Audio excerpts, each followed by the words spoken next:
The Project Gutenberg ebook of Andersen's Fairy Tales. This ebook is for the use of anyone anywhere in the United States and most other parts of the world at no cost and with almost no restrictions whatsoever.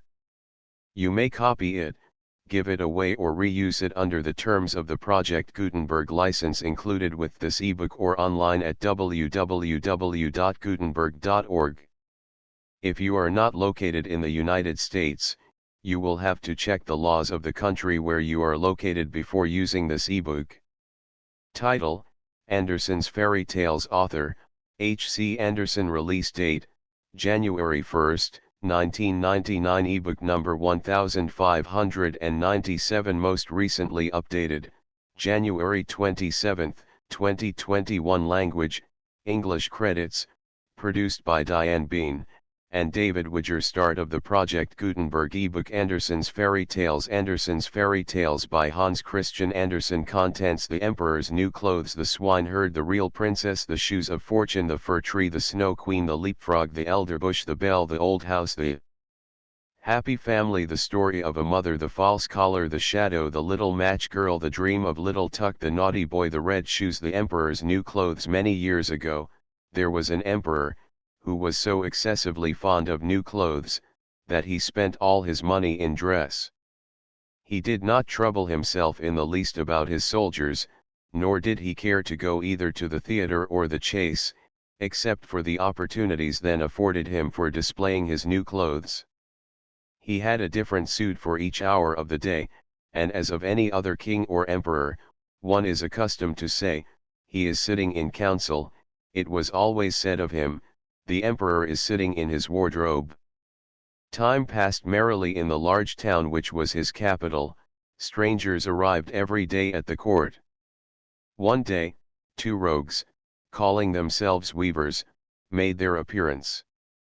They gave out that they knew how to weave stuffs of the most beautiful colors and elaborate patterns, the clothes manufactured from which should have the wonderful property of remaining invisible to everyone who was unfit for the office he held, or who was extraordinarily simple in character.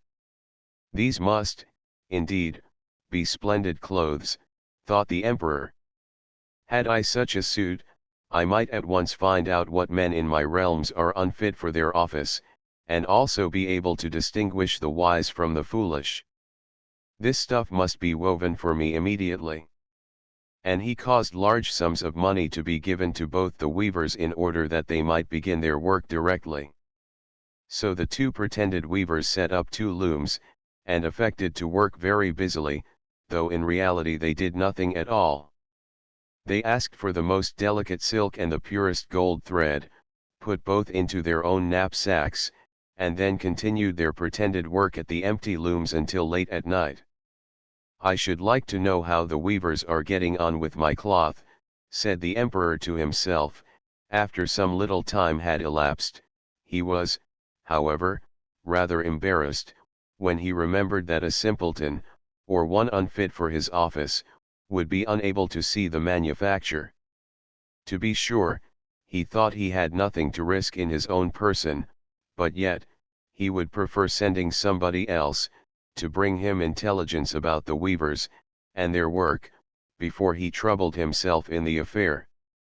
All the people throughout the city had heard of the wonderful property the cloth was to possess, and all were anxious to learn how wise, or how ignorant, their neighbors might prove to be. I will send my faithful old minister to the weavers, said the emperor at last. After some deliberation, he will be best able to see how the cloth looks, for he is a man of sense, and no one can be more suitable for his office than he is. So the faithful old minister went into the hall, where the knaves were working with all their might, at their empty looms. What can be the meaning of this, thought the old man, opening his eyes very wide. I cannot discover the least bit of thread on the looms. However, he did not express his thoughts aloud. The impostors requested him very courteously to be so good as to come nearer their looms, and then asked him whether the design pleased him, and whether the colors were not very beautiful, at the same time pointing to the empty frames. The poor old minister looked and looked, he could not discover anything on the looms, for a very good reason, viz., there was nothing there. What, thought he again. Is it possible that I am a simpleton? I have never thought so myself, and no one must know it now if I am so. Can it be, that I am unfit for my office? No, that must not be said either. I will never confess that I could not see the stuff. Well, Sir Minister, said one of the knaves, still pretending to work. You do not say whether the stuff pleases you. Oh, it is excellent, replied the old minister, looking at the loom through his spectacles. This pattern, and the colors, yes, I will tell the emperor without delay, how very beautiful I think them. We shall be much obliged to you, said the impostors, and then they named the different colors and described the pattern of the pretended stuff. The old minister listened attentively to their words, in order that he might repeat them to the emperor, and then the knaves asked for more silk and gold, saying that it was necessary to complete what they had begun. However, they put all that was given them into their knapsacks, and continued to work with as much apparent diligence as before at their empty looms. The emperor now sent another officer of his court to see how the men were getting on, and to ascertain whether the cloth would soon be ready. It was just the same with this gentleman as with the minister, he surveyed the looms on all sides, but could see nothing at all but the empty frames. Does not the stuff appear as beautiful to you, as it did to my lord the minister? Asked the impostors of the emperor's second ambassador, at the same time making the same gestures as before, and talking of the design and colors which were not there. I certainly am not stupid, thought the messenger. It must be, that I am not fit for my good, profitable office. That is very odd, however, no one shall know anything about it.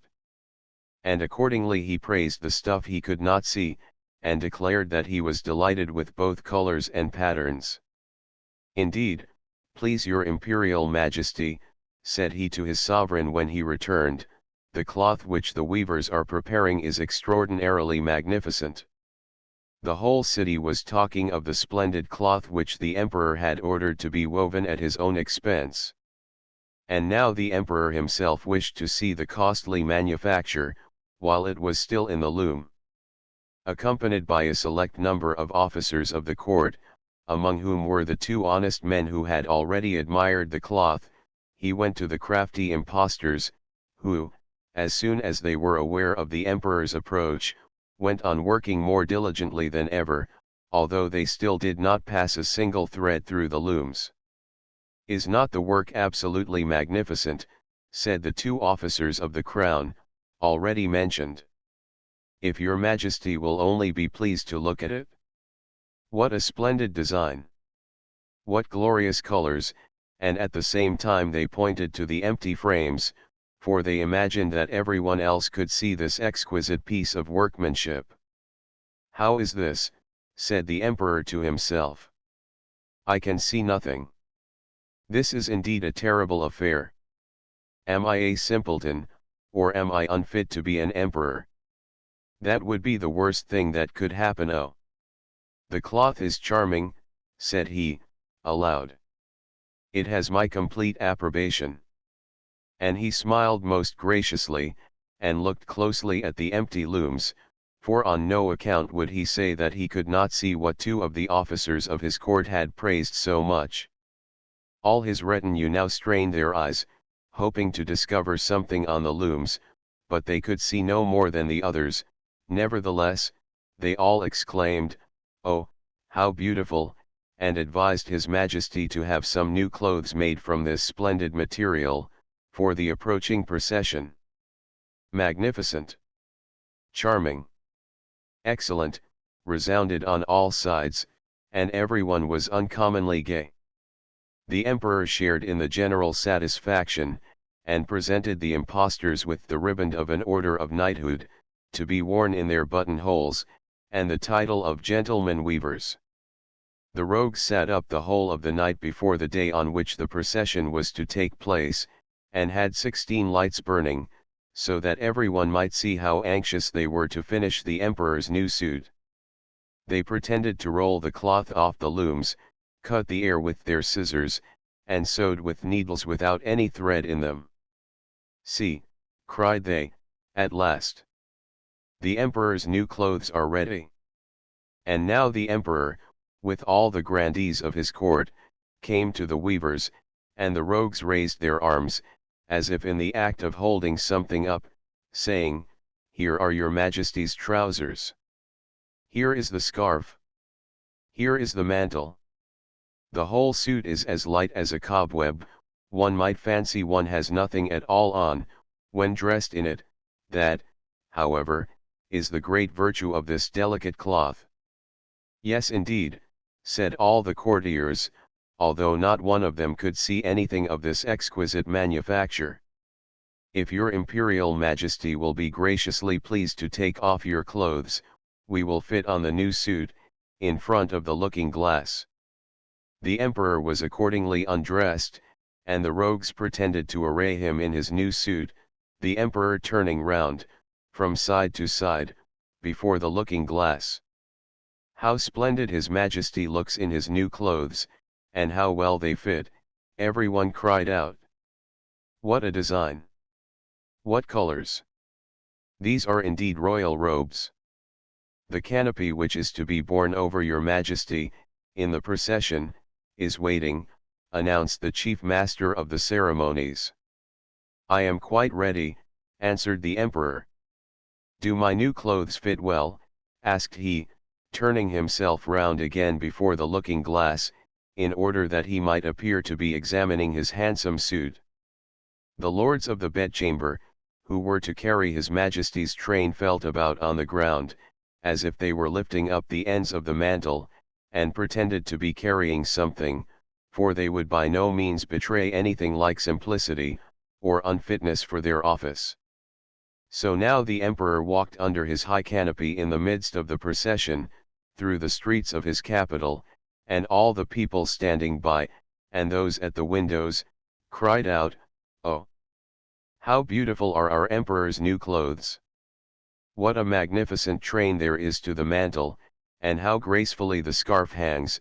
In short, no one would allow that he could not see these much admired clothes, because, in doing so, he would have declared himself either a simpleton or unfit for his office. Certainly, none of the emperor's various suits had ever made so great an impression as these invisible ones. "But the emperor has nothing at all on," said a little child. "Listen to the voice of innocence," exclaimed his father, and what the child had said was whispered from one to another. "But he has nothing at all on," at last cried out all the people. The emperor was vexed, for he knew that the people were right, but he thought the procession must go on now. And the lords of the bedchamber took greater pains than ever, to appear holding up a train, although, in reality, there was no train to hold. The swineherd there was once a poor prince, who had a kingdom. His kingdom was very small, but still quite large enough to marry upon, and he wished to marry. It was certainly rather cool of him to say to the emperor's daughter, "Will you have me?" But so he did, for his name was renowned far and wide, and there were 100 princesses who would have answered, "Yes, and thank you kindly." We shall see what this princess said. Listen. It happened that where the prince's father lay buried, there grew a rose tree, a most beautiful rose tree, which blossomed only once in every 5 years, and even then bore only one flower, but that was a rose. It smelt so sweet that all cares and sorrows were forgotten by him who inhaled its fragrance. And furthermore, the prince had a nightingale, who could sing in such a manner that it seemed as though all sweet melodies dwelt in her little throat. So the princess was to have the rose, and the nightingale, and they were accordingly put into large silver caskets, and sent to her. The emperor had them brought into a large hall, where the princess was playing at visiting, with the ladies of the court, and when she saw the caskets with the presents, she clapped her hands for joy. "Ah, if it were but a little pussy cat," said she, but the rose tree, with its beautiful rose came to view. "Oh, how prettily it is made," said all the court ladies. "It is more than pretty," said the emperor, "it is charming." But the princess touched it, and was almost ready to cry. "Fie, papa," said she. "It is not made at all, it is natural. Let us see what is in the other casket, before we get into a bad humor," said the emperor. So the nightingale came forth and sang so delightfully that at first no one could say anything ill-humored of her. "Superb! Charmant!"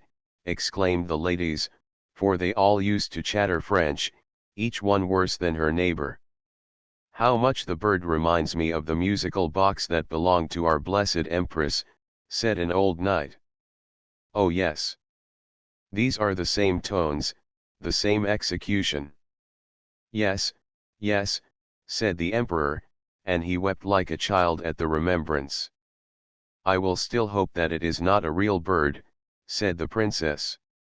"Yes, it is a real bird," said those who had brought it. "Well then let the bird fly," said the princess, and she positively refused to see the prince. However, he was not to be discouraged, he daubed his face over brown and black, pulled his cap over his ears, and knocked at the door.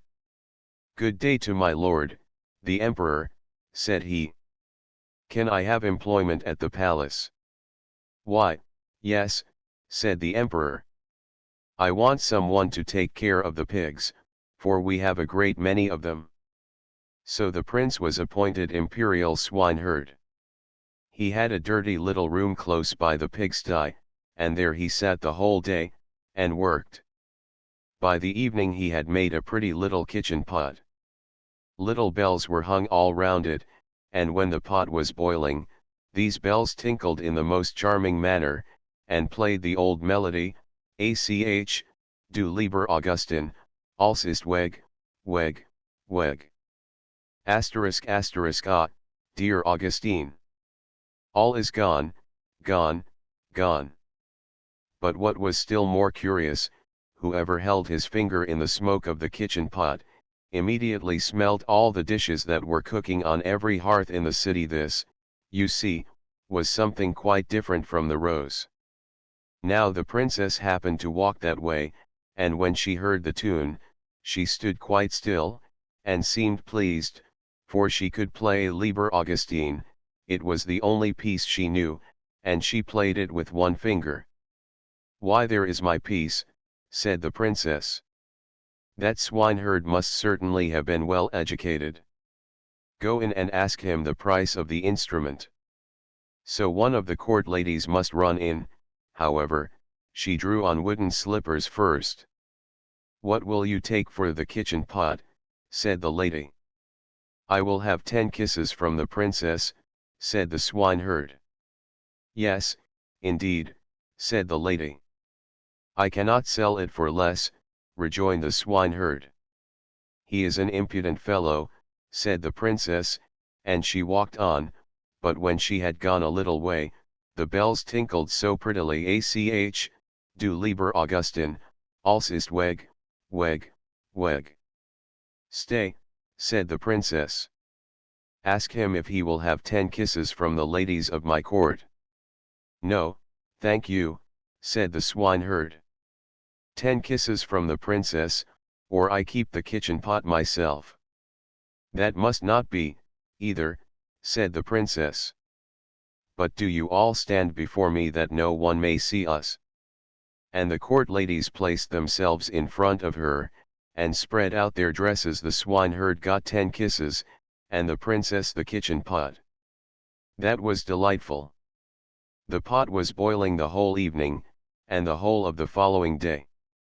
They knew perfectly well what was cooking at every fire throughout the city, from the chamberlains to the cobblers. The court ladies danced and clapped their hands. "We know who has soup," and who has pancakes for dinner today, who has cutlets, and who has eggs.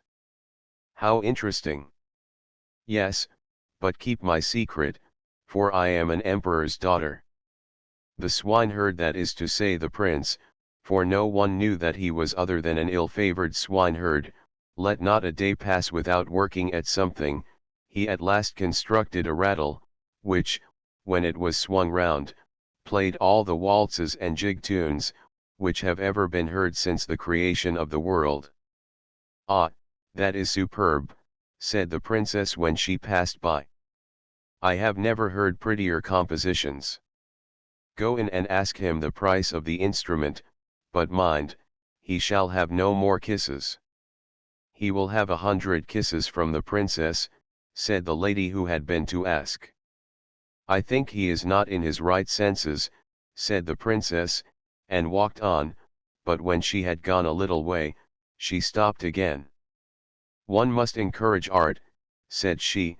"I am the emperor's daughter. Tell him he shall, as on yesterday, have 10 kisses from me, and may take the rest from the ladies of the court." "Oh, but we should not like that at all," said they. "What are you muttering?" asked the princess. "If I can kiss him, surely you can. Remember that you owe everything to me." So the ladies were obliged to go to him again. "100 kisses from the princess," said he, "or else let everyone keep his own." "Stand round," said she, and all the ladies stood round her whilst the kissing was going on.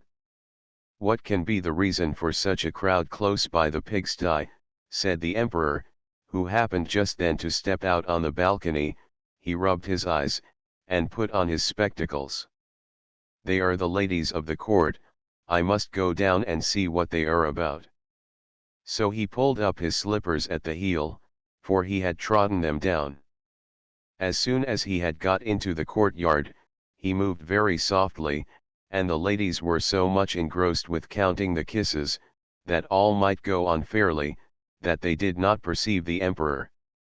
He rose on his tiptoes. "What is all this?" said he, when he saw what was going on, and he boxed the princess's ears with his slipper, just as the swineherd was taking the 86th kiss.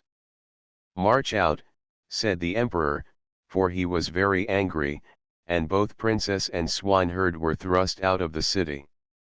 The princess now stood and wept, the swineherd scolded, and the rain poured down. "Alas! Unhappy creature that I am," said the princess. "If I had but married the handsome young prince! Ah! How unfortunate I am!" And the swineherd went behind a tree, washed the black and brown color from his face, threw off his dirty clothes, and stepped forth in his princely robes. He looked so noble that the princess could not help bowing before him. "I am come to despise thee," said he. "Thou wouldst not have an honorable prince. Thou couldst not prize the rose and the nightingale, but thou wast ready to kiss the swineherd for the sake of a trumpery plaything. Thou art rightly served." He then went back to his own little kingdom, and shut the door of his palace in her face. Now she might well sing, "Ach, du lieber Augustin, alles ist weg, weg, weg."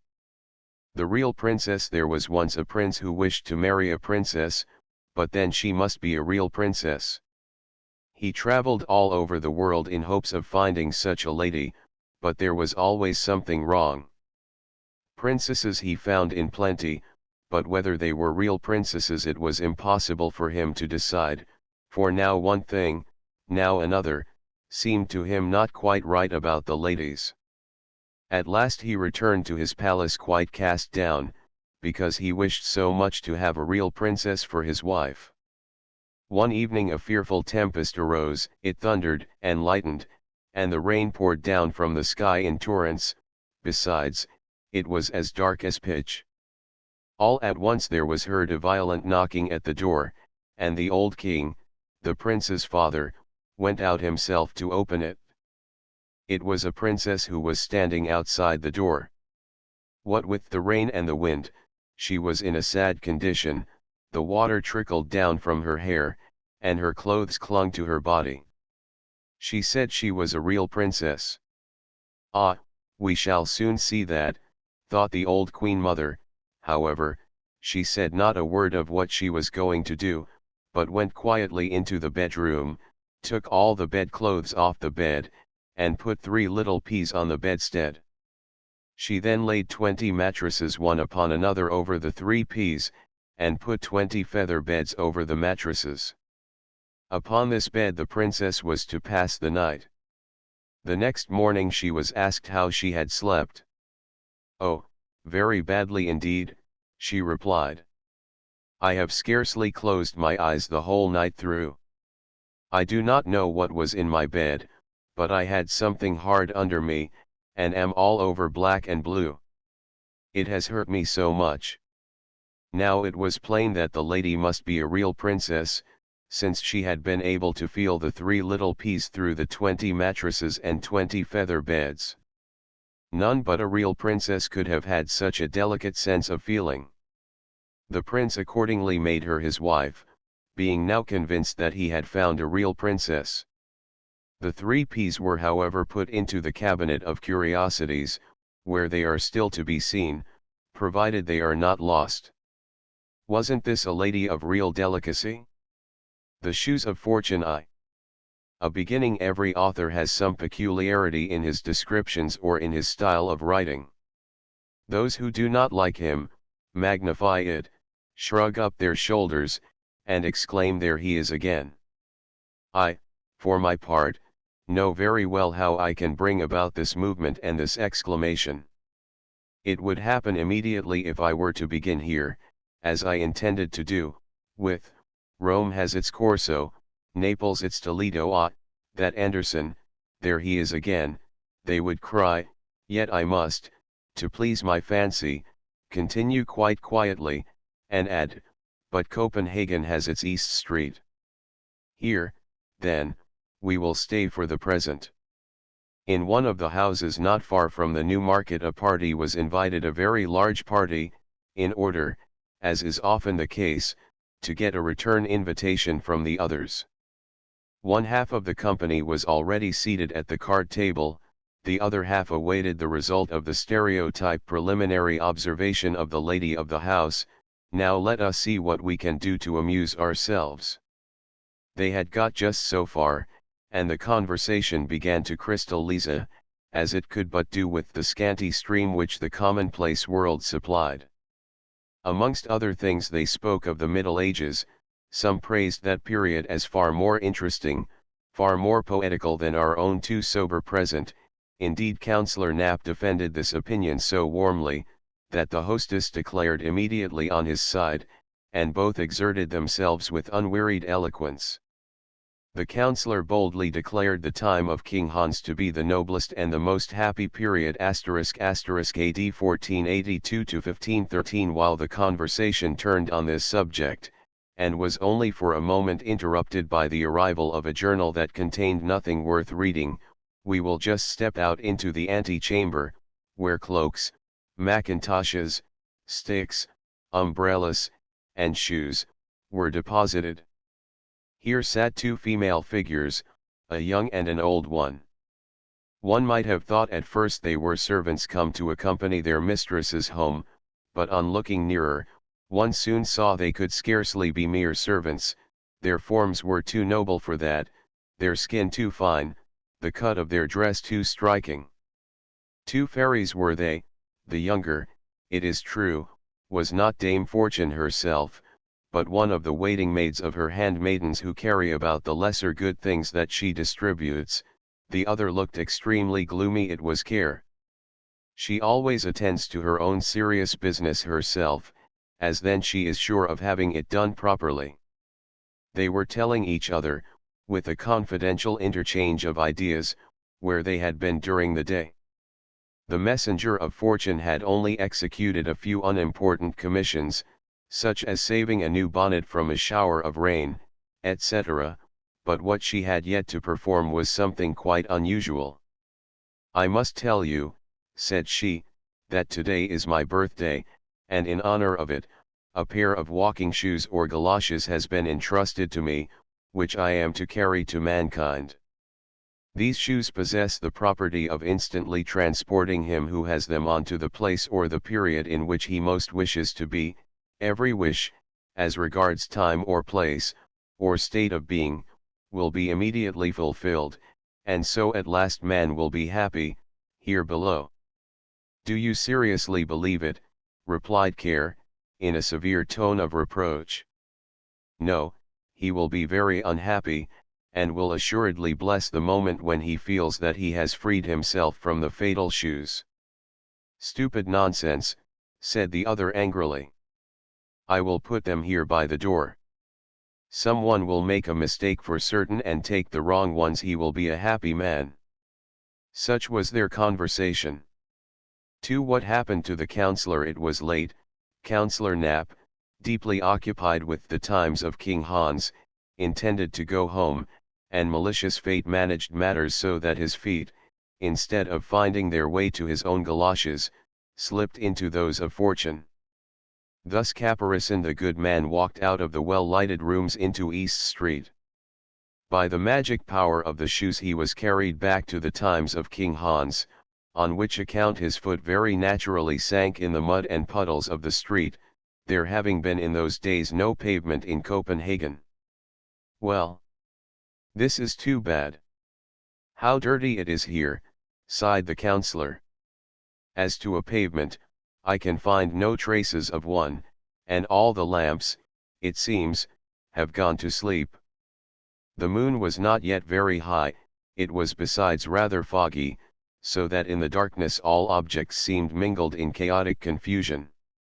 At the next corner hung a votive lamp before a Madonna, but the light it gave was little better than none at all. Indeed, he did not observe it before he was exactly under it, and his eyes fell upon the bright colors of the pictures which represented the well-known group of the Virgin and the infant Jesus. That is probably a waxwork show, thought he, and the people delay taking down their sign in hopes of a late visitor or two. A few persons in the costume of the time of King Hans passed quickly by him. How strange they look! The good folks come probably from a masquerade. Suddenly was heard the sound of drums and fifes, the bright blaze of a fire shot up from time to time, and its ruddy gleam seemed to contend with the bluish light of the torches. The councillor stood still, and watched a most strange procession pass by. First came a dozen drummers, who understood pretty well how to handle their instruments, then came halberdiers, and some armed with crossbows. The principal person in the procession was a priest. Astonished at what he saw, the councillor asked what was the meaning of all this mummery, and who that man was. That's the Bishop of Zealand, was the answer. Good heavens! What has taken possession of the bishop? Sighed the councillor, shaking his head. It certainly could not be the bishop, even though he was considered the most absent man in the whole kingdom, and people told the drollest anecdotes about him. Reflecting on the matter, and without looking right or left, the councillor went through East Street and across the Havroplatz. The bridge leading to Palace Square was not to be found. Scarcely trusting his senses, the nocturnal wanderer discovered a shallow piece of water, and here fell in with two men who very comfortably were rocking to and fro in a boat. "Does your honor want to cross the ferry to the Holm?" asked they. "Across to the Holm," said the councillor, who knew nothing of the age in which he at that moment was. "No, I am going to Christianshafen, to Little Market Street." Both men stared at him in astonishment. "Only just tell me where the bridge is," said he. "It is really unpardonable that there are no lamps here, and it is as dirty as if one had to wade through a morass."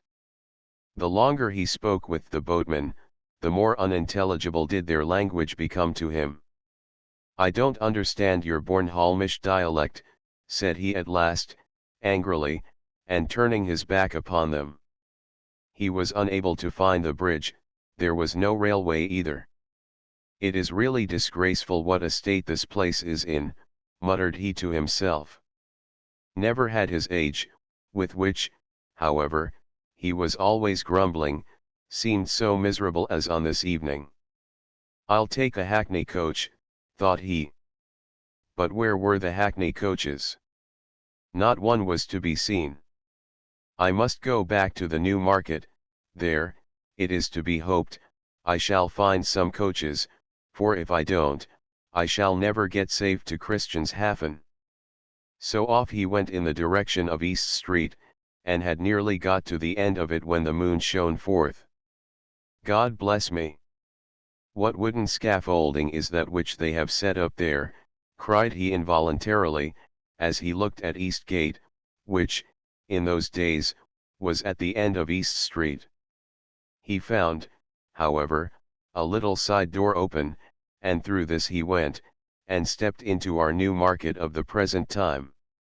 It was a huge desolate plain, some wild bushes stood up here and there, while across the field flowed a broad canal or river.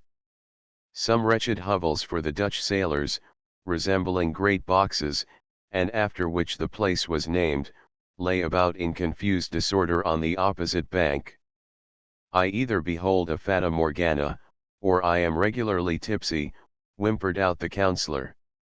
But what's this? He turned round anew, firmly convinced that he was seriously ill.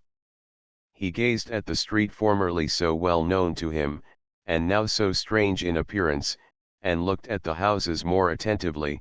Most of them were of wood, slightly put together, and many had a thatched roof. No, I am far from well, sighed he, and yet I drank only 1 glass of punch, but I cannot suppose it was, too, really very wrong to give us punch and hot salmon for supper. I shall speak about it at the first opportunity. I have half a mind to go back again, and say what I suffer. But no, that would be too silly, and heaven only knows if they are up still. He looked for the house, but it had vanished. It is really dreadful, groaned he with increasing anxiety, I cannot recognize East Street again, there is not a single decent shop from one end to the other. Nothing but wretched huts can I see anywhere, just as if I were at Ringsted. Oh! I am ill. I can scarcely bear myself any longer. Where the deuce can the house be? It must be here on this very spot, yet there is not the slightest idea of resemblance, to such a degree has everything changed this night. At all events here are some people up and stirring. Oh! Oh! I am certainly very ill. He now hit upon a half-open door, through a chink of which a faint light shone. It was a sort of hostelry of those times, a kind of public house. The room had some resemblance to the clay-floored halls in Holstein, a pretty numerous company, consisting of seamen, Copenhagen burghers, and a few scholars, sat here in deep converse over their pewter cans, and gave little heed to the person who entered. By your leave, said the counsellor to the hostess, who came bustling towards him. I've felt so queer all of a sudden, would you have the goodness to send for a hackney coach to take me to Christianshafen? The woman examined him with eyes of astonishment, and shook her head. She then addressed him in German. The counsellor thought she did not understand Danish, and therefore repeated his wish in German. This, in connection with his costume, strengthened the good woman in the belief that he was a foreigner. That he was ill, she comprehended directly, so she brought him a pitcher of water, which tasted certainly pretty strong of the sea, although it had been fetched from the well. The counsellor supported his head on his hand, drew a long breath, and thought over all the wondrous things he saw around him. Is this the daily news of this evening? He asked mechanically, as he saw the hostess push aside a large sheet of paper. The meaning of this counselorship query remained, of course, a riddle to her, yet she handed him the paper without replying. It was a coarse woodcut, representing a splendid meteor as seen in the town of Cologne, which was to be read below in bright letters. That is very old, said the counsellor, whom this piece of antiquity began to make considerably more cheerful. Pray, how did you come into possession of this rare print? It is extremely interesting, although the whole is a mere fable. Such meteorous appearances are to be explained in this way, that they are the reflections of the aurora borealis, and it is highly probable they are caused principally by electricity. Those persons who were sitting nearest him and heard his speech, stared at him in wonderment, and one of them rose, took off his hat respectfully, and said with a serious countenance, "You are no doubt a very learned man, monsieur." "Oh no," answered the counsellor, "I can only join in conversation on this topic and on that, as indeed one must do according to the demands of the world at present." "Modestia is a fine virtue," continued the gentleman.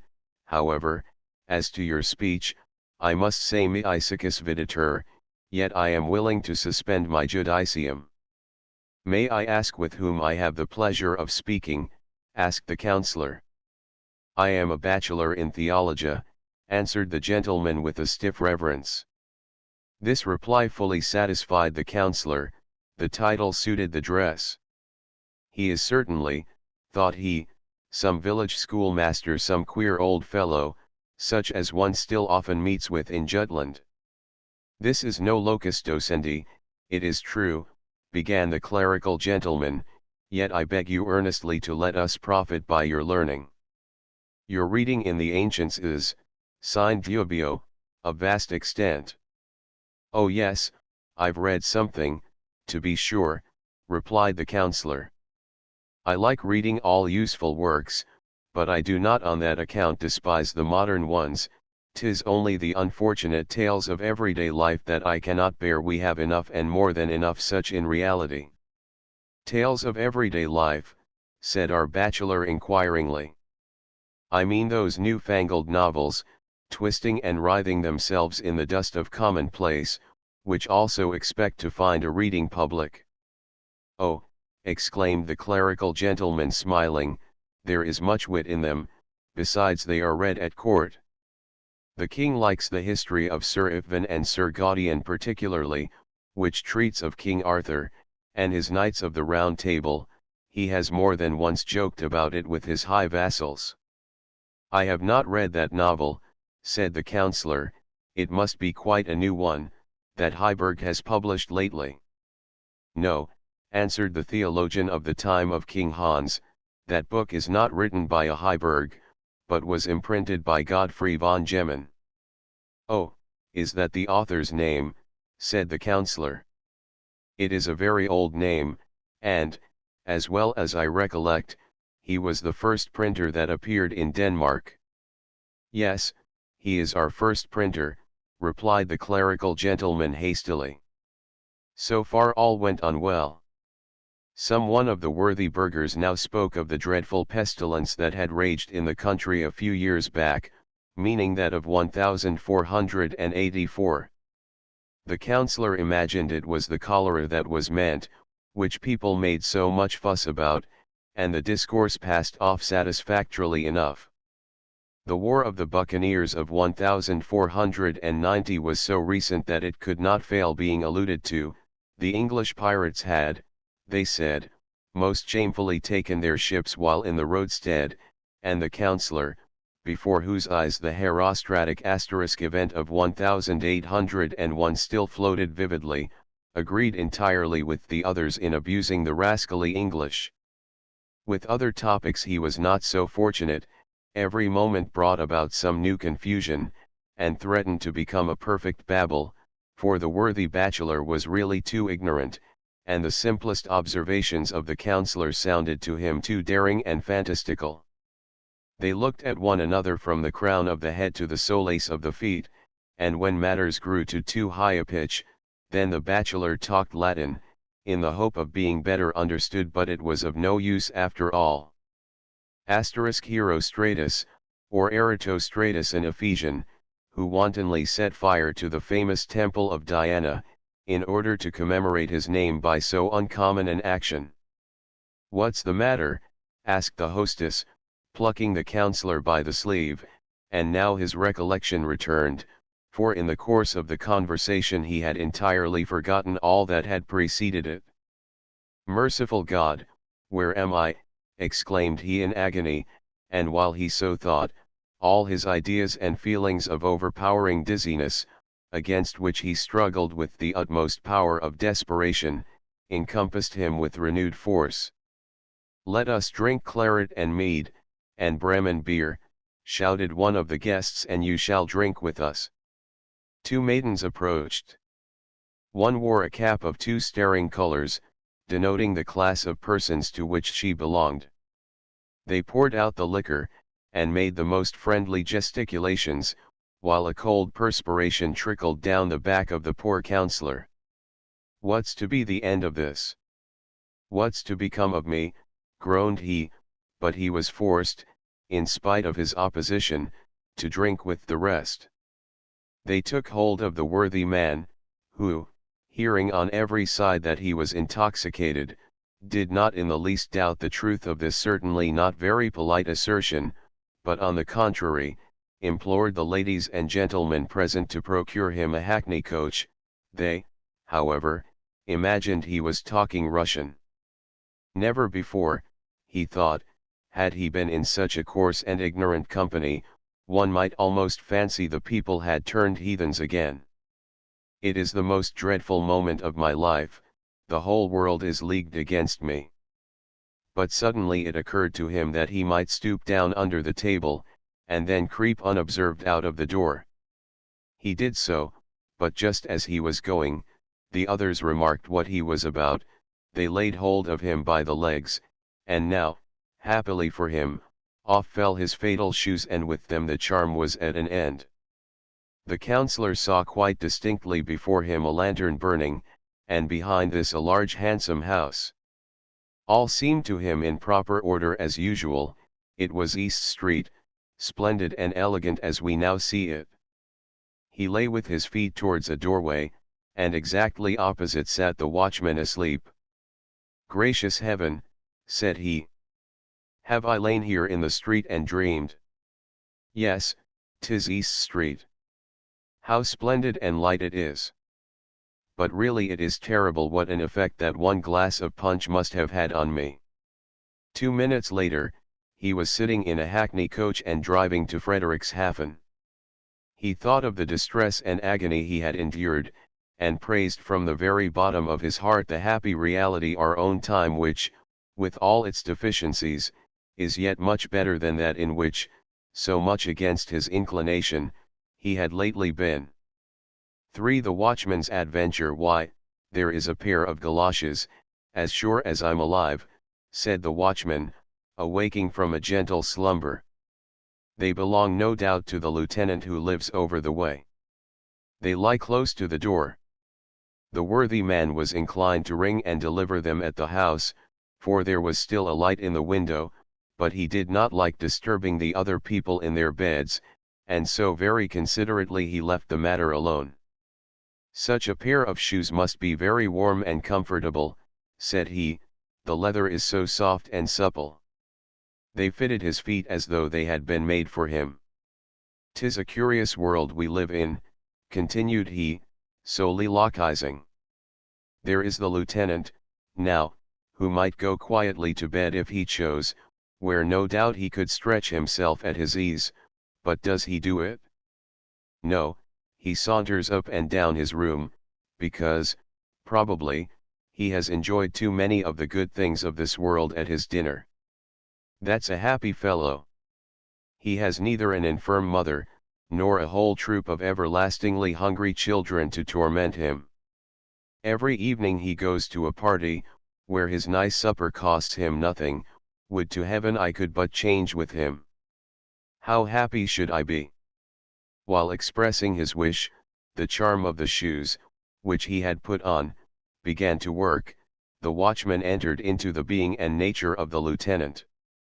He stood in the handsomely furnished apartment, and held between his fingers a small sheet of rose-colored paper, on which some verses were written indeed by the officer himself, for who has not, at least once in his life, had a lyrical moment?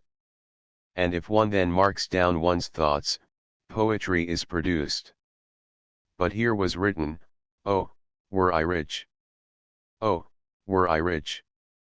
Such was my wish, yes such when hardly 3 feet high, I longed for much. Oh, were I rich! An officer were I, with sword, and uniform, and plume so high. And the time came, an officer was I. But yet I grew not rich.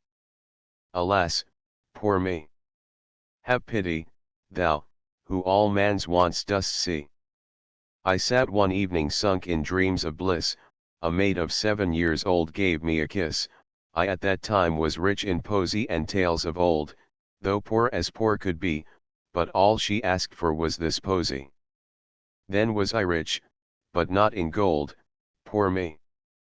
As thou dost know, who all men's hearts canst see. Oh, were I rich! Oft asked I for this boon. The child grew up to womanhood full soon. She is so pretty, clever, and so kind. Oh, did she know what's hidden in my mind a tale of old. Would she to me were kind. But I'm condemned to silence. Oh, poor me! As thou dost know, who all men's hearts canst see. Oh, were I rich in calm and peace of mind, my grief you then would not here written find. O thou, to whom I do my heart devote, O read this page of glad days now remote, a dark, dark tale, which I tonight devote. Dark is the future now. Alas, poor me! Have pity thou, who all men's pains dost see. Such verses as these people write when they are in love. But no man in his senses ever thinks of printing them. Here one of the sorrows of life, in which there is real poetry, gave itself vent, not that barren grief which the poet may only hint at, but never depict in its detail misery and want, that animal necessity, in short, to snatch at least at a fallen leaf of the breadfruit tree, if not at the fruit itself. The higher the position in which one finds oneself transplanted, the greater is the suffering. Everyday necessity is the stagnant pool of life. No lovely picture reflects itself therein. Lieutenant, love, and lack of money, that is a symbolic triangle, or much the same as the half of the shattered die of fortune. This the lieutenant felt most poignantly, and this was the reason he leaned his head against the window, and sighed so deeply. The poor watchman out there in the street is far happier than I. He knows not what I term privation. He has a home, a wife, and children, who weep with him over his sorrows, who rejoice with him when he is glad. Oh, far happier were I, could I exchange with him my being with his desires and with his hopes perform the weary pilgrimage of life. Oh, he is 100 times happier than I. In the same moment the watchman was again watchman. It was the shoes that caused the metamorphosis by means of which, unknown to himself, he took upon him the thoughts and feelings of the officer, but, as we have just seen, he felt himself in his new situation much less contented, and now preferred the very thing which but some minutes before he had rejected. So then the watchman was again watchman. That was an unpleasant dream, said he, but 'twas droll enough altogether. I fancied that I was the lieutenant over there, and yet the thing was not very much to my taste after all. I missed my good old mother and the dear little ones, who almost tear me to pieces for sheer love. He seated himself once more and nodded. The dream continued to haunt him, for he still had the shoes on his feet. A falling star shone in the dark firmament. There falls another star, said he, but what does it matter, there are always enough left. I should not much mind examining the little glimmering things somewhat nearer, especially the moon, for that would not slip so easily through a man's fingers. When we die, so at least says the student, for whom my wife does the washing, we shall fly about as light as a feather from one such a star to the other. That's, of course, not true, but 'twould be pretty enough if it were so. If I could but once take a leap up there, my body might stay here on the steps for what I care. Behold, there are certain things in the world to which one ought never to give utterance except with the greatest caution, but doubly careful must one be when we have the shoes of fortune on our feet. Now just listen to what happened to the watchman. As to ourselves, we all know the speed produced by the employment of steam, we have experienced it either on railroads, or in boats when crossing the sea, but such a flight is like the traveling of a sloth in comparison with the velocity with which light moves. It flies 19 million times faster than the best racehorse, and yet electricity is quicker still. Death is an electric shock which our heart receives, the freed soul soars upwards on the wings of electricity. The sun's light wants 8 minutes and some seconds to perform a journey of more than 20 million of our Danish miles, borne by electricity. The soul wants even some minutes less to accomplish the same flight. To it the space between the heavenly bodies is not greater than the distance between the homes of our friends in town is for us, even if they live a short way from each other. Such an electric shock in the heart, however, costs us the use of the body here below, unless, like the watchman of East Street, we happen to have on the shoes of fortune. A Danish mile is nearly 4 3/4 English. In a few seconds the watchman had done the 52,000 of our miles up to the moon, which, as everyone knows, was formed out of matter much lighter than our earth, and is, so we should say, as soft as newly fallen snow. He found himself on one of the many circumjacent mountain ridges with which we are acquainted by means of Dr. Madler's map of the moon. Within, down it sunk perpendicularly into a cauldron, about a Danish mile in depth, while below lay a town, whose appearance we can, in some measure, realize to ourselves by beating the white of an egg in a glass of water. The matter of which it was built was just as soft, and formed similar towers and domes and pillars, transparent and rocking in the thin air, while above his head our earth was rolling like a large fiery ball. He perceived immediately a quantity of beings who were certainly what we call men, yet they looked different to us. A far more correct imagination than that of the pseudo-Herschel * had created them, and if they had been placed in rank and file, and copied by some skillful painter's hand, one would, without doubt, have exclaimed involuntarily, "What a beautiful arabesque!" This relates to a book published some years ago in Germany, and said to be by Herschel, which contained a description of the moon and its inhabitants, written with such a semblance of truth that many were deceived by the imposture. Probably a translation of the celebrated Moon Hoax, written by Richard A. Locke, and originally published in New York. They had a language too, but surely nobody can expect that the soul of the watchman should understand it. Be that as it may, it did comprehend it, for in our souls there germinate far greater powers than we poor mortals, despite all our cleverness, have any notion of. Does she not show us, she the queen in the land of enchantment, her astounding dramatic talent in all our dreams? There every acquaintance appears and speaks upon the stage, so entirely in character, and with the same tone of voice, that none of us, when awake, were able to imitate it. How well can she recall persons to our mind, of whom we have not thought for years, when suddenly they step forth every inch a man, resembling the real personages, even to the finest features, and become the heroes or heroines of our world of dreams. In reality, such remembrances are rather unpleasant. Every sin, every evil thought, may, like a clock with alarm or chimes, be repeated at pleasure. Then the question is if we can trust ourselves to give an account of every unbecoming word in our heart and on our lips. The watchman's spirit understood the language of the inhabitants of the moon pretty well. The Seal Knights * disputed variously about our earth, and expressed their doubts if it could be inhabited. The air, they said, must certainly be too dense to allow any rational dweller in the moon the necessary free respiration. They considered the moon alone to be inhabited, they imagined it was the real heart of the universe or planetary system, on which the genuine cosmopolites, or citizens of the world, dwelt. What strange things men know, what strange things seal knights sometimes take into their heads. Asterisk dwellers in the moon. About politics they had a good deal to say. But little Denmark must take care what it is about, and not run counter to the moon, that great realm, that might in an ill humor bestir itself, and dash down a hailstorm in our faces, or force the Baltic to overflow the sides of its gigantic basin.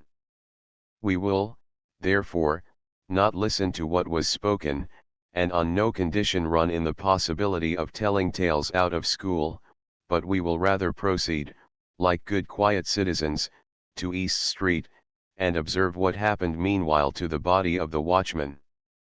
He sat lifeless on the steps, the morning star asterisk, that is to say, the heavy wooden staff, headed with iron spikes, and which had nothing else in common with its sparkling brother in the sky, had glided from his hand, while his eyes were fixed with glassy stare on the moon, looking for the good old fellow of a spirit which still haunted it.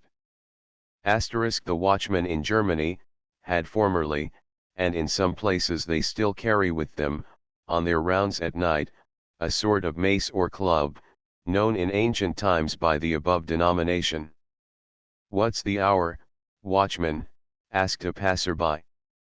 But when the watchman gave no reply, the merry roisterer, who was now returning home from a noisy drinking bout, took it into his head to try what a tweak of the nose would do, on which the supposed sleeper lost his balance, the body lay motionless, stretched out on the pavement, the man was dead. When the patrol came up, all his comrades, who comprehended nothing of the whole affair, were seized with a dreadful fright, for dead he was, and he remained so. The proper authorities were informed of the circumstance, people talked a good deal about it, and in the morning the body was carried to the hospital. Now that would be a very pretty joke, if the spirit when it came back and looked for the body in East Street, were not to find one. No doubt it would, in its anxiety, run off to the police, and then to the hue and cry office, to announce that the finder will be handsomely rewarded, and at last away to the hospital. Yet we may boldly assert that the soul is shrewdest when it shakes off every fetter, and every sort of leading string. The body only makes it stupid. The seemingly dead body of the watchman wandered, as we have said, to the hospital, where it was brought into the general viewing room, and the first thing that was done here was naturally to pull off the galoshes, when the spirit, that was merely gone out on adventures, must have returned with the quickness of lightning to its earthly tenement.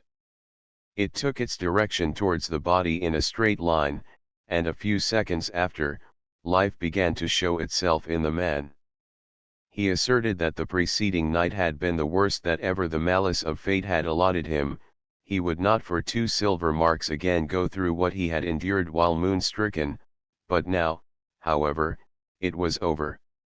The same day he was discharged from the hospital as perfectly cured, but the shoes meanwhile remained behind.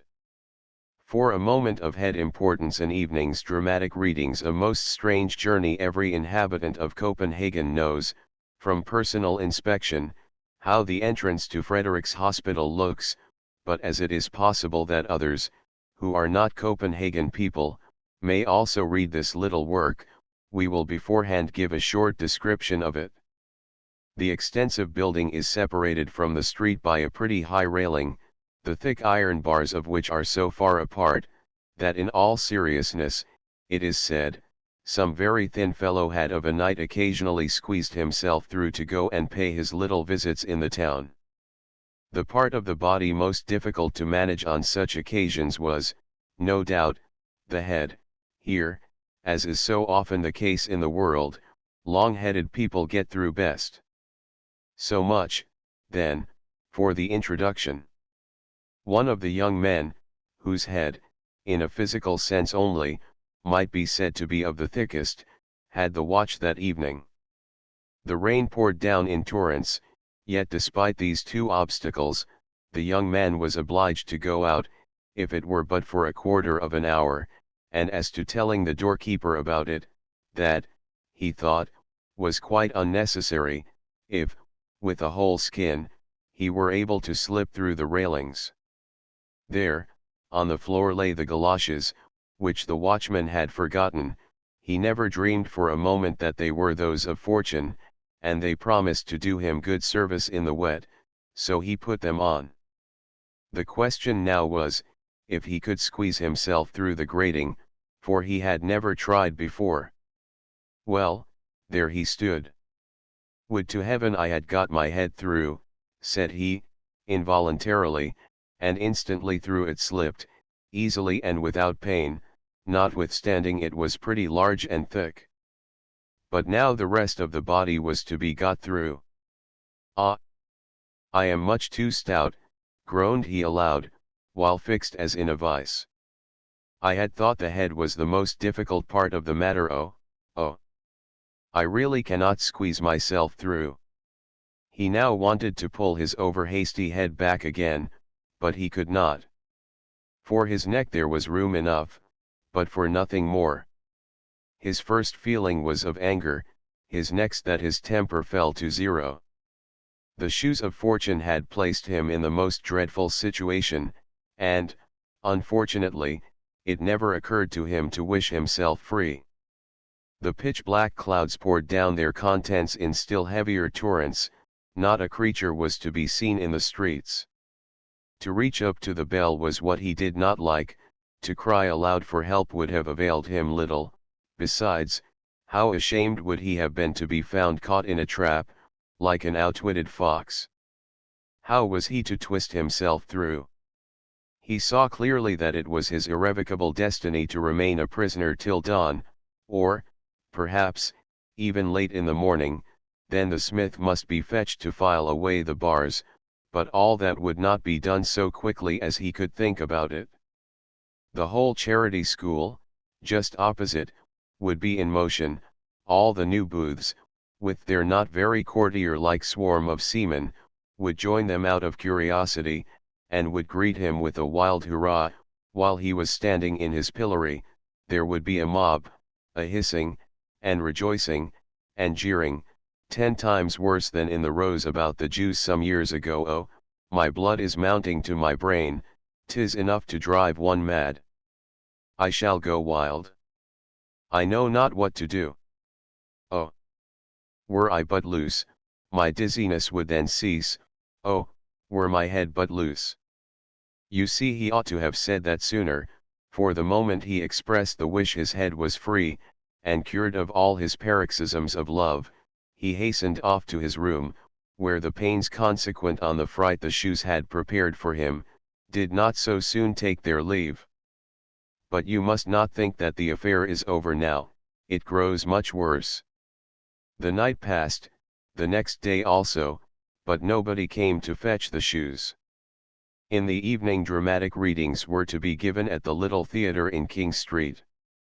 The house was filled to suffocation, and among other pieces to be recited was a new poem by H.C. Andersen, called, My Aunt's Spectacles, the contents of which were pretty nearly as follows. A certain person had an aunt, who boasted of particular skill in fortune-telling with cards, and who was constantly being stormed by persons that wanted to have a peep into futurity. But she was full of mystery about her art, in which a certain pair of magic spectacles did her essential service.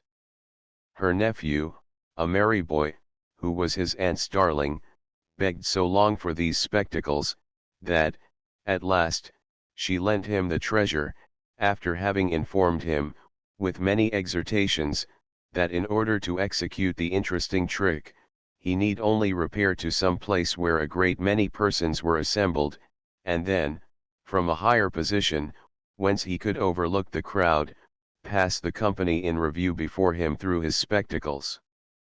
Immediately the inner man of each individual would be displayed before him, like a game of cards, in which he unerringly might read what the future of every person presented was to be. Well pleased, the little magician hastened away to prove the powers of the spectacles in the theatre, no place seeming to him more fitted for such a trial. He begged permission of the worthy audience, and set his spectacles on his nose. A motley phantasmagoria presents itself before him, which he describes in a few satirical touches, yet without expressing his opinion openly. He tells the people enough to set them all thinking and guessing, but in order to hurt nobody, he wraps his witty oracular judgments in a transparent veil, or rather in a lurid thunder cloud, shooting forth bright sparks of wit, that they may fall in the powder magazine of the expectant audience. The humorous poem was admirably recited, and the speaker much applauded. Among the audience was the young man of the hospital, who seemed to have forgotten his adventure of the preceding night. He had on the shoes, for as yet no lawful owner had appeared to claim them, and besides it was so very dirty out of doors, they were just the thing for him, he thought. The beginning of the poem he praised with great generosity, he even found the idea original and effective. But that the end of it, like the Rhine, was very insignificant, proved, in his opinion, the author's want of invention, he was without genius, etc. This was an excellent opportunity to have said something clever. Meanwhile he was haunted by the idea he should like to possess such a pair of spectacles himself, then, perhaps, by using them circumspectly, one would be able to look into people's hearts, which, he thought, would be far more interesting than merely to see what was to happen next year, for that we should all know in proper time, but the other never. I can now, said he to himself, fancy the whole row of ladies and gentlemen sitting there in the front row, if one could but see into their hearts. Yes, that would be a revelation, a sort of bazaar. In that lady yonder, so strangely dressed, I should find for certain a large milliner's shop. In that one the shop is empty, but it wants cleaning plain enough. But there would also be some good stately shops among them. Alas, sighed he, I know one in which all is stately, but there sits already a spruce young shopman, which is the only thing that's amiss in the whole shop. All would be splendidly decked out, and we should hear, walk in, gentlemen, pray walk in, here you will find all you please to want. Ah! I wish to heaven I could walk in and take a trip right through the hearts of those present. And behold! To the shoes of fortune this was the cue, the whole man shrunk together, and a most uncommon journey through the hearts of the front row of spectators, now began. The first heart through which he came, was that of a middle-aged lady, but he instantly fancied himself in the room of the Institution for the Cure of the Crooked and Deformed, where casts of misshapen limbs are displayed in naked reality on the wall. Yet there was this difference. In the institution the casts were taken at the entry of the patient, but here they were retained and guarded in the heart while the sound persons went away. They were, namely, casts of female friends, whose bodily or mental deformities were here most faithfully preserved. With the snake-like writhings of an idea he glided into another female heart, but this seemed to him like a large holy fane. The white dove of innocence fluttered over the altar. How gladly would he have sunk upon his knees, but he must away to the next heart, yet he still heard the pealing tones of the organ, and he himself seemed to have become a newer and a better man. He felt unworthy to tread the neighboring sanctuary which a poor garret, with a sick bedrid mother, revealed. But God's warm sun streamed through the open window, lovely roses nodded from the wooden flower boxes on the roof, and two sky-blue birds sang rejoicingly, while the sick mother implored God's richest blessings on her pious daughter. Temple he now crept on hands and feet through a butcher's shop, at least on every side, and above and below, there was naught but flesh. It was the heart of a most respectable rich man, whose name is certain to be found in the directory. He was now in the heart of the wife of this worthy gentleman.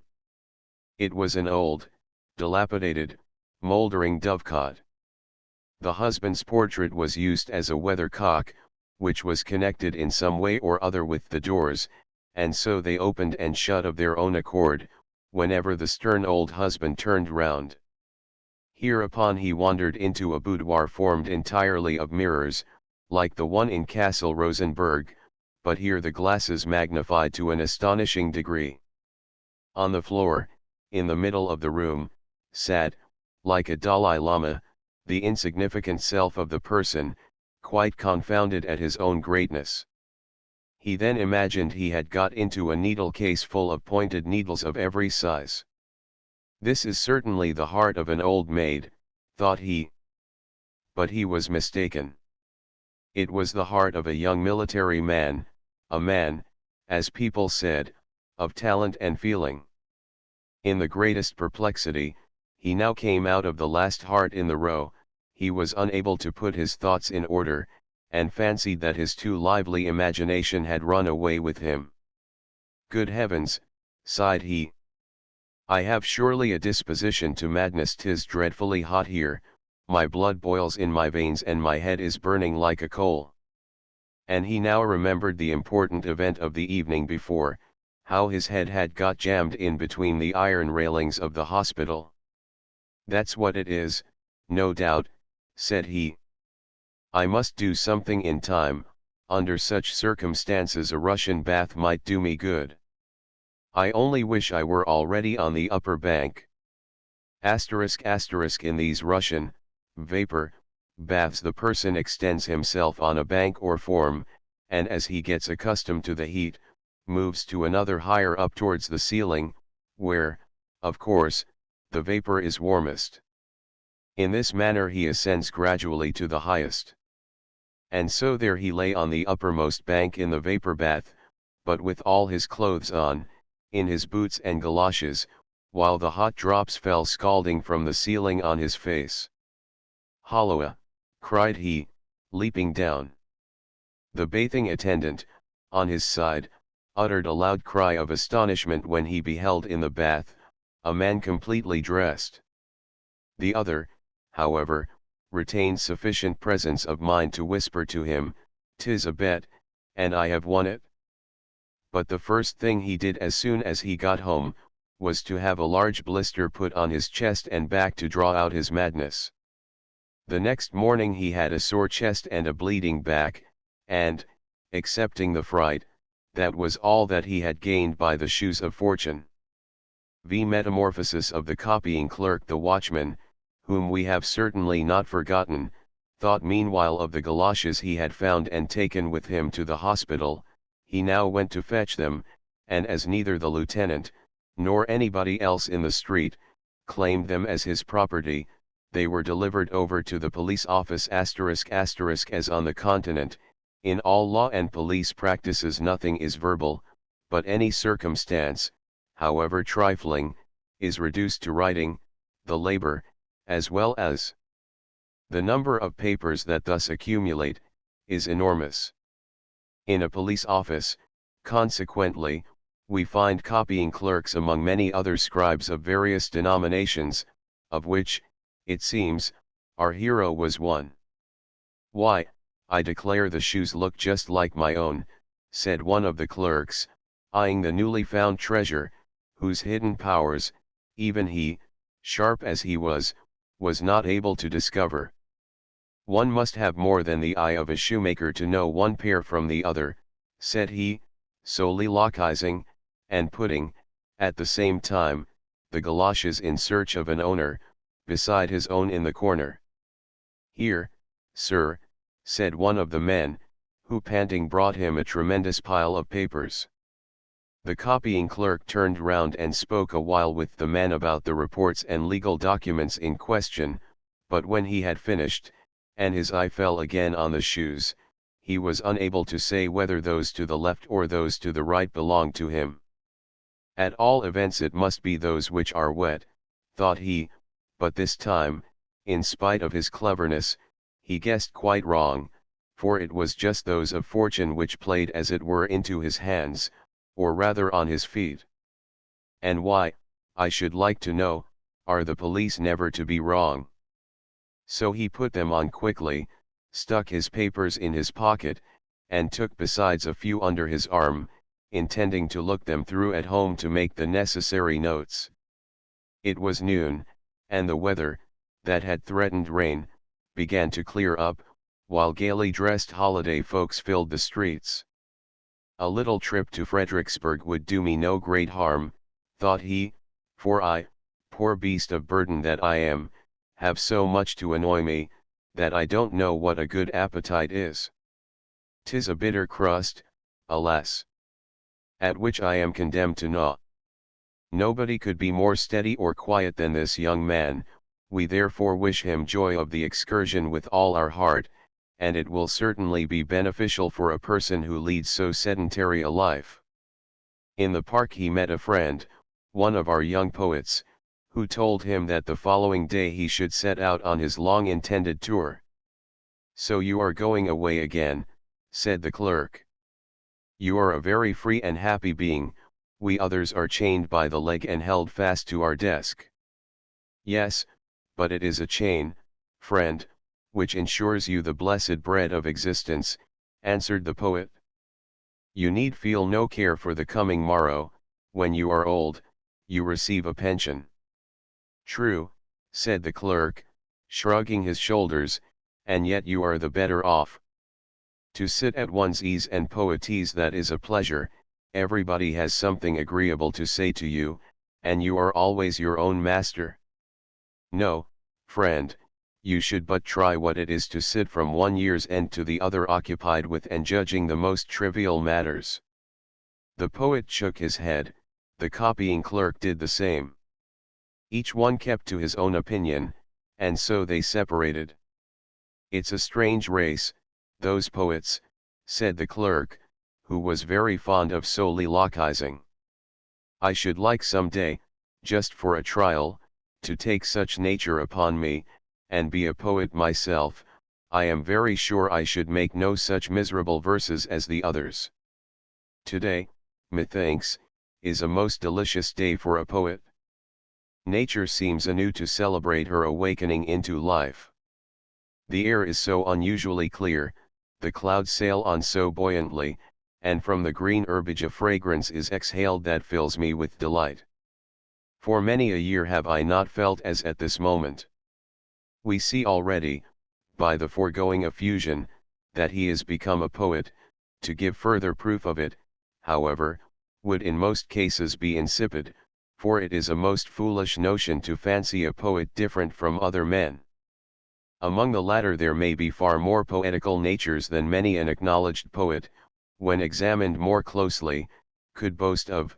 The difference only is, that the poet possesses a better mental memory, on which account he is able to retain the feeling and the thought till they can be embodied by means of words, a faculty which the others do not possess. But the transition from a commonplace nature to one that is richly endowed, demands always a more or less breakneck leap over a certain abyss which yawns threateningly below, and thus must the sudden change with the clerk strike the reader. "The sweet air," continued he of the police office, in his dreamy imaginings, "how it reminds me of the violets in the garden of my Aunt Magdalena. Yes, then I was a little wild boy, who did not go to school very regularly. Oh heavens! 'Tis a long time since I have thought on those times. The good old soul! She lived behind the exchange. She always had a few twigs or green shoots in water, let the winter rage without as it might. The violets exhaled their sweet breath, whilst I pressed against the window panes covered with fantastic frost work the copper coin I had heated on the stove, and so made peep holes. What splendid vistas were then opened to my view! What change, what magnificence! Yonder in the canal lay the ships frozen up, and deserted by their whole crews, with a screaming crow for the sole occupant. But when the spring, with a gentle stirring motion, announced her arrival, a new and busy life arose, with songs and hurrahs the ice was sawn asunder, the ships were fresh tarred and rigged, that they might sail away to distant lands. But I have remained here, must always remain here, sitting at my desk in the office, and patiently see other people fetch their passports to go abroad. Such is my fate. Alas! Sighed he, and was again silent. Great heaven! What is come to me? Never have I thought or felt like this before. It must be the summer air that affects me with feelings almost as disquieting as they are refreshing. He felt in his pocket for the papers. These police reports will soon stem the torrent of my ideas, and effectually hinder any rebellious overflowing of the time-worn banks of official duties, he said to himself consolingly, while his eye ran over the first page. Dame Tigbrith, tragedy in 5 acts. What is that? And yet it is undeniably my own handwriting. Have I written the tragedy? Wonderful, very wonderful, and this what have I here? Intrigue on the ramparts, or the day of repentance, vaudeville with new songs to the most favorite airs. The deuce! Where did I get all this rubbish? Some one must have slipped it slyly into my pocket for a joke. There is too a letter to me, a crumpled letter and the seal broken. Yes, it was not a very polite epistle from the manager of a theatre, in which both pieces were flatly refused. Hem, hem, said the clerk breathlessly, and quite exhausted he seated himself on a bank. His thoughts were so elastic, his heart so tender, and involuntarily he picked one of the nearest flowers. It is a simple daisy, just bursting out of the bud. What the botanist tells us after a number of imperfect lectures, the flower proclaimed in a minute. It related the mythos of its birth, told of the power of the sunlight that spread out its delicate leaves, and forced them to impregnate the air with their incense, and then he thought of the manifold struggles of life, which in like manner awaken the budding flowers of feeling in our bosom. Light and air contend with chivalric emulation for the love of the fair flower that bestowed her chief favors on the latter. Full of longing she turned towards the light, and as soon as it vanished, rolled her tender leaves together and slept in the embraces of the air. It is the light which adorns me, said the flower. But 'tis the air which enables thee to breathe, said the poet's voice. Close by stood a boy who dashed his stick into a wet ditch. The drops of water splashed up to the green leafy roof, and the clerk thought of the million of ephemera which in a single drop were thrown up to a height, that was as great doubtless for their size, as for us if we were to be hurled above the clouds. While he thought of this and of the whole metamorphosis he had undergone, he smiled, and said, I sleep and dream, but it is wonderful how one can dream so naturally, and know besides so exactly that it is but a dream. If only tomorrow on awaking, I could again call all to mind so vividly. I seem in unusually good spirits, my perception of things is clear, I feel as light and cheerful as though I were in heaven, but I know for a certainty, that if tomorrow a dim remembrance of it should swim before my mind, it will then seem nothing but stupid nonsense, as I have often experienced already, especially before I enlisted under the banner of the police, for that dispels like a whirlwind all the visions of an unfettered imagination. All we hear or say in a dream that is fair and beautiful is like the gold of the subterranean spirits, it is rich and splendid when it is given us, but viewed by daylight we find only withered leaves? Alas, he sighed quite sorrowful, and gazed at the chirping birds that hopped contentedly from branch to branch, they are much better off than I. To fly must be a heavenly art, and happy do I prize that creature in which it is innate. Yes. Could I exchange my nature with any other creature, I fain would be such a happy little lark. He had hardly uttered these hasty words when the skirts and sleeves of his coat folded themselves together into wings, the clothes became feathers, and the galoshes claws. He observed it perfectly, and laughed in his heart. Now then, there is no doubt that I am dreaming, but I never before was aware of such mad freaks as these. And up he flew into the green roof and sang, but in the song there was no poetry, for the spirit of the poet was gone.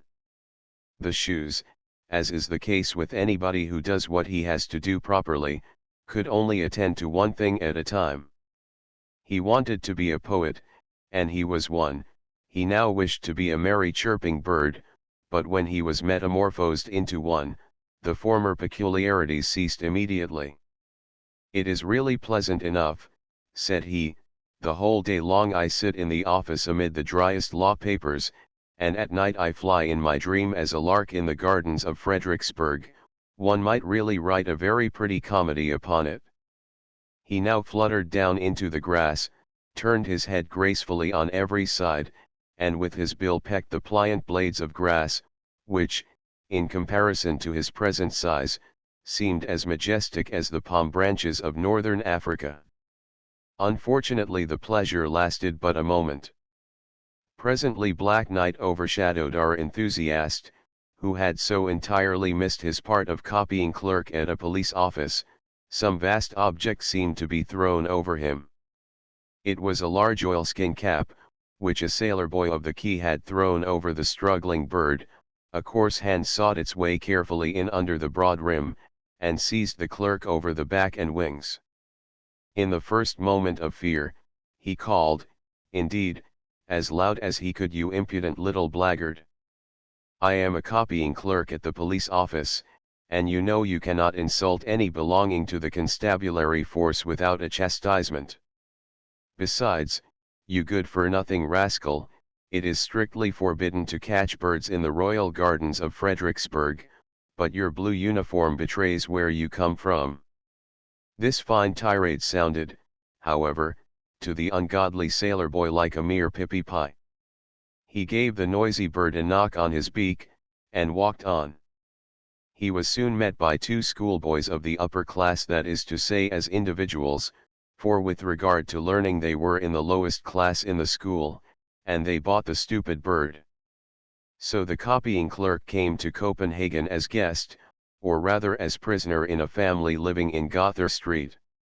"'Tis well that I'm dreaming," said the clerk, "or I really should get angry. First I was a poet, now sold for a few pence as a lark. No doubt it was that accursed poetical nature which has metamorphosed me into such a poor harmless little creature. It is really pitiable, particularly when one gets into the hands of a little blackguard, perfect in all sorts of cruelty to animals. All I should like to know is, how the story will end." The two schoolboys, the proprietors now of the transformed clerk, carried him into an elegant room. A stout stately dame received them with a smile, but she expressed much dissatisfaction that a common field bird, as she called the lark, should appear in such high society. For today, however, she would allow it, and they must shut him in the empty cage that was standing in the window. "Perhaps he will amuse my good Polly," added the lady, looking with a benignant smile at a large green parrot that swung himself backwards and forwards most comfortably in his ring, inside a magnificent brass-wired cage. "Today is Polly's birthday," said she with stupid simplicity, "and the little brown field bird must wish him joy." Mr. Polly uttered not a syllable in reply, but swung to and fro with dignified condescension, while a pretty canary, as yellow as gold, that had lately been brought from his sunny fragrant home, began to sing aloud. "Noisy creature! Will you be quiet?" screamed the lady of the house, covering the cage with an embroidered white pocket handkerchief.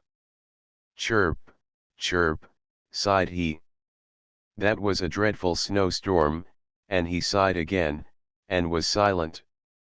The copying clerk, or, as the lady said, the brown field bird, was put into a small cage, close to the canary, and not far from my good Polly. The only human sounds that the parrot could bawl out were, "Come, let us be men." Everything else that he said was as unintelligible to everybody as the chirping of the canary, except to the clerk, who was now a bird too. He understood his companion perfectly.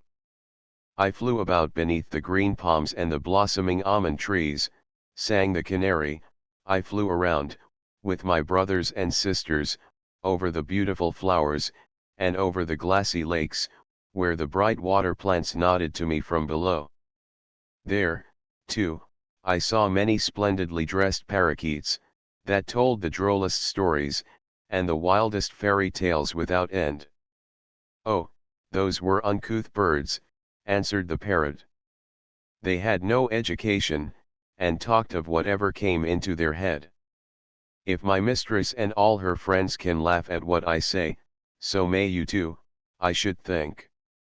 It is a great fault to have no taste for what is witty or amusing. Come, let us be men.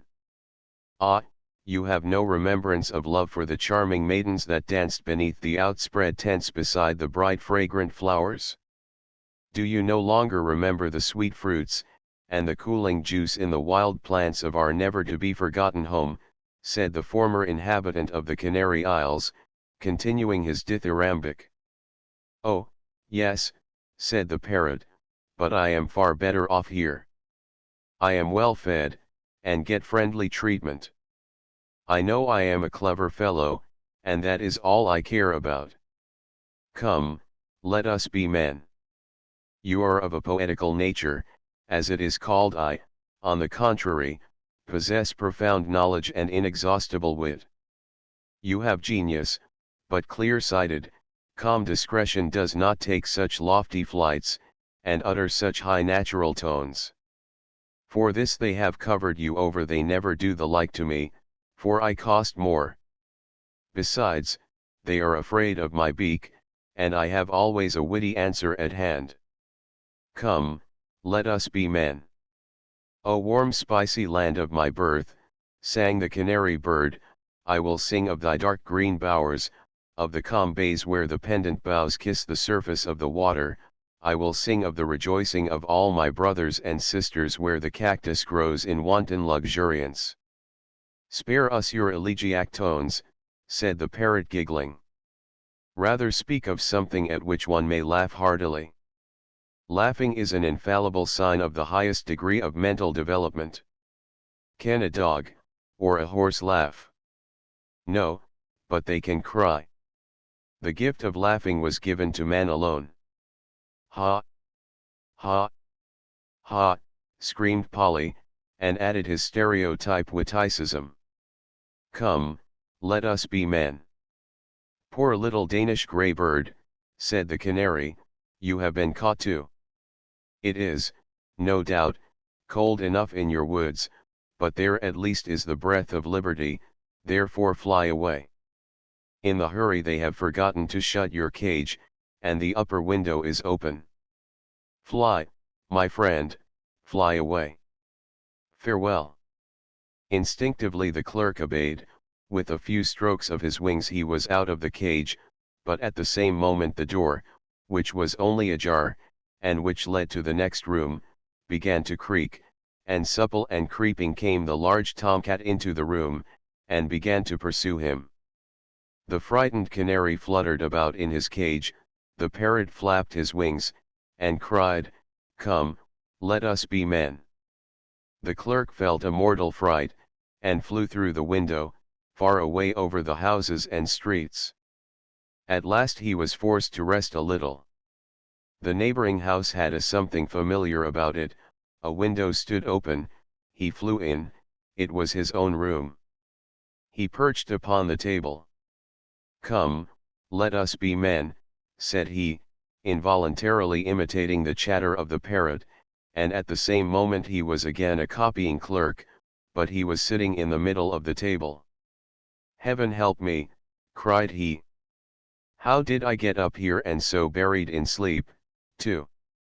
After all, that was a very unpleasant, disagreeable dream that haunted me. The whole story is nothing but silly, stupid nonsense. 6. The best that the galoshes gave the following day, early in the morning, while the clerk was still in bed, someone knocked at his door. It was his neighbor, a young divine, who lived on the same floor. He walked in. Lend me your galoshes, said he, it is so wet in the garden, though the sun is shining most invitingly. I should like to go out a little. He got the galoshes, and he was soon below in a little duodecimo garden, where between two immense walls a plum tree and an apple tree were standing.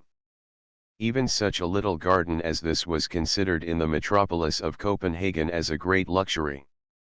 The young man wandered up and down the narrow paths, as well as the prescribed limits would allow. The clock struck 6, without was heard the horn of a postboy.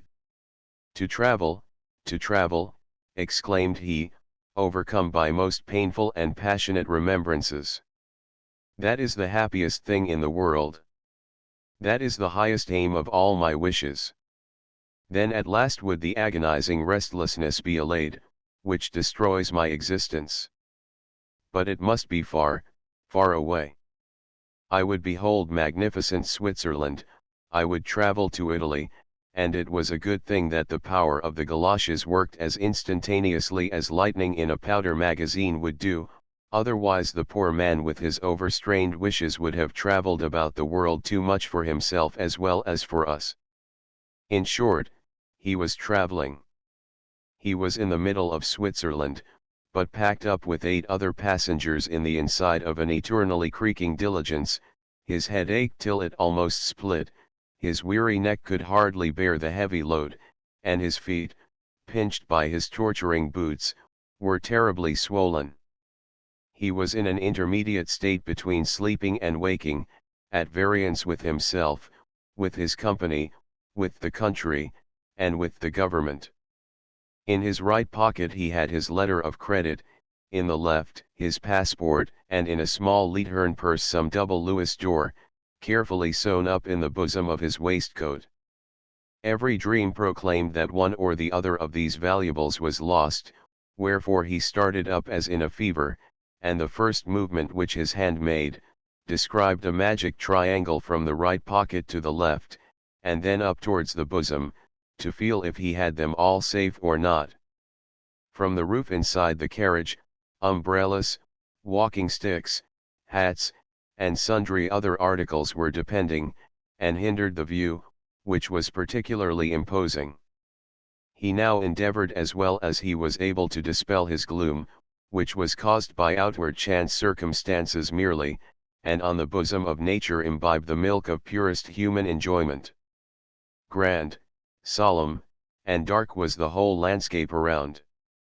The gigantic pine forests, on the pointed crags, seemed almost like little tufts of heather, colored by the surrounding clouds. It began to snow, a cold wind blew and roared as though it were seeking a bride. Ugh, sighed he, were we only on the other side the Alps, then we should have summer, and I could get my letters of credit cashed. The anxiety I feel about them prevents me enjoying Switzerland. Were I but on the other side. And so saying he was on the other side in Italy, between Florence and Rome. Lake Trasimene, illumined by the evening sun, lay like flaming gold between the dark blue mountain ridges. Here, where Hannibal defeated Flaminius, the rivers now held each other in their green embraces. Lovely, half-naked children tended a herd of black swine, beneath a group of fragrant laurel trees, hard by the roadside. Could we render this inimitable picture properly, then would everybody exclaim, beautiful, unparalleled Italy. But neither the young divine said so, nor any one of his grumbling companions in the coach of the Vetturino.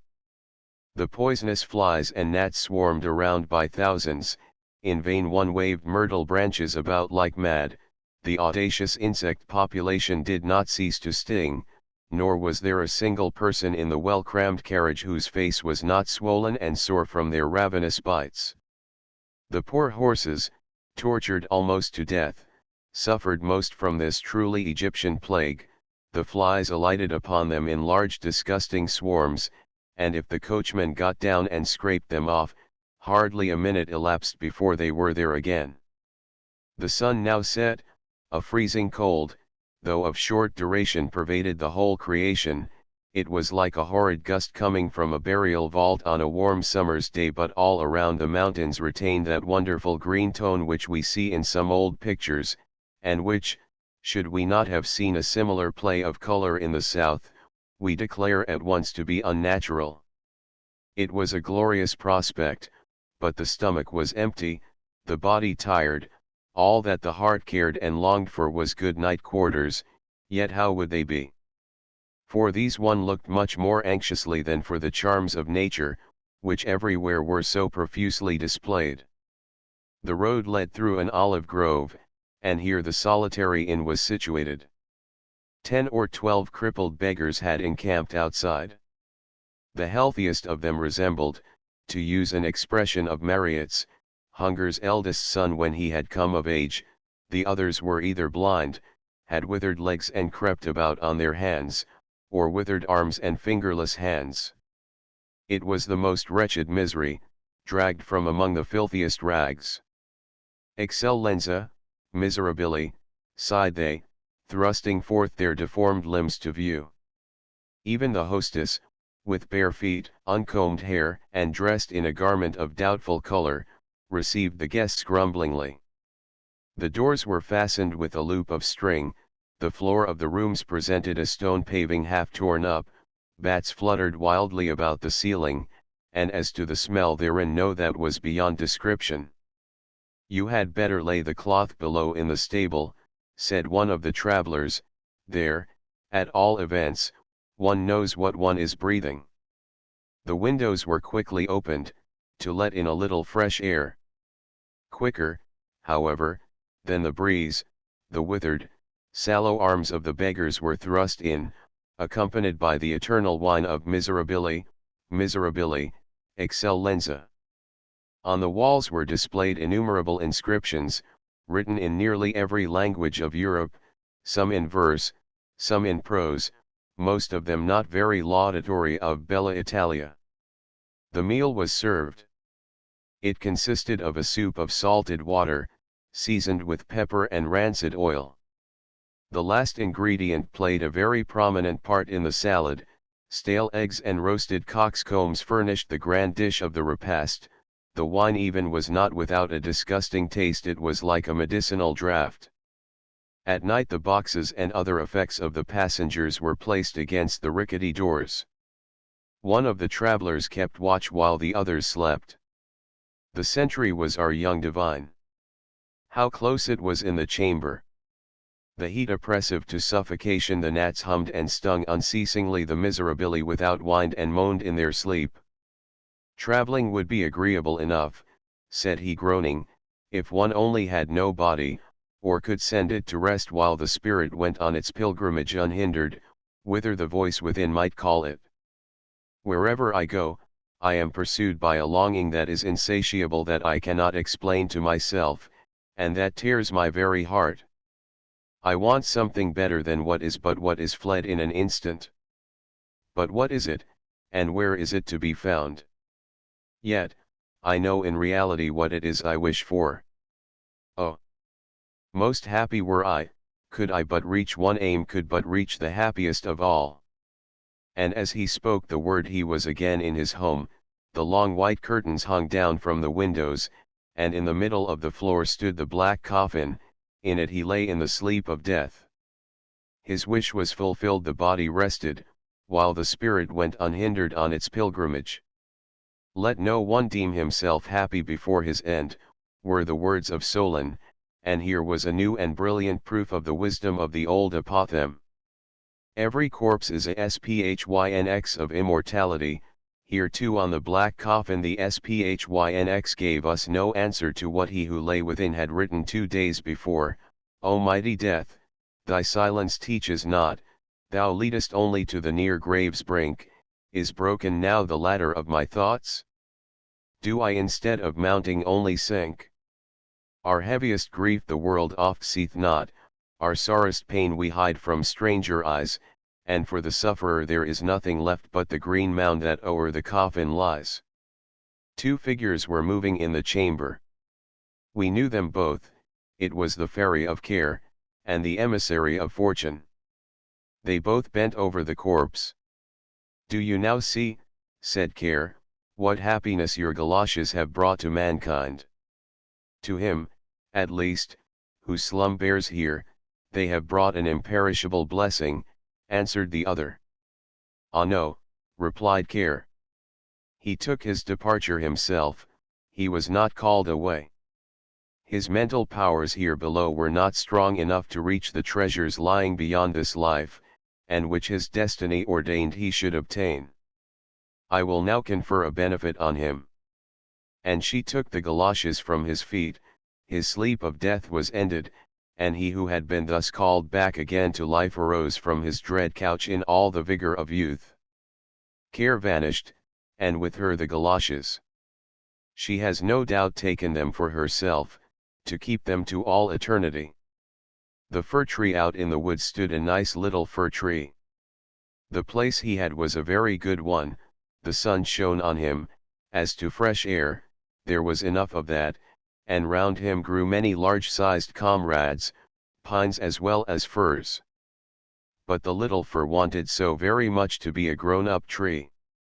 He did not think of the warm sun and of the fresh air, he did not care for the little cottage children that ran about and prattled when they were in the woods looking for wild strawberries. The children often came with a whole pitcher full of berries, or a long row of them threaded on a straw, and sat down near the young tree and said, "Oh, how pretty he is! What a nice little fir!" But this was what the tree could not bear to hear. At the end of a year he had shot up a good deal, and after another year he was another long bit taller, for with fir trees one can always tell by the shoots how many years old they are. "Oh, were I but such a high tree as the others are," sighed he. "Then I should be able to spread out my branches, and with the tops to look into the wide world. Then would the birds build nests among my branches, and when there was a breeze, I could bend with as much stateliness as the others. Neither the sunbeams, nor the birds, nor the red clouds which morning and evening sailed above him, gave the little tree any pleasure. In winter, when the snow lay glittering on the ground, a hare would often come leaping along, and jump right over the little tree. Oh, that made him so angry. But 2 winters were past, and in the third the tree was so large that the hare was obliged to go round it. To grow and grow, to get older and be tall, thought the tree that, after all, is the most delightful thing in the world. In autumn the woodcutters always came and felled some of the largest trees.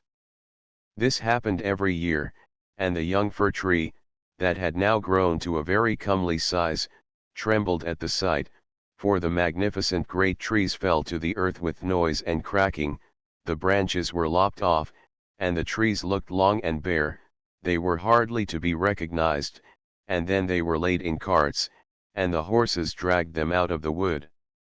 Where did they go to? What became of them? In spring, when the swallows and the storks came, the tree asked them, "Don't you know where they have been taken?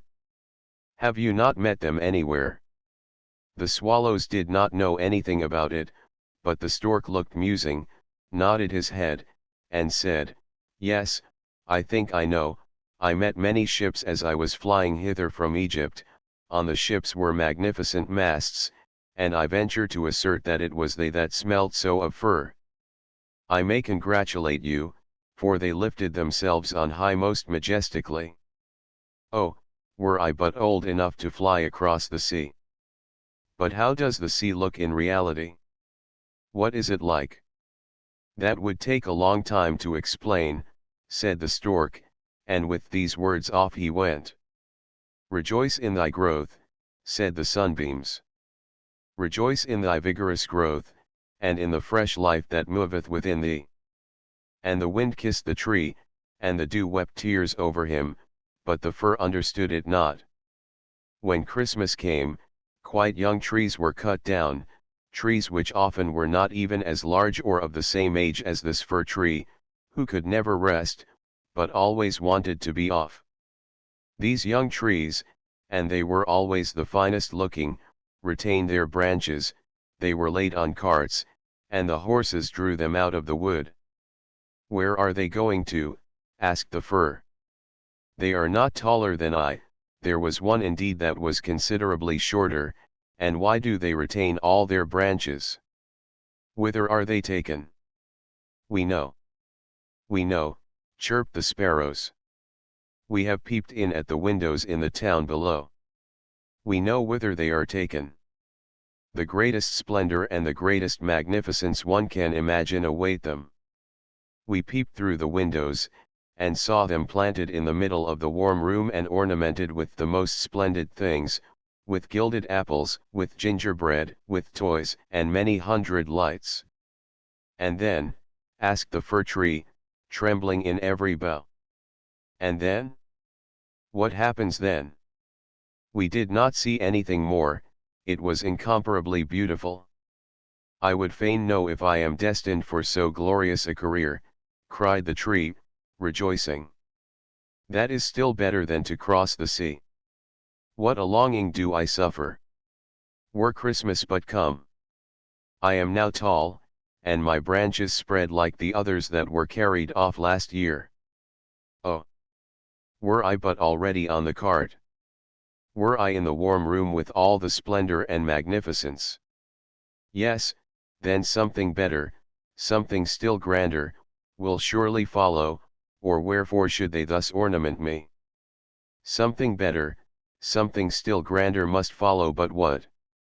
Oh, how I long, how I suffer! I do not know myself what is the matter with me. Rejoice in our presence, said the air and the sunlight. Rejoice in thy own fresh youth. But the tree did not rejoice at all, he grew, and was green both winter and summer. People that saw him said, what a fine tree, and towards Christmas he was one of the first that was cut down. The axe struck deep into the very pith, the tree fell to the earth with a sigh, he felt a pang, it was like a swoon, he could not think of happiness, for he was sorrowful at being separated from his home, from the place where he had sprung up.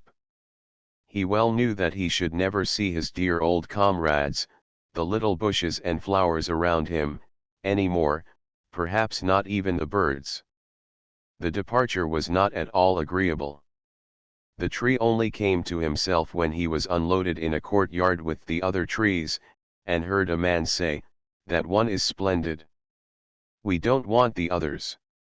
Then two servants came in rich livery and carried the fir tree into a large and splendid drawing room. Portraits were hanging on the walls, and near the white porcelain stove stood two large Chinese vases with lions on the covers. There, too, were large easy chairs, silken sofas, large tables full of picture books and full of toys, worth hundreds and hundreds of crowns, at least the children said so. And the fir tree was stuck upright in a cask that was filled with sand, but no one could see that it was a cask, for green cloth was hung all round it, and it stood on a large gaily colored carpet. Oh! How the tree quivered! What was to happen? The servants, as well as the young ladies, decorated it. On one branch there hung little nets cut out of colored paper, and each net was filled with sugar plums, and among the other boughs gilded apples and walnuts were suspended, looking as though they had grown there, and little blue and white tapers were placed among the leaves. Dolls that looked for all the world like men, the tree had never beheld such before, were seen among the foliage, and at the very top a large star of gold tinsel was fixed. It was really splendid beyond description, splendid. This evening, they all said. How it will shine this evening! Oh, thought the tree. If the evening were but come! If the tapers were but lighted! And then I wonder what will happen. Perhaps the other trees from the forest will come to look at me. Perhaps the sparrows will beat against the window panes. I wonder if I shall take root here, and winter and summer stand covered with ornaments. He knew very much about the matter, but he was so impatient that for sheer longing he got a pain in his back, and this with trees is the same thing as a headache with us. The candles were now lighted. What brightness! What splendor! The tree trembled so in every bough that one of the tapers set fire to the foliage. It blazed up famously. Help! Help! Cried the young ladies, and they quickly put out the fire. Now the tree did not even dare tremble. What a state he was in! He was so uneasy lest he should lose something of his splendor, that he was quite bewildered amidst the glare and brightness, when suddenly both folding doors opened and a troop of children rushed in as if they would upset the tree. The older persons followed quietly, the little ones stood quite still. But it was only for a moment, then they shouted that the whole place re-echoed with their rejoicing, they danced round the tree, and one present after the other was pulled off. What are they about, thought the tree. What is to happen now? And the lights burned down to the very branches, and as they burned down they were put out one after the other, and then the children had permission to plunder the tree. So they fell upon it with such violence that all its branches cracked. If it had not been fixed firmly in the ground, it would certainly have tumbled down. The children danced about with their beautiful playthings, no one looked at the tree except the old nurse, who peeped between the branches, but it was only to see if there was a fig or an apple left that had been forgotten. A story! A story! Cried the children, drawing a little fat man towards the tree. He seated himself under it and said, "Now we are in the shade, and the tree can listen too. But I shall tell only one story. Now which will you have, that about Ivediavidi, or about Humpy Dumpy, who tumbled downstairs, and yet after all came to the throne and married the princess?" "Ivediavidi," cried some, "Humpy Dumpy," cried the others. There was such a bawling and screaming the fir tree alone was silent, and he thought to himself, "Am I not to bawl with the rest? Am I to do nothing whatever?" For he was one of the company, and had done what he had to do. And the man told about Humpy Dumpy that tumbled down, who notwithstanding came to the throne, and at last married the princess. And the children clapped their hands, and cried, "Oh, go on! Do go on!" They wanted to hear about Ivediavidi too, but the little man only told them about Humpy Dumpy. The fir tree stood quite still and absorbed in thought. The birds in the wood had never related the like of this. Humpy Dumpy fell downstairs, and yet he married the princess. Yes, yes. That's the way of the world, thought the fir tree, and believed it all, because the man who told the story was so good looking. Well, well, who knows, perhaps I may fall downstairs, too, and get a princess as wife. And he looked forward with joy to the morrow, when he hoped to be decked out again with lights, playthings, fruits, and tinsel. I won't tremble tomorrow, thought the fir tree. I will enjoy to the full all my splendor. Tomorrow I shall hear again the story of Humpy Dumpy, and perhaps that of Ivediavidi too. And the whole night the tree stood still and in deep thought. In the morning the servant and the housemaid came in. Now then the splendor will begin again, thought the fir. But they dragged him out of the room, and up the stairs into the loft, and here, in a dark corner, where no daylight could enter, they left him. What's the meaning of this, thought the tree. What am I to do here? What shall I hear now, I wonder? And he leaned against the wall lost in reverie. Time enough had he too for his reflections, for days and nights passed on, and nobody came up, and when at last somebody did come, it was only to put some great trunks in a corner, out of the way. There stood the tree quite hidden, it seemed as if he had been entirely forgotten. "'Tis now winter out of doors," thought the tree. "The earth is hard and covered with snow, men cannot plant me now, and therefore I have been put up here under shelter till the springtime comes. How thoughtful that is! How kind man is, after all! If it only were not so dark here, and so terribly lonely. Not even a hare.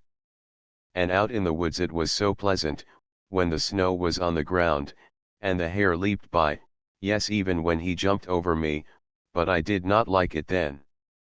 It is really terribly lonely here." "Squeak! Squeak!" said a little mouse, at the same moment, peeping out of his hole. And then another little one came. They snuffed about the fir tree, and rustled among the branches. "It is dreadfully cold," said the mouse. "But for that, it would be delightful here, old fir, wouldn't it?" "I am by no means old," said the fir tree. "There's many a one considerably older than I am." "Where do you come from?" asked the mice, "and what can you do?" They were so extremely curious. "Tell us about the most beautiful spot on the earth." "Have you never been there? Were you never in the larder, where cheeses lie on the shelves, and hams hang from above, where one dances about on tallow candles, that place where one enters lean, and comes out again fat and portly?" "I know no such place," said the tree. "But I know the wood, where the sun shines and where the little birds sing." And then he told all about his youth, and the little mice had never heard the like before, and they listened and said, "Well, to be sure. How much you have seen! How happy you must have been!" "I," said the fir tree, thinking over what he had himself related. "Yes, in reality those were happy times." And then he told about Christmas Eve, when he was decked out with cakes and candles. "Oh," said the little mice, "how fortunate you have been, old fir tree." "I am by no means old," said he.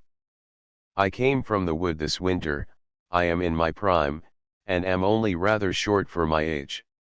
"What delightful stories you know," said the mice, and the next night they came with 4 other little mice, who were to hear what the tree recounted, and the more he related, the more he remembered himself, and it appeared as if those times had really been happy times.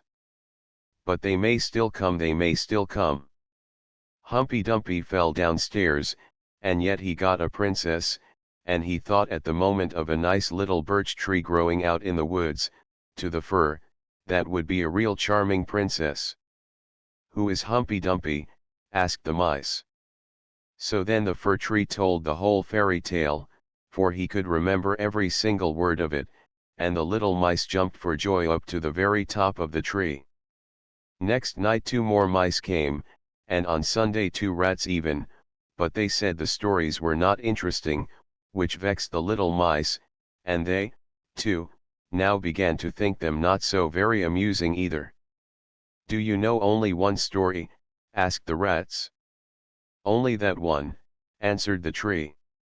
"I heard it on my happiest evening, but I did not then know how happy I was." "It is a very stupid story. Don't you know one about bacon and tallow candles? Can't you tell any larder stories?" "No," said the tree. "Then goodbye," said the rats, and they went home. At last the little mice stayed away also, and the tree sighed, "After all, it was very pleasant when the sleek little mice sat round me, and listened to what I told them. Now that too is over. But I will take good care to enjoy myself when I am brought out again." But when was that to be? Why, one morning there came a quantity of people and set to work in the loft. The trunks were moved, the tree was pulled out and thrown rather hard, it is true, down on the floor, but a man drew him towards the stairs, where the daylight shone. "Now a merry life will begin again," thought the tree. He felt the fresh air, the first sunbeam, and now he was out in the courtyard. All passed so quickly, there was so much going on around him, the tree quite forgot to look to himself. The court adjoined a garden, and all was in flower, the roses hung so fresh and odorous over the balustrade, the lindens were in blossom, the swallows flew by, and said, "Quirravit. My husband is come," but it was not the fir tree that they meant. "Now, then, I shall really enjoy life," said he exultingly, and spread out his branches, but, alas, they were all withered and yellow. It was in a corner that he lay, among weeds and nettles. The golden star of tinsel was still on the top of the tree, and glittered in the sunshine. In the courtyard some of the merry children were playing who had danced at Christmas round the fir tree, and were so glad at the sight of him. One of the youngest ran and tore off the golden star.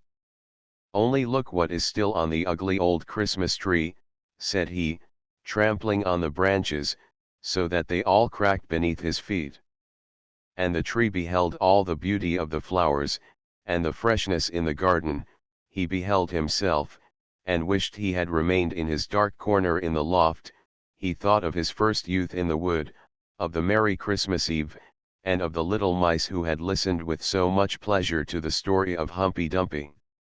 "'Tis over, 'tis past," said the poor tree. "Had I but rejoiced when I had reason to do so. But now 'tis past, 'tis past." And the gardener's boy chopped the tree into small pieces. There was a whole heap lying there. The wood flamed up splendidly under the large brewing copper, and it sighed so deeply. Each sigh was like a shot. The boys played about in the court, and the youngest wore the gold star on his breast which the tree had had on the happiest evening of his life. However, that was over now, the tree gone, the story at an end. All was over, every tale must end at last. The Snow Queen first story, which treats of a mirror and of the splinters. Now then, let us begin. When we are at the end of the story, we shall know more than we know now, but to begin. Once upon a time there was a wicked sprite. Indeed he was the most mischievous of all sprites. One day he was in a very good humor, for he had made a mirror with the power of causing all that was good and beautiful when it was reflected therein, to look poor and mean, but that which was good for nothing and looked ugly was shown magnified and increased in ugliness. In this mirror the most beautiful landscapes looked like boiled spinach, and the best persons were turned into frights, or appeared to stand on their heads.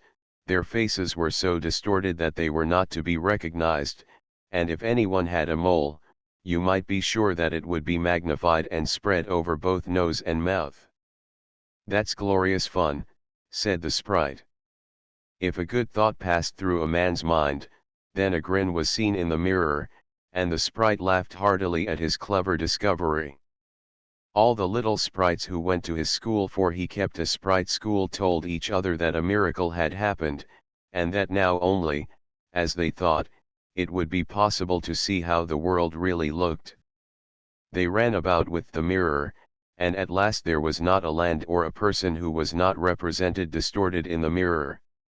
So then they thought they would fly up to the sky, and have a joke there. The higher they flew with the mirror, the more terribly it grinned. They could hardly hold it fast. Higher and higher still they flew, nearer and nearer to the stars, when suddenly the mirror shook so terribly with grinning, that it flew out of their hands and fell to the earth, where it was dashed in 100,000,000 and more pieces. And now it worked much more evil than before, for some of these pieces were hardly so large as a grain of sand, and they flew about in the wide world, and when they got into people's eyes, there they stayed, and then people saw everything perverted, or only had an eye for that which was evil. This happened because the very smallest bit had the same power which the whole mirror had possessed. Some persons even got a splinter in their heart, and then it made one shudder, for their heart became like a lump of ice. Some of the broken pieces were so large that they were used for window panes, through which one could not see one's friends. Other pieces were put in spectacles, and that was a sad affair when people put on their glasses to see well and rightly. Then the wicked sprite laughed till he almost choked, for all this tickled his fancy. The fine splinters still flew about in the air, and now we shall hear what happened next. Second story. A little boy and a little girl in a large town, where there are so many houses, and so many people, that there is no roof left for everybody to have a little garden, and where, on this account, most persons are obliged to content themselves with flowers in pots. There lived two little children, who had a garden somewhat larger than a flower pot. They were not brother and sister, but they cared for each other as much as if they were. Their parents lived exactly opposite. They inhabited two garrets, and where the roof of the one house joined that of the other, and the gutter ran along the extreme end of it, there was to each house a small window. One needed only to step over the gutter to get from one window to the other. The children's parents had large wooden boxes there, in which vegetables for the kitchen were planted, and little rose trees besides. There was a rose in each box, and they grew splendidly. They now thought of placing the boxes across the gutter, so that they nearly reached from one window to the other, and looked just like two walls of flowers. The tendrils of the peas hung down over the boxes, and the rose trees shot up long branches, twined round the windows, and then bent towards each other. It was almost like a triumphant arch of foliage and flowers. The boxes were very high, and the children knew that they must not creep over them, so they often obtained permission to get out of the windows to each other, and to sit on their little stools among the roses, where they could play delightfully. In winter there was an end of this pleasure. The windows were often frozen over, but then they heated copper farthings on the stove, and laid the hot farthing on the window pane, and then they had a capital peep-hole, quite nicely rounded, and out of each peeped a gentle friendly eye. It was the little boy and the little girl who were looking out. His name was Kay, hers was Gerda. In summer, with one jump, they could get to each other, but in winter they were obliged first to go down the long stairs, and then up the long stairs again, and out of doors there was quite a snowstorm. "It is the white bees that are swarming," said Kay's old grandmother. "Do the white bees choose a queen?"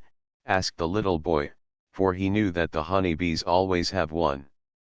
"Yes," said the grandmother, "she flies where the swarm hangs in the thickest clusters. She is the largest of all, and she can never remain quietly on the earth, but goes up again into the black clouds. Many a winter's night she flies through the streets of the town, and peeps in at the windows, and they then freeze in so wondrous a manner that they look like flowers." "Yes, I have seen it," said both the children, and so they knew that it was true. "Can the Snow Queen come in?" said the little girl. "Only let her come in," said the little boy. "Then I'd put her on the stove, and she'd melt." And then his grandmother patted his head and told him other stories. In the evening, when little Kay was at home, and half undressed, he climbed up on the chair by the window, and peeped out of the little hole. A few snowflakes were falling, and one, the largest of all, remained lying on the edge of a flower pot. The flake of snow grew larger and larger, and at last it was like a young lady, dressed in the finest white gauze, made of a million little flakes like stars. She was so beautiful and delicate, but she was of ice, of dazzling, sparkling ice, yet she lived. Her eyes gazed fixedly, like two stars, but there was neither quiet nor repose in them. She nodded towards the window, and beckoned with her hand. The little boy was frightened, and jumped down from the chair. It seemed to him as if, at the same moment, a large bird flew past the window. The next day it was a sharp frost, and then the spring came, the sun shone, the green leaves appeared, the swallows built their nests, the windows were opened, and the little children again sat in their pretty garden, high up on the leads at the top of the house. That summer the roses flowered in unwonted beauty. The little girl had learned a hymn, in which there was something about roses, and then she thought of her own flowers, and she sang the verse to the little boy, who then sang it with her. "The rose in the valley is blooming so sweet, and angels descend there the children to greet." And the children held each other by the hand, kissed the roses, looked up at the clear sunshine, and spoke as though they really saw angels there. What lovely summer days those were! How delightful to be out in the air, near the fresh rose bushes, that seem as if they would never finish blossoming. Kay and Gerda looked at the picture book full of beasts and of birds, and it was then the clock in the church tower was just striking 5 that Kay said, "Oh, I feel such a sharp pain in my heart, and now something has got into my eye." The little girl put her arms around his neck. He winked his eyes, now there was nothing to be seen. "I think it is out now," said he, but it was not. It was just one of those pieces of glass from the magic mirror that had got into his eye, and poor Kay had got another piece right in his heart. "It will soon become like ice." It did not hurt any longer, but there it was. "What are you crying for?" asked he. "You look so ugly." "There's nothing the matter with me." "Ah," said he at once, "that rose is cankered. And look, this one is quite crooked. After all, these roses are very ugly. They are just like the box they are planted in." And then he gave the box a good kick with his foot, and pulled both the roses up. "What are you doing?" cried the little girl, and as he perceived her fright, he pulled up another rose, got in at the window, and hastened off from dear little Gerda. Afterwards, when she brought her picture book, he asked, "What horrid beasts have you there?" And if his grandmother told them stories, he always interrupted her. Besides, if he could manage it, he would get behind her, put on her spectacles, and imitate her way of speaking. He copied all her ways, and then everybody laughed at him. He was soon able to imitate the gait and manner of everyone in the street.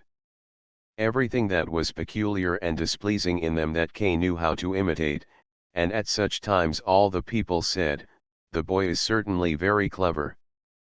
But it was the glass he had got in his eye, the glass that was sticking in his heart, which made him tease even little Gerda, whose whole soul was devoted to him. His games now were quite different to what they had formerly been, they were so very knowing.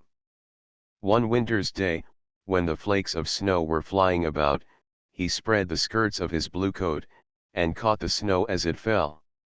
"Look through this glass, Gerda," said he. And every flake seemed larger, and appeared like a magnificent flower, or beautiful star. It was splendid to look at. "Look, how clever," said Kay. "That's much more interesting than real flowers. They are as exact as possible, there is not a fault in them, if they did not melt." It was not long after this, that Kay came one day with large gloves on, and his little sledge at his back, and bawled right into Gerda's ears, "I have permission to go out into the square where the others are playing," and off he was in a moment. There, in the market-place, some of the boldest of the boys used to tie their sledges to the carts as they passed by, and so they were pulled along, and got a good ride. It was so capital. Just as they were in the very height of their amusement, a large sledge passed by. It was painted quite white, and there was someone in it wrapped up in a rough white mantle of fur, with a rough white fur cap on his head. The sledge drove round the square twice, and Kay tied on his sledge as quickly as he could, and off he drove with it. On they went quicker and quicker into the next street, and the person who drove turned round to Kay, and nodded to him in a friendly manner, just as if they knew each other. Every time he was going to untie his sledge, the person nodded to him, and then Kay sat quiet, and so on they went till they came outside the gates of the town. Then the snow began to fall so thickly that the little boy could not see an arm's length before him, but still on he went, when suddenly he let go the string he held in his hand in order to get loose from the sledge, but it was of no use, still the little vehicle rushed on with the quickness of the wind. He then cried as loud as he could, but no one heard him. The snow drifted and the sledge flew on, and sometimes it gave a jerk as though they were driving over hedges and ditches. He was quite frightened, and he tried to repeat the Lord's Prayer, but all he could do, he was only able to remember the multiplication table. The snowflakes grew larger and larger, till at last they looked just like great white fowls. Suddenly they flew on one side, The large sledge stopped, and the person who drove rose up. It was a lady, her cloak and cap were of snow. She was tall and of slender figure, and of a dazzling whiteness. It was the Snow Queen. "We have traveled fast," said she, "but it is freezingly cold. Come under my bearskin." And she put him in the sledge beside her, wrapped the fur round him, and he felt as though he were sinking in a snow wreath. "Are you still cold?" asked she, and then she kissed his forehead. Ah! It was colder than ice, it penetrated to his very heart, which was already almost a frozen lump. It seemed to him as if he were about to die but a moment more, and it was quite congenial to him, and he did not remark the cold that was around him. "My sledge. Do not forget my sledge." It was the first thing he thought of. It was there tied to one of the white chickens, who flew along with it on his back behind the large sledge. The Snow Queen kissed Kay once more, and then he forgot little Gerda, grandmother, and all whom he had left at his home. "Now you will have no more kisses," said she, "or else I should kiss you to death." Kay looked at her. She was very beautiful, a more clever, or a more lovely countenance he could not fancy to himself, and she no longer appeared of ice as before, when she sat outside the window, and beckoned to him. In his eyes she was perfect, he did not fear her at all, and told her that he could calculate in his head and with fractions, even, that he knew the number of square miles there were in the different countries, and how many inhabitants they contained, and she smiled while he spoke. It then seemed to him as if what he knew was not enough, and he looked upwards in the large huge empty space above him, and on she flew with him, flew high over the black clouds, while the storm moaned and whistled as though it were singing some old tune. On they flew over woods and lakes, over seas and many lands, and beneath them the chilling storm rushed fast, the wolves howled, the snow crackled, above them flew large screaming crows, but higher up appeared the moon, quite large and bright, and it was on it that Kay gazed during the long winter's night, while by day he slept at the feet of the Snow Queen. Third story. Of the flower garden at the old woman's who understood witchcraft. But what became of little Gerda when Kay did not return? Where could he be? Nobody knew, nobody could give any intelligence. All the boys knew was, that they had seen him tie his sledge to another large and splendid one, which drove down the street and out of the town. Nobody knew where he was, many sad tears were shed, and little Gerda wept long and bitterly. At last she said he must be dead, that he had been drowned in the river which flowed close to the town. Oh! Those were very long and dismal winter evenings. At last spring came, with its warm sunshine. "Kay is dead and gone," said little Gerda. "That I don't believe," said the sunshine. "Kay is dead and gone," said she to the swallows. "That I don't believe," said they, and at last little Gerda did not think so any longer either. "I'll put on my red shoes," said she, one morning, "Kay has never seen them, and then I'll go down to the river and ask there." It was quite early, she kissed her old grandmother, who was still asleep, put on her red shoes, and went alone to the river. "Is it true that you have taken my little playfellow? I will make you a present of my red shoes, if you will give him back to me." And, as it seemed to her, the blue waves nodded in a strange manner. Then she took off her red shoes, the most precious things she possessed, and threw them both into the river. But they fell close to the bank, and the little waves bore them immediately to land. It was as if the stream would not take what was dearest to her, for in reality it had not got little Kay, but Gerda thought that she had not thrown the shoes out far enough, so she clambered into a boat which lay among the rushes, went to the farthest end, and threw out the shoes. But the boat was not fastened, and the motion which she occasioned, made it drift from the shore. She observed this, and hastened to get back, but before she could do so, the boat was more than a yard from the land, and was gliding quickly onward. Little Gerda was very frightened, and began to cry, but no one heard her except the sparrows, and they could not carry her to land, but they flew along the bank, and sang as if to comfort her, "Here we are! Here we are!" The boat drifted with the stream. Little Gerda sat quite still without shoes, for they were swimming behind the boat, but she could not reach them, because the boat went much faster than they did. The banks on both sides were beautiful, lovely flowers, venerable trees, and slopes with sheep and cows, but not a human being was to be seen. "Perhaps the river will carry me to little Kay," said she, and then she grew less sad. She rose, and looked for many hours at the beautiful green banks. Presently she sailed by a large cherry orchard, where was a little cottage with curious red and blue windows. It was thatched, and before it 2 wooden soldiers stood sentry, and presented arms when anyone went past.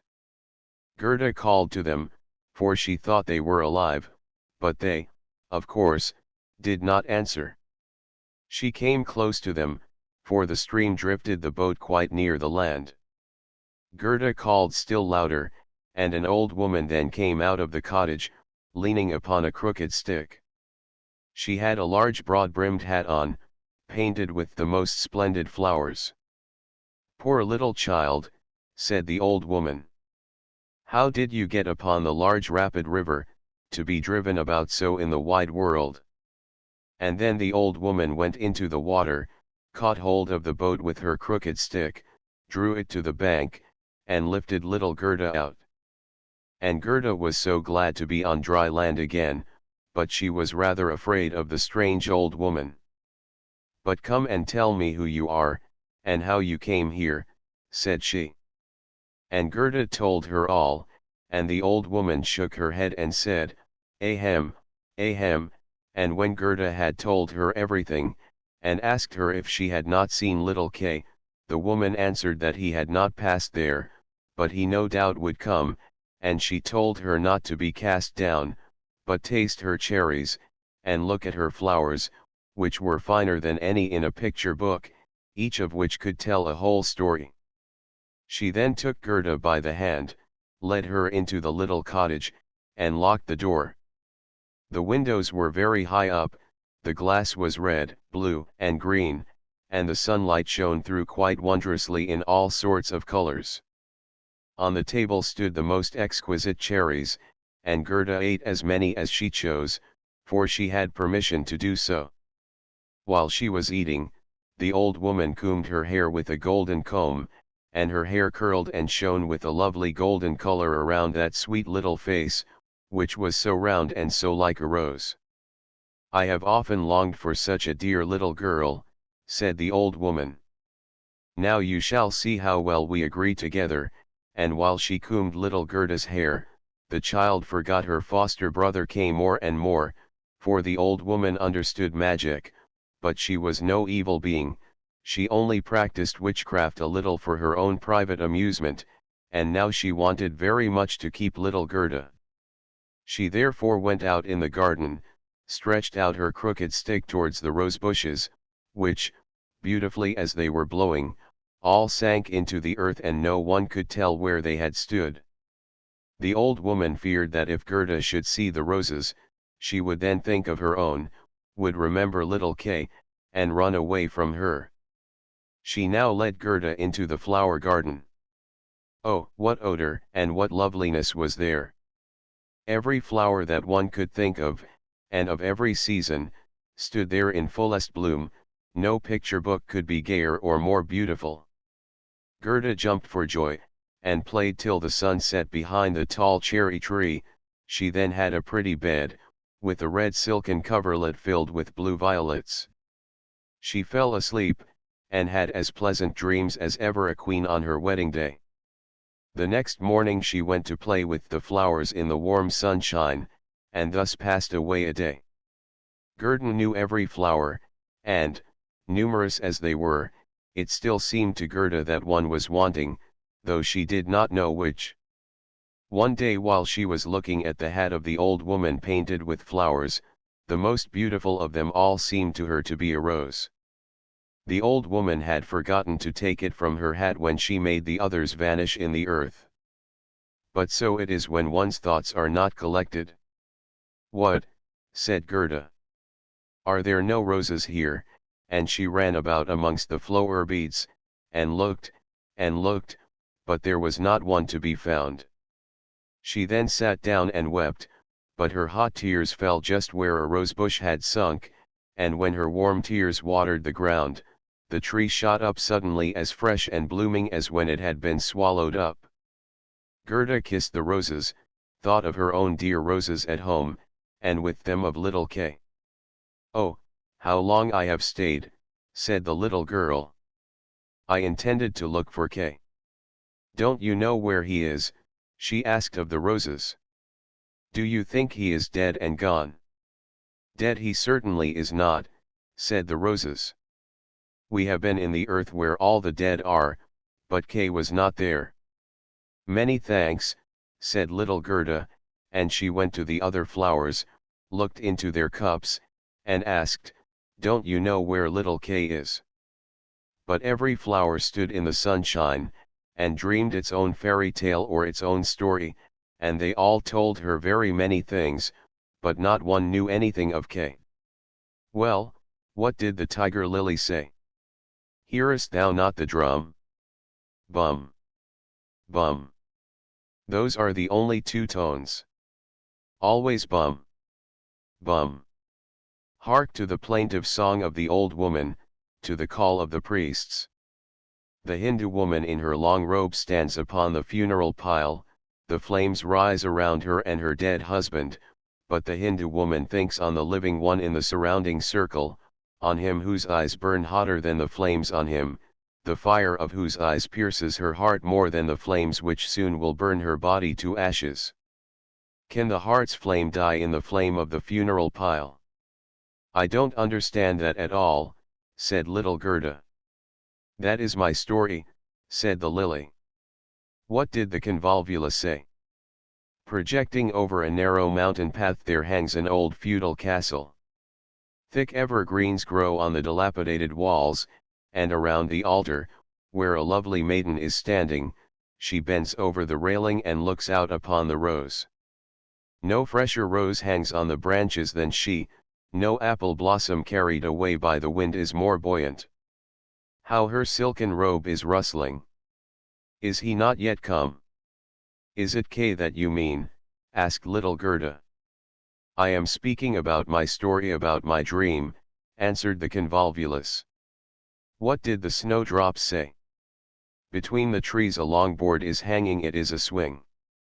Two little girls are sitting in it, and swing themselves backwards and forwards, their frocks are as white as snow, and long green silk ribbons flutter from their bonnets.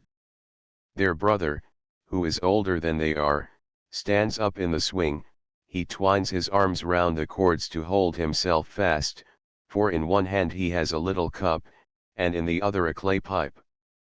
He is blowing soap bubbles.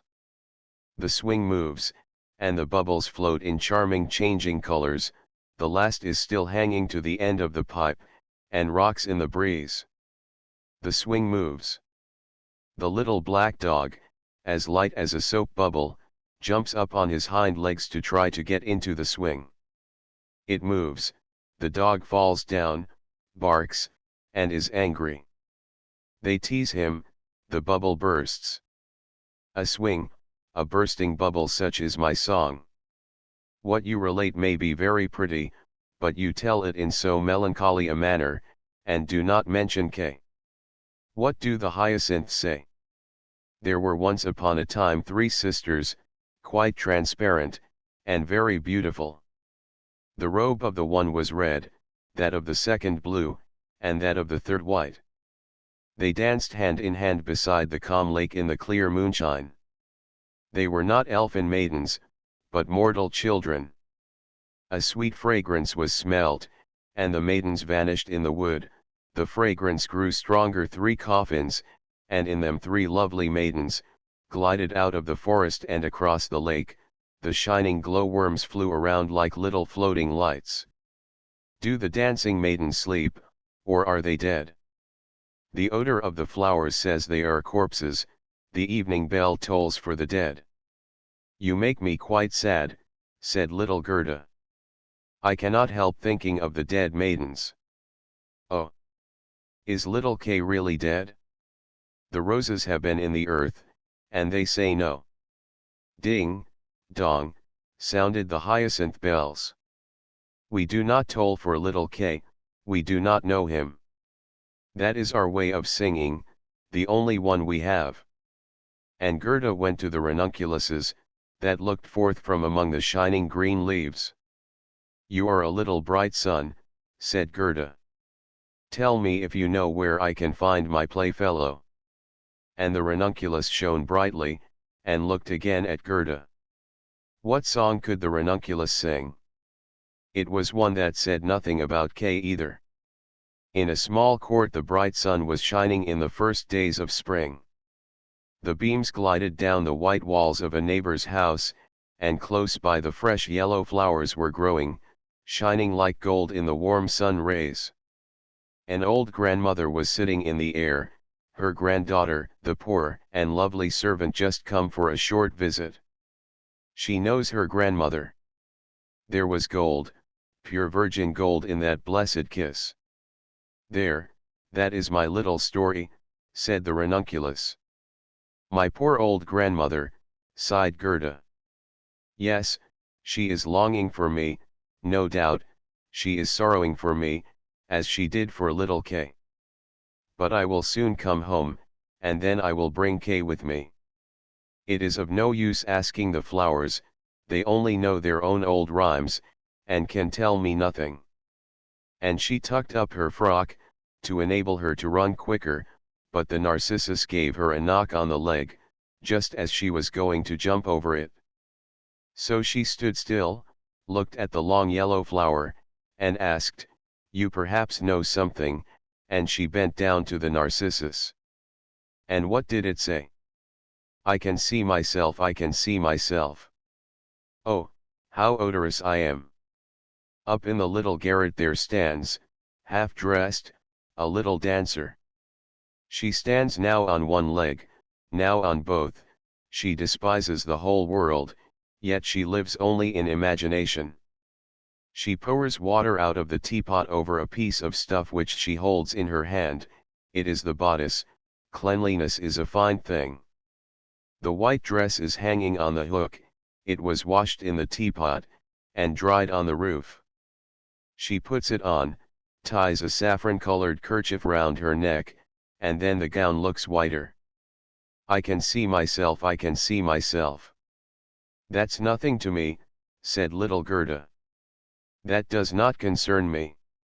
And then off she ran to the further end of the garden. The gate was locked, but she shook the rusted bolt till it was loosened, and the gate opened, and little Gerda ran off barefooted into the wide world. She looked round her thrice, but no one followed her. At last she could run no longer, she sat down on a large stone, and when she looked about her, she saw that the summer had passed, it was late in the autumn, but that one could not remark in the beautiful garden, where there was always sunshine, and where there were flowers the whole year round. Dear me, how long I have stayed, said Gerda. Autumn is come. I must not rest any longer. And she got up to go further. Oh, how tender and wearied her little feet were. All around it looked so cold and raw, the long willow leaves were quite yellow, and the fog dripped from them like water, one leaf fell after the other, the sloes only stood full of fruit, which set one's teeth on edge. Oh, how dark and comfortless it was in the dreary world. Fourth story.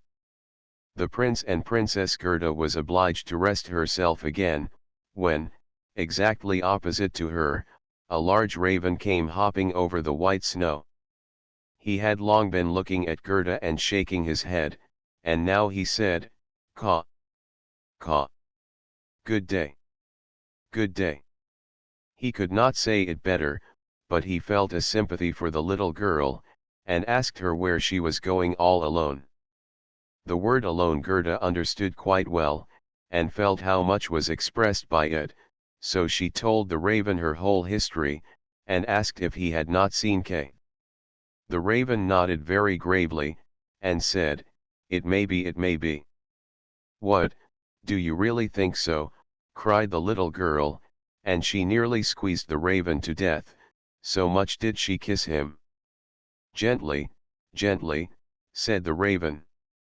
"I think I know, I think that it may be little Kay. But now he has forgotten you for the princess." "Does he live with the princess?" asked Gerda. "Yes, listen," said the raven, "but it will be difficult for me to speak your language. If you understand the raven language I can tell you better." "No, I have not learned it," said Gerda, "but my grandmother understands it, and she can speak gibberish too." "I wish I had learned it." "No matter," said the raven, "I will tell you as well as I can, however, it will be bad enough." And then he told all he knew. "In the kingdom where we now are there lives a princess, who is extraordinarily clever, for she has read all the newspapers in the whole world, and has forgotten them again, so clever is she. She was lately, it is said, sitting on her throne, which is not very amusing after all, when she began humming an old tune, and it was just, 'Oh, why should I not be married?' That song is not without its meaning," said she, and so then she was determined to marry, but she would have a husband who knew how to give an answer when he was spoken to, not one who looked only as if he were a great personage, for that is so tiresome. She then had all the ladies of the court drum together, and when they heard her intention, all were very pleased, and said, "We are very glad to hear it, it is the very thing we were thinking of."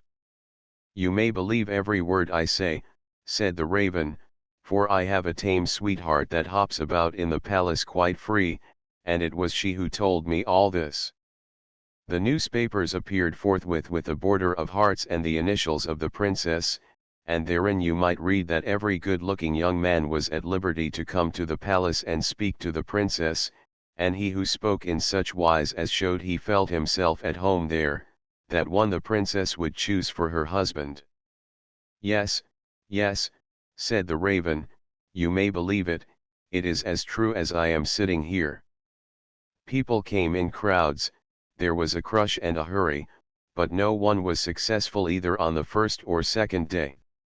They could all talk well enough when they were out in the street, but as soon as they came inside the palace gates, and saw the guard richly dressed in silver, and the lackeys in gold on the staircase, and the large illuminated saloons, then they were abashed, and when they stood before the throne on which the princess was sitting, all they could do was to repeat the last word they had uttered, and to hear it again did not interest her very much. It was just as if the people within were under a charm, and had fallen into a trance till they came out again into the street, for then then they could chatter enough. There was a whole row of them standing from the town gates to the palace. "I was there myself to look," said the raven. "They grew hungry and thirsty, but from the palace they got nothing whatever, not even a glass of water. Some of the cleverest, it is true, had taken bread and butter with them, but none shared it with his neighbor, for each thought, 'Let him look hungry, and then the princess won't have him.'" "But little Kay," said Gerda, "when did he come? Was he among the number?" "Patience, patience, we are just come to him. It was on the third day, when a little personage without horse or equipage, came marching right boldly up to the palace. His eyes shone like yours, he had beautiful long hair, but his clothes were very shabby." "That was Kay," cried Gerda, with a voice of delight. "Oh, now I've found him," and she clapped her hands for joy. "He had a little knapsack at his back," said the raven. "No, that was certainly his sledge," said Gerda, "for when he went away he took his sledge with him." "That may be," said the raven, I did not examine him so minutely, but I know from my tame sweetheart, that when he came into the courtyard of the palace, and saw the bodyguard in silver, the lackeys on the staircase, he was not the least abashed. He nodded, and said to them, "It must be very tiresome to stand on the stairs. For my part, I shall go in." The saloons were gleaming with lustres. Privy councillors and excellencies were walking about barefooted, and wore gold keys. It was enough to make anyone feel uncomfortable. His boots creaked, too, so loudly, but still he was not at all afraid. "That's Kay for certain," said Gerda. "I know he had on new boots. I have heard them creaking in grandmamma's room." "Yes, they creaked," said the raven. And on he went boldly up to the princess, who was sitting on a pearl as large as a spinning wheel. All the ladies of the court, with their attendants and attendants, and all the cavaliers, with their gentlemen and gentlemen's gentlemen, stood round, and the nearer they stood to the door, the prouder they looked. It was hardly possible to look at the gentleman's gentleman, so very haughtily did he stand in the doorway. "It must have been terrible," said little Gerda. "And did Kay get the princess?" "Were I not a raven, I should have taken the princess myself, although I am promised." It is said he spoke as well as I speak when I talk raven language. This I learned from my tame sweetheart. He was bold and nicely behaved. He had not come to woo the princess, but only to hear her wisdom. She pleased him, and he pleased her. "Yes, yes, for certain that was Kay," said Gerda. "He was so clever, he could reckon fractions in his head." "Oh, won't you take me to the palace?" "That is very easily said," answered the raven. "But how are we to manage it?" "I'll speak to my tame sweetheart about it. She must advise us, for so much I must tell you, such a little girl as you are will never get permission to enter." "Oh, yes I shall," said Gerda. "When Kay hears that I am here, he will come out directly to fetch me." "Wait for me here on these steps," said the raven. He moved his head backwards and forwards and flew away. The evening was closing in when the raven returned. "Caw-caw," said he. "She sends you her compliments, and here is a roll for you." She took it out of the kitchen, where there is bread enough. "You are hungry, no doubt. It is not possible for you to enter the palace, for you are barefooted. The guards in silver, and the lackeys in gold, would not allow it, but do not cry, you shall come in still. My sweetheart knows a little back stair that leads to the bedchamber, and she knows where she can get the key of it." And they went into the garden in the large avenue, where one leaf was falling after the other, and when the lights in the palace had all gradually disappeared, the raven led little Gerda to the back door, which stood half open. Oh, how Gerda's heart beat with anxiety and longing! It was just as if she had been about to do something wrong, and yet she only wanted to know if little Kay was there. Yes, he must be there. She called to mind his intelligent eyes, and his long hair, so vividly, she could quite see him as he used to laugh when they were sitting under the roses at home. "He will, no doubt, be glad to see you, to hear what a long way you have come for his sake, to know how unhappy all at home were when he did not come back." Oh, what a fright and a joy it was! They were now on the stairs. A single lamp was burning there, and on the floor stood the tame raven, turning her head on every side and looking at Gerda, who bowed as her grandmother had taught her to do. "My intended has told me so much good of you, my dear young lady," said the tame raven. "Your tale is very affecting. If you will take the lamp, I will go before. We will go straight on, for we shall meet no one." "I think there is somebody just behind us," said Gerda, and something rushed past. It was like shadowy figures on the wall, horses with flowing manes and thin legs, huntsmen, ladies and gentlemen on horseback.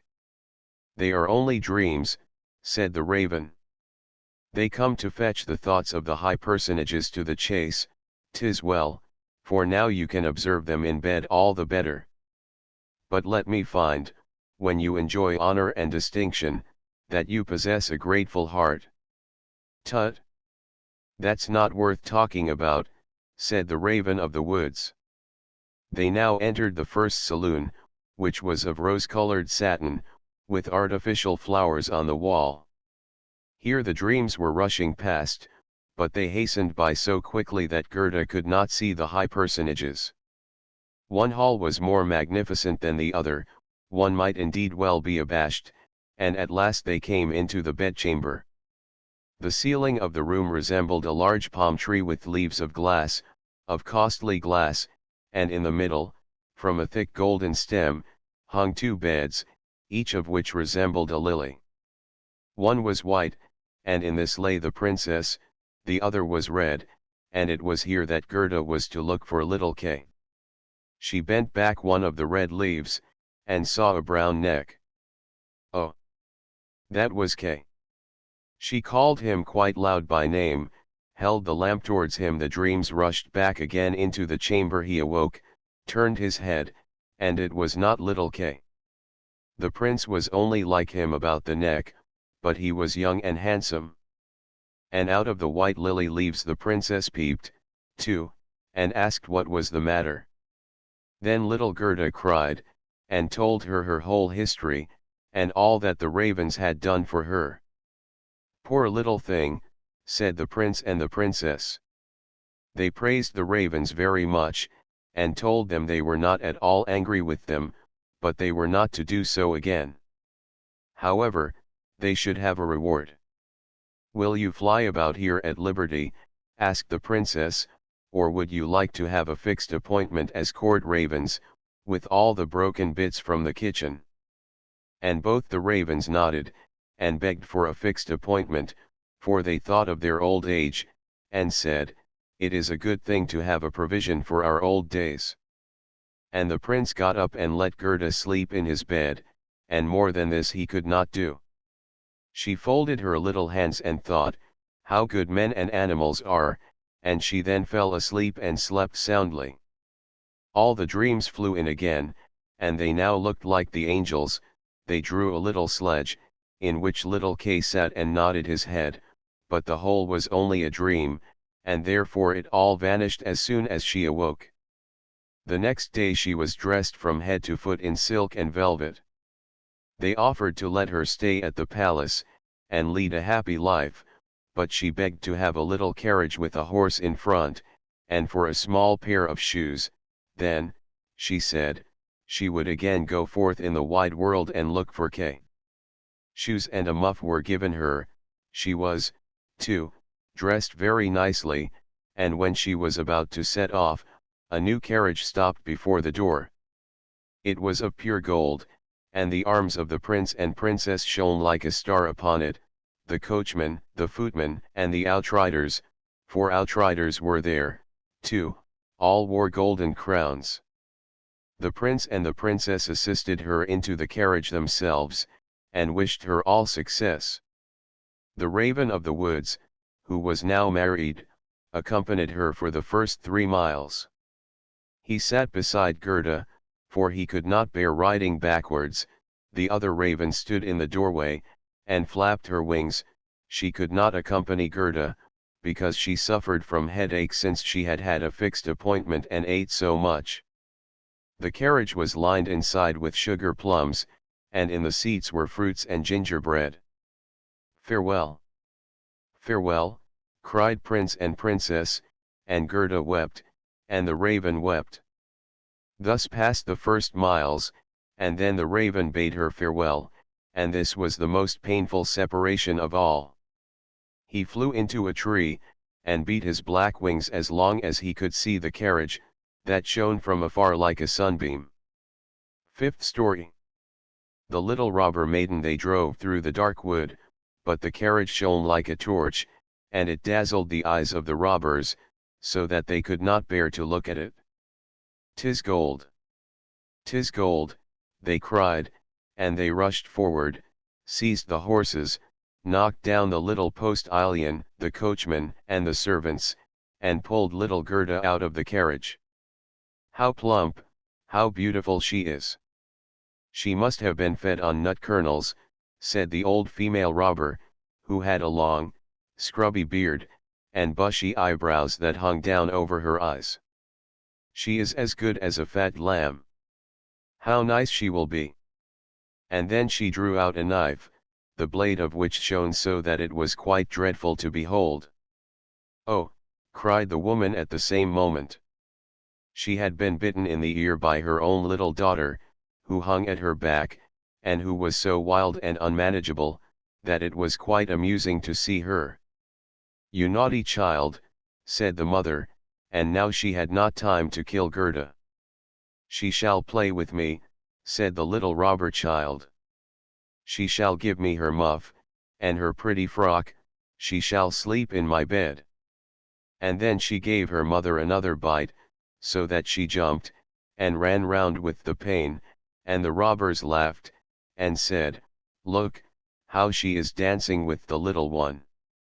"I will go into the carriage," said the little robber maiden, and she would have her will, for she was very spoiled and very headstrong. She and Gerda got in, and then away they drove over the stumps of felled trees, deeper and deeper into the woods. The little robber maiden was as tall as Gerda, but stronger, broader shouldered, and of dark complexion. Her eyes were quite black, they looked almost melancholy. She embraced little Gerda, and said, "They shall not kill you as long as I am not displeased with you. You are, doubtless, a princess." "No," said little Gerda, who then related all that had happened to her, and how much she cared about little Kay. The little robber maiden looked at her with a serious air, nodded her head slightly, and said, "They shall not kill you, even if I am angry with you, then I will do it myself," and she dried Gerda's eyes, and put both her hands in the handsome muff, which was so soft and warm. At length the carriage stopped. They were in the midst of the courtyard of a robber's castle. It was full of cracks from top to bottom, and out of the openings magpies and rooks were flying, and the great bulldogs, each of which looked as if he could swallow a man, jumped up, but they did not bark, for that was forbidden. In the midst of the large, old, smoking hall burnt a great fire on the stone floor. The smoke disappeared under the stones, and had to seek its own egress. In an immense cauldron soup was boiling, and rabbits and hares were being roasted on a spit. "You shall sleep with me tonight, with all my animals," said the little robber maiden. They had something to eat and drink, and then went into a corner where straw and carpets were lying. Beside them, on laths and perches, sat nearly 100 pigeons, all asleep, seemingly, but yet they moved a little when the robber maiden came. "They are all mine," said she, at the same time seizing one that was next to her by the legs and shaking it so that its wings fluttered. "Kiss it," cried the little girl, and flung the pigeon in Gerda's face. "Up there is the rabble of the wood," continued she, pointing to several laths which were fastened before a hole high up in the wall. "That's the rabble, they would all fly away immediately, if they were not well fastened in. And here is my dear old Bac," and she laid hold of the horns of a reindeer, that had a bright copper ring round its neck, and was tethered to the spot. "We are obliged to lock this fellow in too, or he would make his escape. Every evening I tickle his neck with my sharp knife, he is so frightened at it," and the little girl drew forth a long knife, from a crack in the wall, and let it glide over the reindeer's neck. The poor animal kicked, the girl laughed, and pulled Gerda into bed with her. "Do you intend to keep your knife while you sleep?" asked Gerda, looking at it rather fearfully. "I always sleep with the knife," said the little robber maiden. "There is no knowing what may happen. But tell me now, once more, all about little Kay, and why you have started off in the wide world alone. And Gerda related all, from the very beginning. The wood pigeons cooed above in their cage, and the others slept. The little robber maiden wound her arm round Gerda's neck, held the knife in the other hand, and snored so loud that everybody could hear her, but Gerda could not close her eyes, for she did not know whether she was to live or die. The robbers sat round the fire, sang and drank, and the old female robber jumped about so, that it was quite dreadful for Gerda to see her. Then the wood pigeons said, "Coo! Coo! We have seen little Kay. A white hen carries his sledge, he himself sat in the carriage of the Snow Queen, who passed here, down just over the wood, as we lay in our nest. She blew upon us young ones, and all died except we two. Coo! Coo! What is that you say up there?" cried little Gerda. "Where did the Snow Queen go to? Do you know anything about it? She is no doubt gone to Lapland, for there is always snow and ice there. Only ask the reindeer, who is tethered there. Ice and snow is there." "There it is, glorious and beautiful," said the reindeer. "One can spring about in the large shining valleys. The Snow Queen has her summer tent there, but her fixed abode is high up towards the North Pole, on the island called Spitzbergen." "Oh, Kay! Poor little Kay," sighed Gerda. "Do you choose to be quiet?" said the robber maiden. "If you don't, I shall make you." In the morning Gerda told her all that the wood pigeons had said, and the little maiden looked very serious, but she nodded her head, and said, "That's no matter, that's no matter." "Do you know where Lapland lies?" she asked of the reindeer. "Who should know better than I?" said the animal, and his eyes rolled in his head. "I was born and bred there I leapt about on the fields of snow." "Listen," said the robber maiden to Gerda. "You see that the men are gone, but my mother is still here, and will remain. However, towards morning she takes a draught out of the large flask, and then she sleeps a little, then I will do something for you."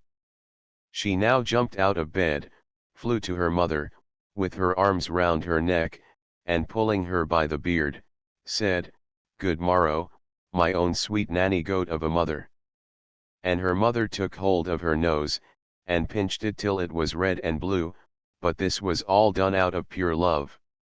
When the mother had taken a sup at her flask, and was having a nap, the little robber maiden went to the reindeer, and said, "I should very much like to give you still many a tickling with the sharp knife, for then you are so amusing. However, I will untether you, and help you out, so that you may go back to Lapland. But you must make good use of your legs, and take this little girl for me to the palace of the Snow Queen, where her playfellow is. You have heard, I suppose, all she said, for she spoke loud enough, and you were listening." The reindeer gave a bound for joy. The robber maiden lifted up little Gerda, and took the precaution to bind her fast on the reindeer's back. She even gave her a small cushion to sit on. "Here are your worst leggins, for it will be cold, but the muff I shall keep for myself, for it is so very pretty. But I do not wish you to be cold. Here is a pair of lined gloves of my mother's, they just reach up to your elbow. On with them. Now you look about the hands just like my ugly old mother." And Gerda wept for joy. "I can't bear to see you fretting," said the little robber maiden. "This is just the time when you ought to look pleased. Here are 2 loaves and a ham for you, so that you won't starve." The bread and the meat were fastened to the reindeer's back. The little maiden opened the door, called in all the dogs, and then with her knife cut the rope that fastened the animal, and said to him, "Now, off with you, but take good care of the little girl." And Gerda stretched out her hands with the large wadded gloves towards the robber maiden, and said, "Farewell, and the reindeer flew on over bush and bramble through the great wood, over moor and heath, as fast as he could go. Tsa, tsa, was heard in the sky. It was just as if somebody was sneezing. "These are my old northern lights," said the reindeer, "look how they gleam." And on he now sped, still quicker, day and night on he went. The loaves were consumed, and the ham too, and now they were in Lapland. Sixth story. The Lapland woman and the Finland woman. Suddenly they stopped before a little house, which looked very miserable. The roof reached to the ground, and the door was so low, that the family were obliged to creep upon their stomachs when they went in or out. Nobody was at home except an old Lapland woman, who was dressing fish by the light of an oil lamp. And the reindeer told her the whole of Gerda's history, but first of all his own, for that seemed to him of much greater importance. Gerda was so chilled that she could not speak. "Poor thing," said the Lapland woman, "you have far to run still. You have more than 100 miles to go before you get to Finland. There the Snow Queen has her country house, and burns blue lights every evening. I will give you a few words from me, which I will write on a dried haberdine, for paper I have none. This you can take with you to the Finland woman, and she will be able to give you more information than I can." When Gerda had warmed herself, and had eaten and drunk, the Lapland woman wrote a few words on a dried haberdine, begged Gerda to take care of them, put her on the reindeer, bound her fast, and away sprang the animal. Tsa, tsa, was again heard in the air. The most charming blue lights burned the whole night in the sky, and at last they came to Finland. They knocked at the chimney of the Finland woman, for as to a door, she had none. There was such a heat inside that the Finland woman herself went about almost naked. She was diminutive and dirty. She immediately loosened little Gerda's clothes, pulled off her thick gloves and boots, for otherwise the heat would have been too great, and after laying a piece of ice on the reindeer's head, read what was written on the fish skin. She read it 3 times, she then knew it by heart, so she put the fish into the cupboard, for it might very well be eaten, and she never threw anything away.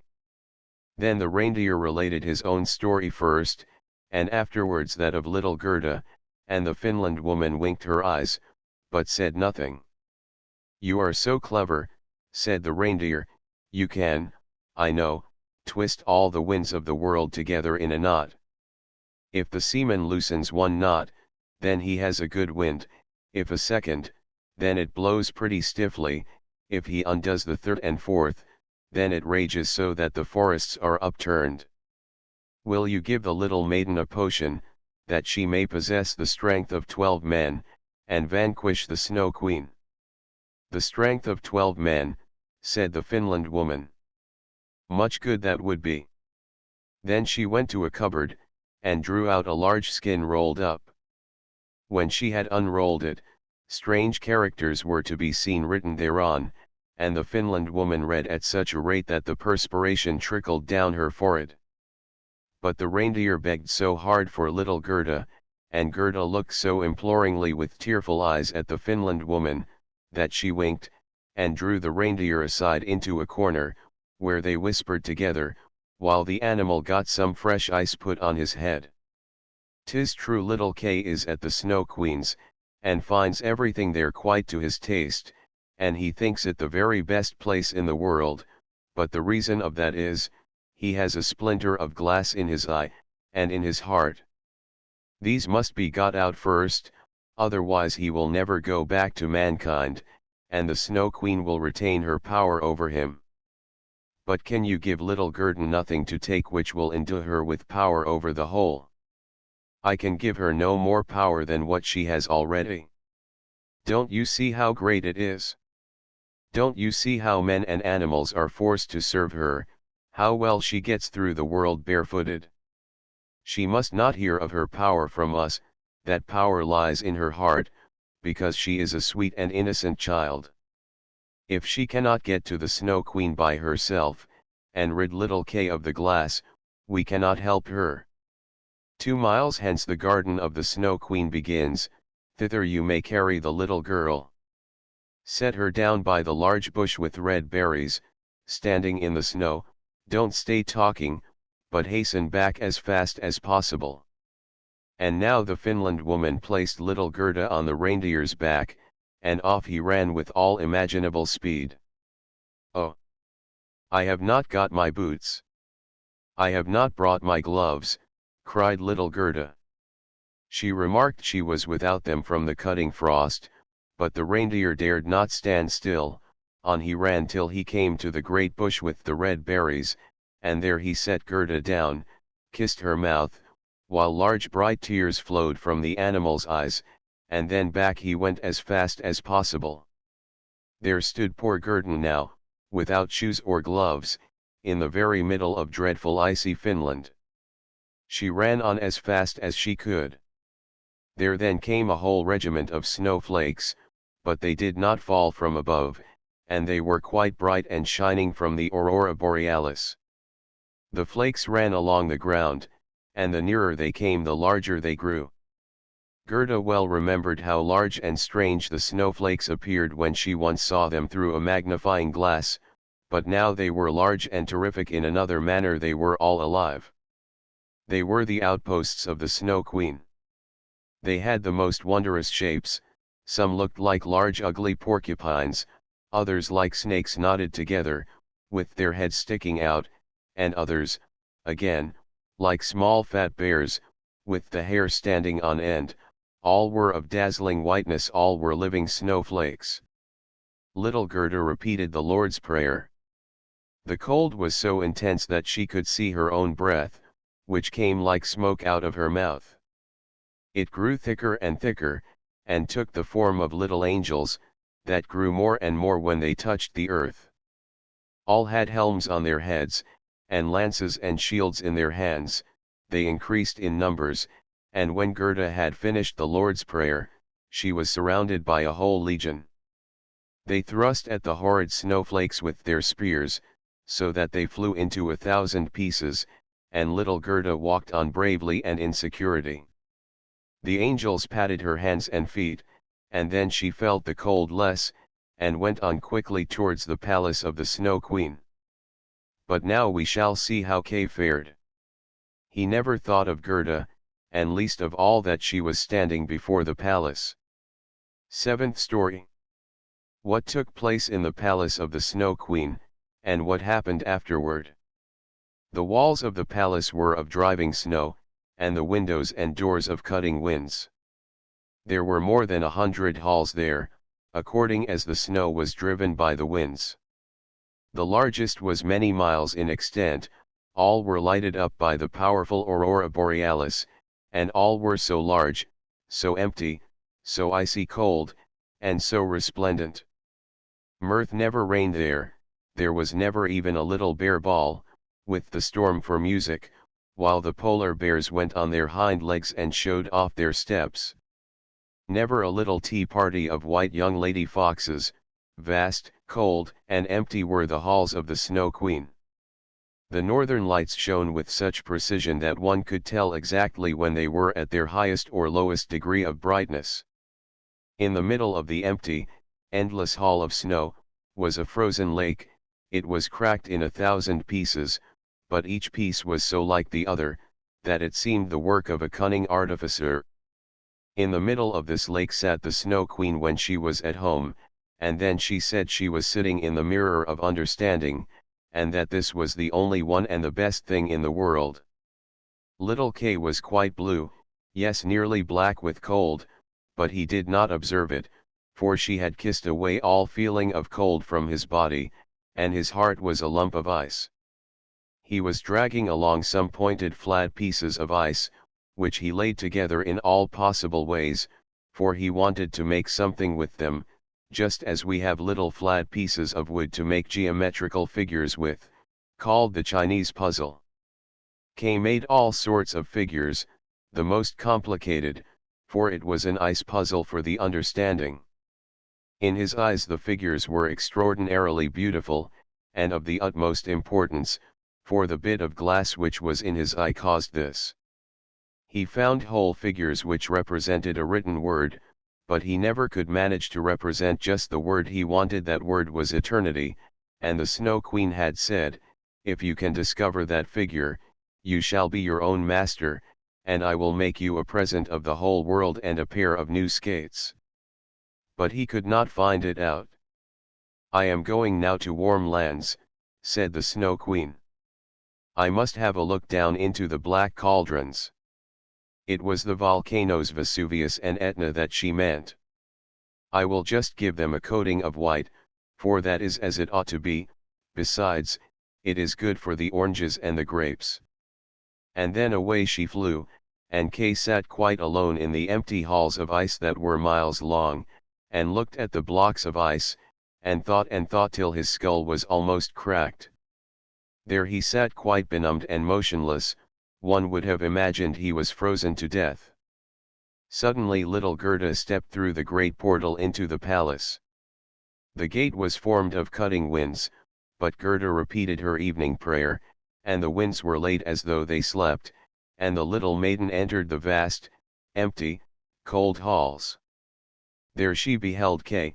She recognized him, flew to embrace him, and cried out, her arms firmly holding him the while, "Kay, sweet little Kay! Have I then found you at last?" But he sat quite still, benumbed and cold. Then little Gerda shed burning tears, and they fell on his bosom, they penetrated to his heart, they thawed the lumps of ice, and consumed the splinters of the looking-glass. He looked at her, and she sang the hymn, "The rose in the valley is blooming so sweet, and angels descend there the children to greet." Hereupon Kay burst into tears. He wept so much that the splinter rolled out of his eye, and he recognized her, and shouted, "Gerda, sweet little Gerda! Where have you been so long? And where have I been?" He looked round him. "How cold it is here," said he. "How empty and cold!" And he held fast by Gerda, who laughed and wept for joy. It was so beautiful, that even the blocks of ice danced about for joy, and when they were tired and laid themselves down, they formed exactly the letters which the Snow Queen had told him to find out. So now he was his own master, and he would have the whole world and a pair of new skates into the bargain. Gerda kissed his cheeks, and they grew quite blooming. She kissed his eyes, and they shone like her own. She kissed his hands and feet, and he was again well and merry. The Snow Queen might come back as soon as she liked. There stood his discharge written in resplendent masses of ice. They took each other by the hand, and wandered forth out of the large hall. They talked of their old grandmother, and of the roses upon the roof, and wherever they went, the wind ceased raging, and the sun burst forth. And when they reached the bush with the red berries, they found the reindeer waiting for them. He had brought another, a young one, with him, whose udder was filled with milk, which he gave to the little ones, and kissed their lips. They then carried Kay and Gerda first to the Finland woman, where they warmed themselves in the warm room, and learned what they were to do on their journey home, and they went to the Lapland woman, who made some new clothes for them and repaired their sledges. The reindeer and the young hind leaped along beside them, and accompanied them to the boundary of the country. Here the first vegetation peeped forth. Here Kay and Gerda took leave of the Lapland woman. "Farewell! Farewell," they all said. And the first green buds appeared, the first little birds began to chirrup, and out of the wood came, riding on a magnificent horse, which Gerda knew, it was one of the leaders in the golden carriage, a young damsel with a bright red cap on her head, and armed with pistols. It was the little robber maiden, who, tired of being at home, had determined to make a journey to the north, and afterwards in another direction, if that did not please her. She recognized Gerda immediately, and Gerda knew her too. It was a joyful meeting. "You are a fine fellow for tramping about," said she to little Kay. "I should like to know, faith, if you deserve that one should run from one end of the world to the other for your sake. But Gerda patted her cheeks, and inquired for the prince and princess. They are gone abroad, said the other. But the raven, asked little Gerda. Oh! The raven is dead, she answered. His tame sweetheart is a widow, and wears a bit of black worsted round her leg. She laments most piteously, but it's all mere talk and stuff. Now tell me what you've been doing and how you managed to catch him. And Gerda and Kay both told their story. And Schnipp Schnapp Schnurr Basiler, said the robber maiden, and she took the hands of each, and promised that if she should some day pass through the town where they lived, she would come and visit them, and then away she rode. Kay and Gerda took each other's hand. It was lovely spring weather, with abundance of flowers and of verdure. The church bells rang, and the children recognized the high towers, and the large town. It was that in which they dwelt. They entered and hastened up to their grandmother's room, where everything was standing as formerly. The clock said tick, tack, and the finger moved round, but as they entered, they remarked that they were now grown up. The roses on the leads hung blooming in at the open window. There stood the little children's chairs, and Kay and Gerda sat down on them, holding each other by the hand. They both had forgotten the cold empty splendor of the Snow Queen, as though it had been a dream. The grandmother sat in the bright sunshine, and read aloud from the Bible, "Unless ye become as little children, ye cannot enter the kingdom of heaven."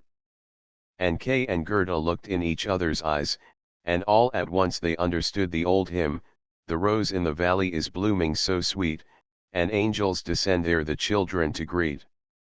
There sat the two grown-up persons, grown up, and yet children, children at least in heart, and it was summer time, summer, glorious summer. The leapfrog gave flea, a grasshopper and a leapfrog once wanted to see which could jump highest, and they invited the whole world, and everybody else besides who chose to come to see the festival. 3 famous jumpers were they, as everyone would say, when they all met together in the room. "I will give my daughter to him who jumps highest," exclaimed the king, "for it is not so amusing where there is no prize to jump for." The flea was the first to step forward. He had exquisite manners, and bowed to the company on all sides, for he had noble blood, and was, moreover, accustomed to the society of man alone, and that makes a great difference. Then came the grasshopper. He was considerably heavier, but he was well mannered, and wore a green uniform, which he had by right of birth. He said, moreover, that he belonged to a very ancient Egyptian family, and that in the house where he then was, he was thought much of. The fact was, he had been just brought out of the fields, and put in a pasteboard house, 3 stories high, all made of court cards, with the colored side inwards, and doors and windows cut out of the body of the Queen of Hearts. "I sing so well," said he, "that 16 native grasshoppers who have chirped from infancy, and yet got no house built of cards to live in, grew thinner than they were before for sheer vexation when they heard me." It was thus that the flea and the grasshopper gave an account of themselves, and thought they were quite good enough to marry a princess. The leapfrog said nothing, but people gave it as their opinion, that he therefore thought the more, and when the housedog snuffed at him with his nose, he confessed the leapfrog was of good family. The old counsellor, who had had 3 orders given him to make him hold his tongue, asserted that the leapfrog was a prophet, for that one could see on his back, if there would be a severe or mild winter, and that was what one could not see even on the back of the man who writes the almanac. "I say nothing, it is true," exclaimed the king, "but I have my own opinion, notwithstanding." Now the trial was to take place. The flea jumped so high that nobody could see where he went to, so they all asserted he had not jumped at all, and that was dishonorable. The grasshopper jumped only half as high, but he leaped into the king's face, who said that was ill-mannered. The leapfrog stood still for a long time lost in thought. It was believed at last he would not jump at all. "I only hope he is not unwell," said the house dog, when, pop, he made a jump all on one side into the lap of the princess, who was sitting on a little golden stool close by. Hereupon the king said, "There is nothing above my daughter, therefore to bound up to her is the highest jump that can be made, but for this, one must possess understanding, and the leapfrog has shown that he has understanding. He is brave and intellectual. And so he won the princess." "It's all the same to me," said the flea. "She may have the old leapfrog, for all I care. I jumped the highest, but in this world merit seldom meets its reward. A fine exterior is what people look at nowadays." The flea then went into foreign service, where, it is said, he was killed. The grasshopper sat without on a green bank, and reflected on worldly things, and he said too, "Yes, a fine exterior is everything, a fine exterior is what people care about." And then he began chirping his peculiar melancholy song, from which we have taken this history, and which may, very possibly, be all untrue, although it does stand here printed in black and white. The elder bush. Once upon a time there was a little boy who had taken cold. He had gone out and got his feet wet, though nobody could imagine how it had happened, for it was quite dry weather.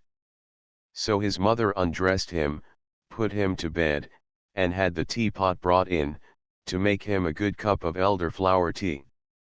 Just at that moment the merry old man came in, who lived up atop of the house all alone, for he had neither wife nor children, but he liked children very much, and knew so many fairy tales, that it was quite delightful. "Now drink your tea," said the boy's mother, "then, perhaps, you may hear a fairy tale." "If I had but something new to tell," said the old man. "But how did the child get his feet wet?" "That is the very thing that nobody can make out," said his mother. "Am I to hear a fairy tale?" asked the little boy. "Yes, if you can tell me exactly, for I must know that first. How deep the gutter is in the little street opposite, that you pass through in going to school?"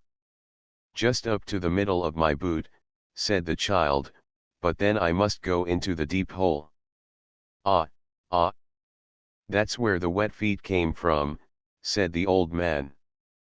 "I ought now to tell you a story, but I don't know any more." "You can make one in a moment," said the little boy. "My mother says that all you look at can be turned into a fairy tale, and that you can find a story in everything." "Yes, but such tales and stories are good for nothing. The right sort come of themselves, they tap at my forehead and say, 'Here we are.'" "Won't there be a tap soon?" asked the little boy. And his mother laughed, put some elderflowers in the teapot, and poured boiling water upon them. "Do tell me something." "Pray do."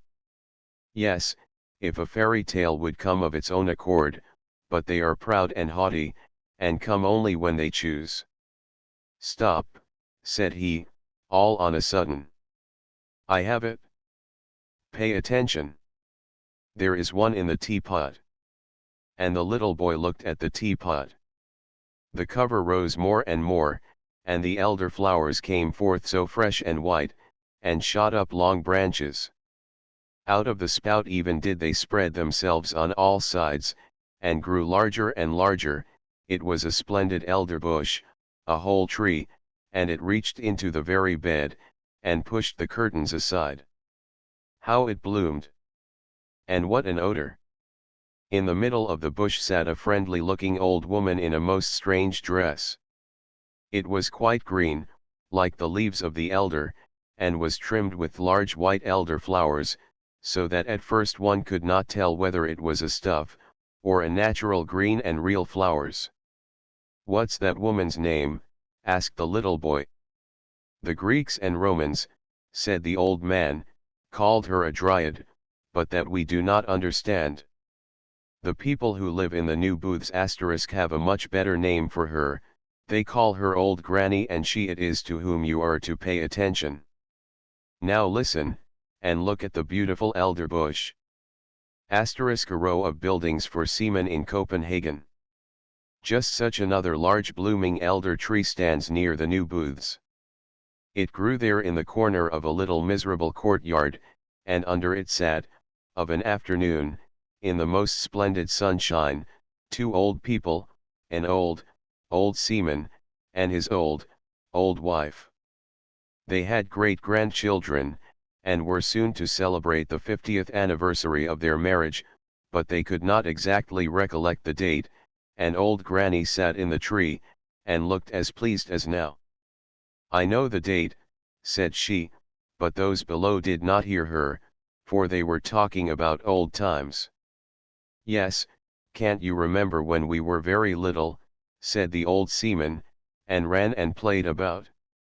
It was the very same courtyard where we now are, and we stuck slips in the ground, and made a garden." "I remember it well," said the old woman, "I remember it quite well. We watered the slips, and one of them was an elder bush. It took root, put forth green shoots, and grew up to be the large tree under which we old folks are now sitting." "To be sure," said he.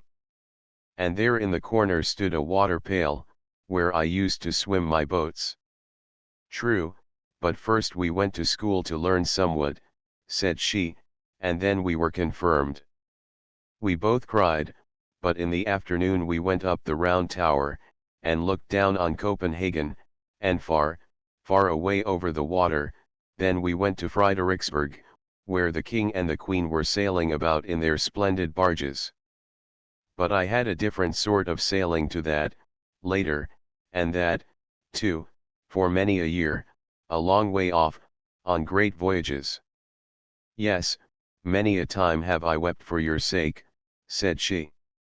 "I thought you were dead and gone, and lying down in the deep waters. Many a night have I got up to see if the wind had not changed, and changed it had, sure enough, but you never came. I remember so well one day, when the rain was pouring down in torrents, the scavengers were before the house where I was in service, and I had come up with the dust, and remained standing at the door. It was dreadful weather when, just as I was there, the postman came and gave me a letter. It was from you. What a tour that letter had made! I opened it instantly and read.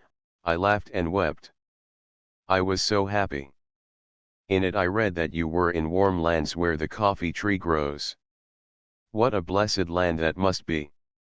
You related so much, and I saw it all the while the rain was pouring down, and I standing there with the dust box. At the same moment came someone who embraced me. Yes, but you gave him a good box on his ear that made it tingle. But I did not know it was you. You arrived as soon as your letter, and you were so handsome that you still are, and had a long yellow silk handkerchief round your neck, and a brand new hat on. Oh, you were so dashing! Good heavens! What weather it was, and what a state the street was in! And then we married," said he. "Don't you remember? And then we had our first little boy, and then Mary, and Nicholas, and Peter, and Christian. Yes, and how they all grew up to be honest people, and were beloved by everybody. And their children also have children," said the old sailor. "Yes, those are our grandchildren, full of strength and vigor. It was, methinks, about this season that we had our wedding." "Yes, this very day is the 50th anniversary of the marriage," said Old Granny, sticking her head between the two old people, who thought it was their neighbor who nodded to them. They looked at each other and held one another by the hand. Soon after came their children, and their grandchildren, for they knew well enough that it was the day of the 50th anniversary, and had come with their gratulations that very morning, but the old people had forgotten it, although they were able to remember all that had happened many years ago. And the elderbush sent forth a strong odor in the sun, that was just about to set, and shone right in the old people's faces. They both looked so rosy-cheeked, and the youngest of the grandchildren danced around them, and called out quite delighted, that there was to be something very splendid that evening. They were all to have hot potatoes. And old Nanny nodded in the bush, and shouted hurrah, with the rest. But that is no fairy tale, said the little boy, who was listening to the story. The thing is, you must understand it, said the narrator. Let us ask old Nanny. That was no fairy tale, 'tis true, said old Nanny, but now it's coming. The most wonderful fairy tales grow out of that which is reality. Were that not the case, you know, my magnificent elderbush could not have grown out of the teapot. And then she took the little boy out of bed, laid him on her bosom, and the branches of the elder tree, full of flowers, closed around her. They sat in an aerial dwelling, and it flew with them through the air. Oh, it was wondrous beautiful. Old Nanny had grown all of a sudden a young and pretty maiden, but her robe was still the same green stuff with white flowers, which she had worn before. On her bosom she had a real elder flower, and in her yellow waving hair a wreath of the flowers. Her eyes were so large and blue that it was a pleasure to look at them. She kissed the boy, and now they were of the same age and felt alike. Hand in hand they went out of the bower, and they were standing in the beautiful garden of their home. Near the green lawn Papa's walking stick was tied, and for the little ones it seemed to be endowed with life, for as soon as they got astride it, the round polished knob was turned into a magnificent neighing head, a long black mane fluttered in the breeze, and 4 slender yet strong legs shot out. The animal was strong and handsome, and away they went at full gallop round the lawn. Huzzah! Now we are riding miles off, said the boy. We are riding away to the castle where we were last year. And on they rode round the grass plot, and the little maiden, who, we know, was no one else but old Nanny, kept on crying out, now we are in the country. Don't you see the farmhouse yonder? And there is an elder tree standing beside it, and the cock is scraping away the earth for the hens. Look, how he struts. And now we are close to the church. It lies high upon the hill, between the large oak trees, one of which is half decayed.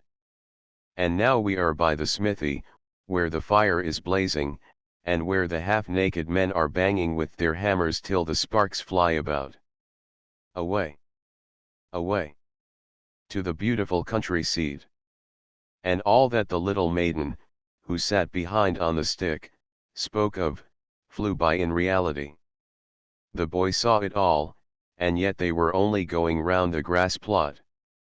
Then they played in a side avenue, and marked out a little garden on the earth, and they took elder blossoms from their hair, planted them, and they grew just like those the old people planted when they were children, as related before. They went hand in hand, as the old people had done when they were children, but not to the Round Tower, or to Frederiksborg.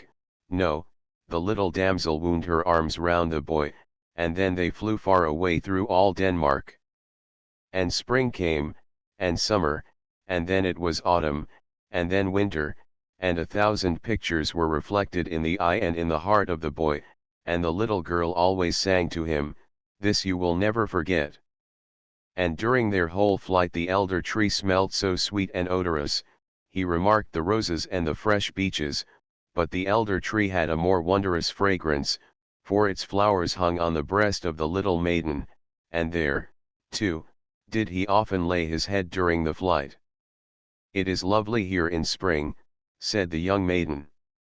And they stood in a beech wood that had just put on its first green, where the wood roof asterisk at their feet sent forth its fragrance, and the pale red anemone looked so pretty among the verdure. Oh, would it were always spring in the sweetly smelling Danish beech forests. Aspirula odorata. "It is lovely here in summer," said she. and she flew past old castles of bygone days of chivalry, where the red walls and the embattled gables were mirrored in the canal, where the swans were swimming, and peered up into the old cool avenues. In the fields the corn was waving like the sea, in the ditches red and yellow flowers were growing, while wild drone flowers, and blooming convolvuluses were creeping in the hedges, and towards evening the moon rose round and large, and the haycocks in the meadows smelt so sweetly. This one never forgets. It is lovely here in autumn, said the little maiden. And suddenly the atmosphere grew as blue again as before, the forest grew red and green and yellow colored. The dogs came leaping along, and whole flocks of wildfowl flew over the cairn, where blackberry bushes were hanging round the old stones. The sea was dark blue, covered with ships full of white sails, and in the barn old women, maidens, and children were sitting picking hops into a large cask. The young sang songs, but the old told fairy tales of mountain sprites and soothsayers. Nothing could be more charming. It is delightful here in winter, said the little maiden. And all the trees were covered with hoarfrost, they looked like white corals, the snow crackled underfoot, as if one had new boots on, and one falling star after the other was seen in the sky. The Christmas tree was lighted in the room, presents were there, and good humor reigned. In the country the violin sounded in the room of the peasant, the newly baked cakes were attacked, even the poorest child said, "It is really delightful here in winter." Yes, it was delightful, and the little maiden showed the boy everything, and the elder tree still was fragrant, and the red flag, with the white cross, was still waving, the flag under which the old seamen in the new booths had sailed. And the boy grew up to be a lad, and was to go forth in the wide world far, far away to warm lands, where the coffee tree grows. But at his departure the little maiden took an elder blossom from her bosom, and gave it him to keep, and it was placed between the leaves of his prayer book, and when in foreign lands he opened the book, it was always at the place where the keepsake flower lay, and the more he looked at it, the fresher it became, he felt as it were, the fragrance of the Danish groves. And from among the leaves of the flowers he could distinctly see the little maiden, peeping forth with her bright blue eyes, and then she whispered, "It is delightful here in spring, summer, autumn, and winter," and 100 visions glided before his mind. Thus passed many years, and he was now an old man, and sat with his old wife under the blooming tree. They held each other by the hand, as the old grandfather and grandmother yonder in the new booths did, and they talked exactly like them of old times, and of the 50th anniversary of their wedding. The little maiden, with the blue eyes, and with elder blossoms in her hair, sat in the tree, nodded to both of them, and said, "Today is the 50th anniversary." And then she took 2 flowers out of her hair, and kissed them. First, they shone like silver, then like gold, and when they laid them on the heads of the old people, each flower became a golden crown. So there they both sat, like a king and a queen, under the fragrant tree, that looked exactly like an elder. The old man told his wife the story of old Nanny, as it had been told him when a boy. And it seemed to both of them it contained much that resembled their own history, and those parts that were like it pleased them best. "Thus it is," said the little maiden in the tree, "some call me old Nanny, others a dryad, but, in reality, my name is Remembrance. 'Tis I who sit in the tree that grows and grows. I can remember, I can tell things. Let me see if you have my flower still." And the old man opened his prayer book. There lay the elder blossom, as fresh as if it had been placed there but a short time before, and Remembrance nodded, and the old people, decked with crowns of gold, sat in the flush of the evening sun. They closed their eyes, and. Yes, that's the end of the story. The little boy lay in his bed, he did not know if he had dreamed or not, or if he had been listening while someone told him the story. The teapot was standing on the table, but no elder tree was growing out of it. And the old man, who had been talking, was just on the point of going out at the door, and he did go. "How splendid that was," said the little boy. "Mother, I have been to warm countries." "So I should think," said his mother. "When one has drunk 2 good cupfuls of elderflower tea, 'tis likely enough one goes into warm climates," and she tucked him up nicely, lest he should take cold. "You have had a good sleep while I have been sitting here, and arguing with him whether it was a story or a fairy tale." "And where is old Nanny?" asked the little boy. "In the teapot," said his mother, "and there she may remain. The bell people said the evening bell is sounding, the sun is setting." For a strange wondrous tone was heard in the narrow streets of a large town. It was like the sound of a church bell, but it was only heard for a moment, for the rolling of the carriages and the voices of the multitude made too great a noise. Those persons who were walking outside the town, where the houses were farther apart, with gardens or little fields between them, could see the evening sky still better, and heard the sound of the bell much more distinctly. It was as if the tones came from a church in the still forest. People looked thitherward, and felt their minds attuned most solemnly. A long time passed, and people said to each other, "I wonder if there is a church out in the wood? The bell has a tone that is wondrous sweet, let us stroll thither, and examine the matter nearer." And the rich people drove out, and the poor walked, but the way seemed strangely long to them, and when they came to a clump of willows which grew on the skirts of the forest, they sat down, and looked up at the long branches, and fancied they were now in the depth of the green wood. The confectioner of the town came out, and set up his booth there, and soon after came another confectioner, who hung a bell over his stand, as a sign or ornament, but it had no clapper, and it was tarred over to preserve it from the rain. When all the people returned home, they said it had been very romantic, and that it was quite a different sort of thing to a picnic or tea party. There were 3 persons who asserted they had penetrated to the end of the forest, and that they had always heard the wonderful sounds of the bell, but it had seemed to them as if it had come from the town.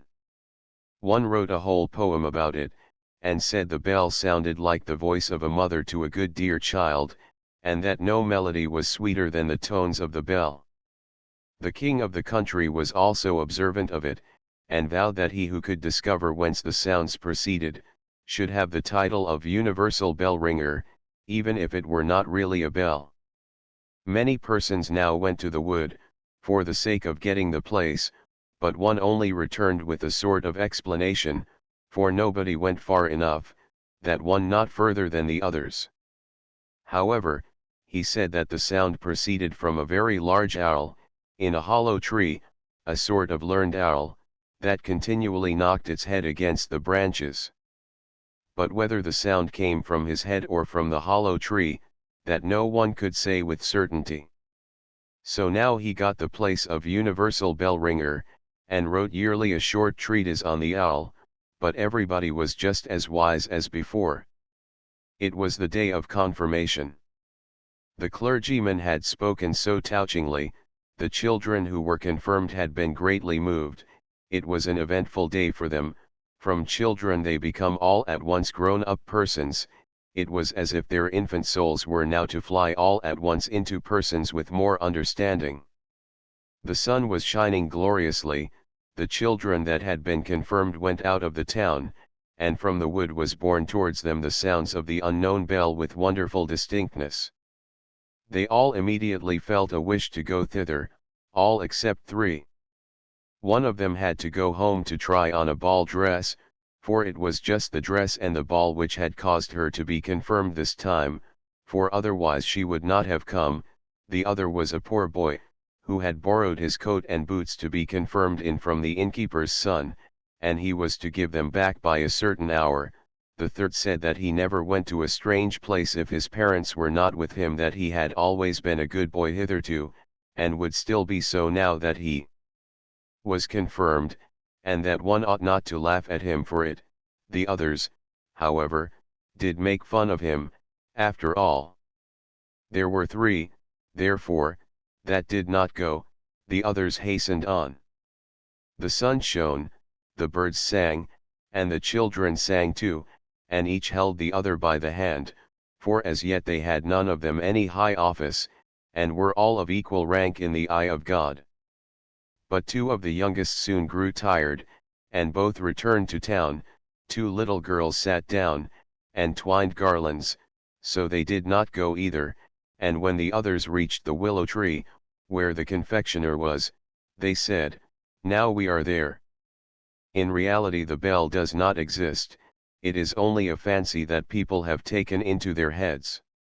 At the same moment the bell sounded deep in the wood, so clear and solemnly that 5 or 6 determined to penetrate somewhat further.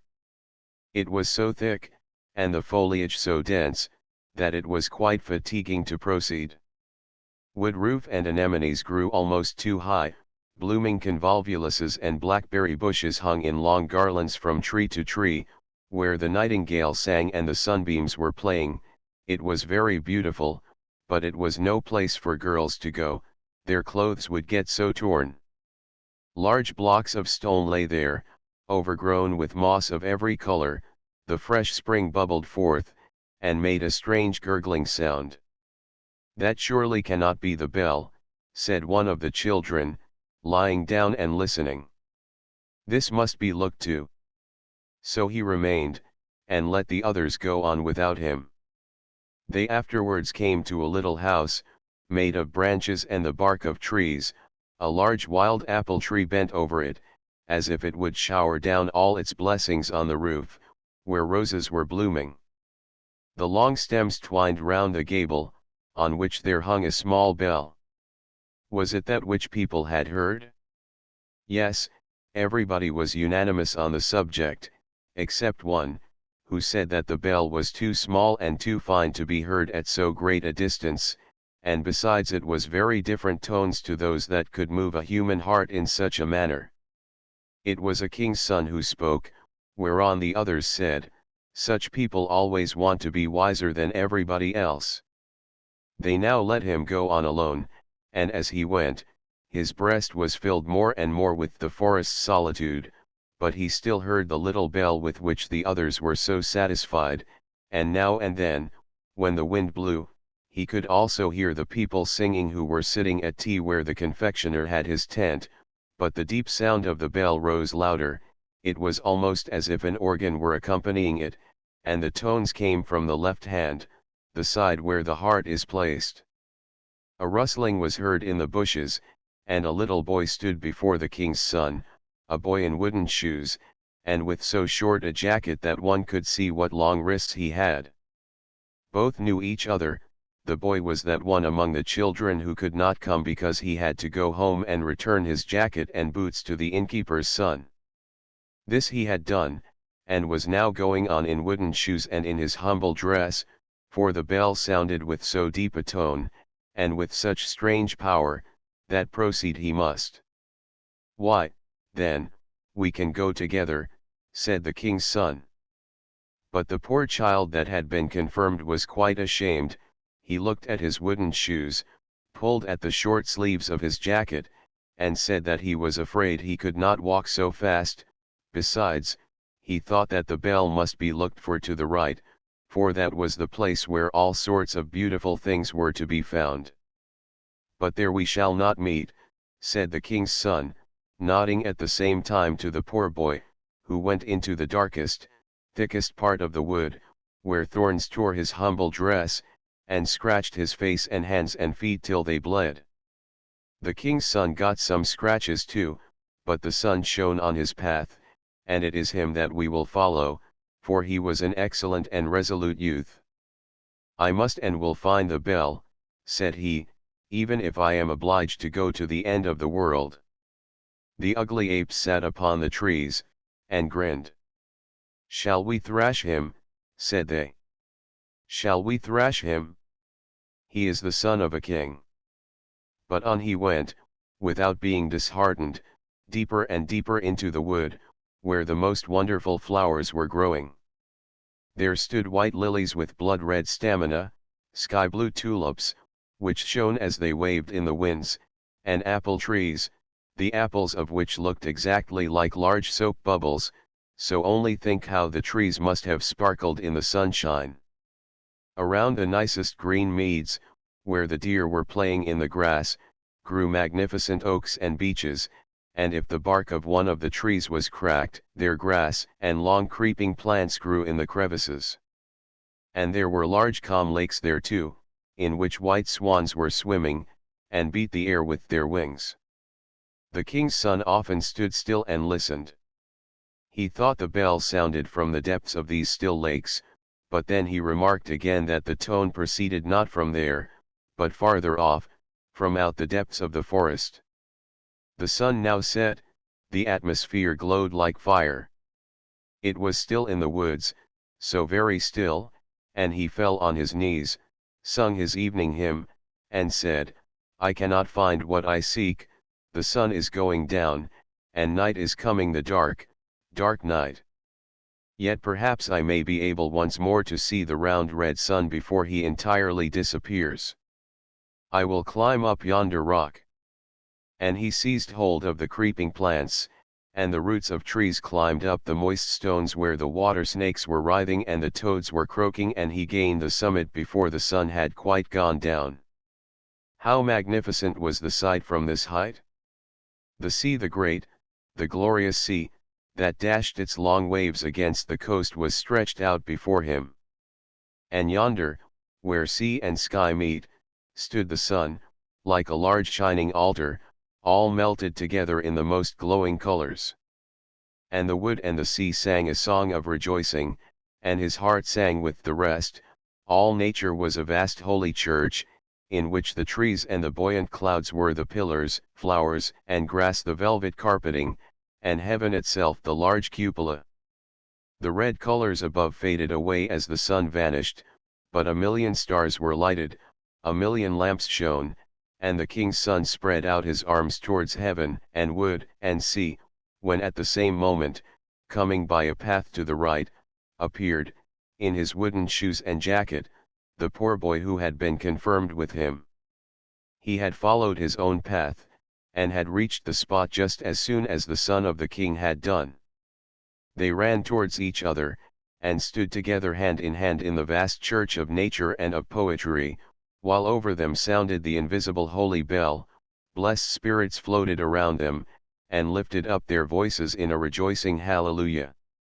The old house in the street, up there, was a very old house. It was almost 300 years old, for that might be known by reading the great beam on which the date of the year was carved. Together with tulips and hop-bines there were whole verses spelled as in former times, and over every window was a distorted face cut out in the beam. The one story stood forward a great way over the other, and directly under the eaves was a leaden spout with a dragon's head. The rain water should have run out of the mouth, but it ran out of the belly, for there was a hole in the spout. All the other houses in the street were so new and so neat, with large window panes and smooth walls, one could easily see that they would have nothing to do with the old house. They certainly thought, "How long is that old decayed thing to stand here as a spectacle in the street?" And then the projecting windows stand so far out, that no one can see from our windows what happens in that direction. The steps are as broad as those of a palace, and as high as to a church tower.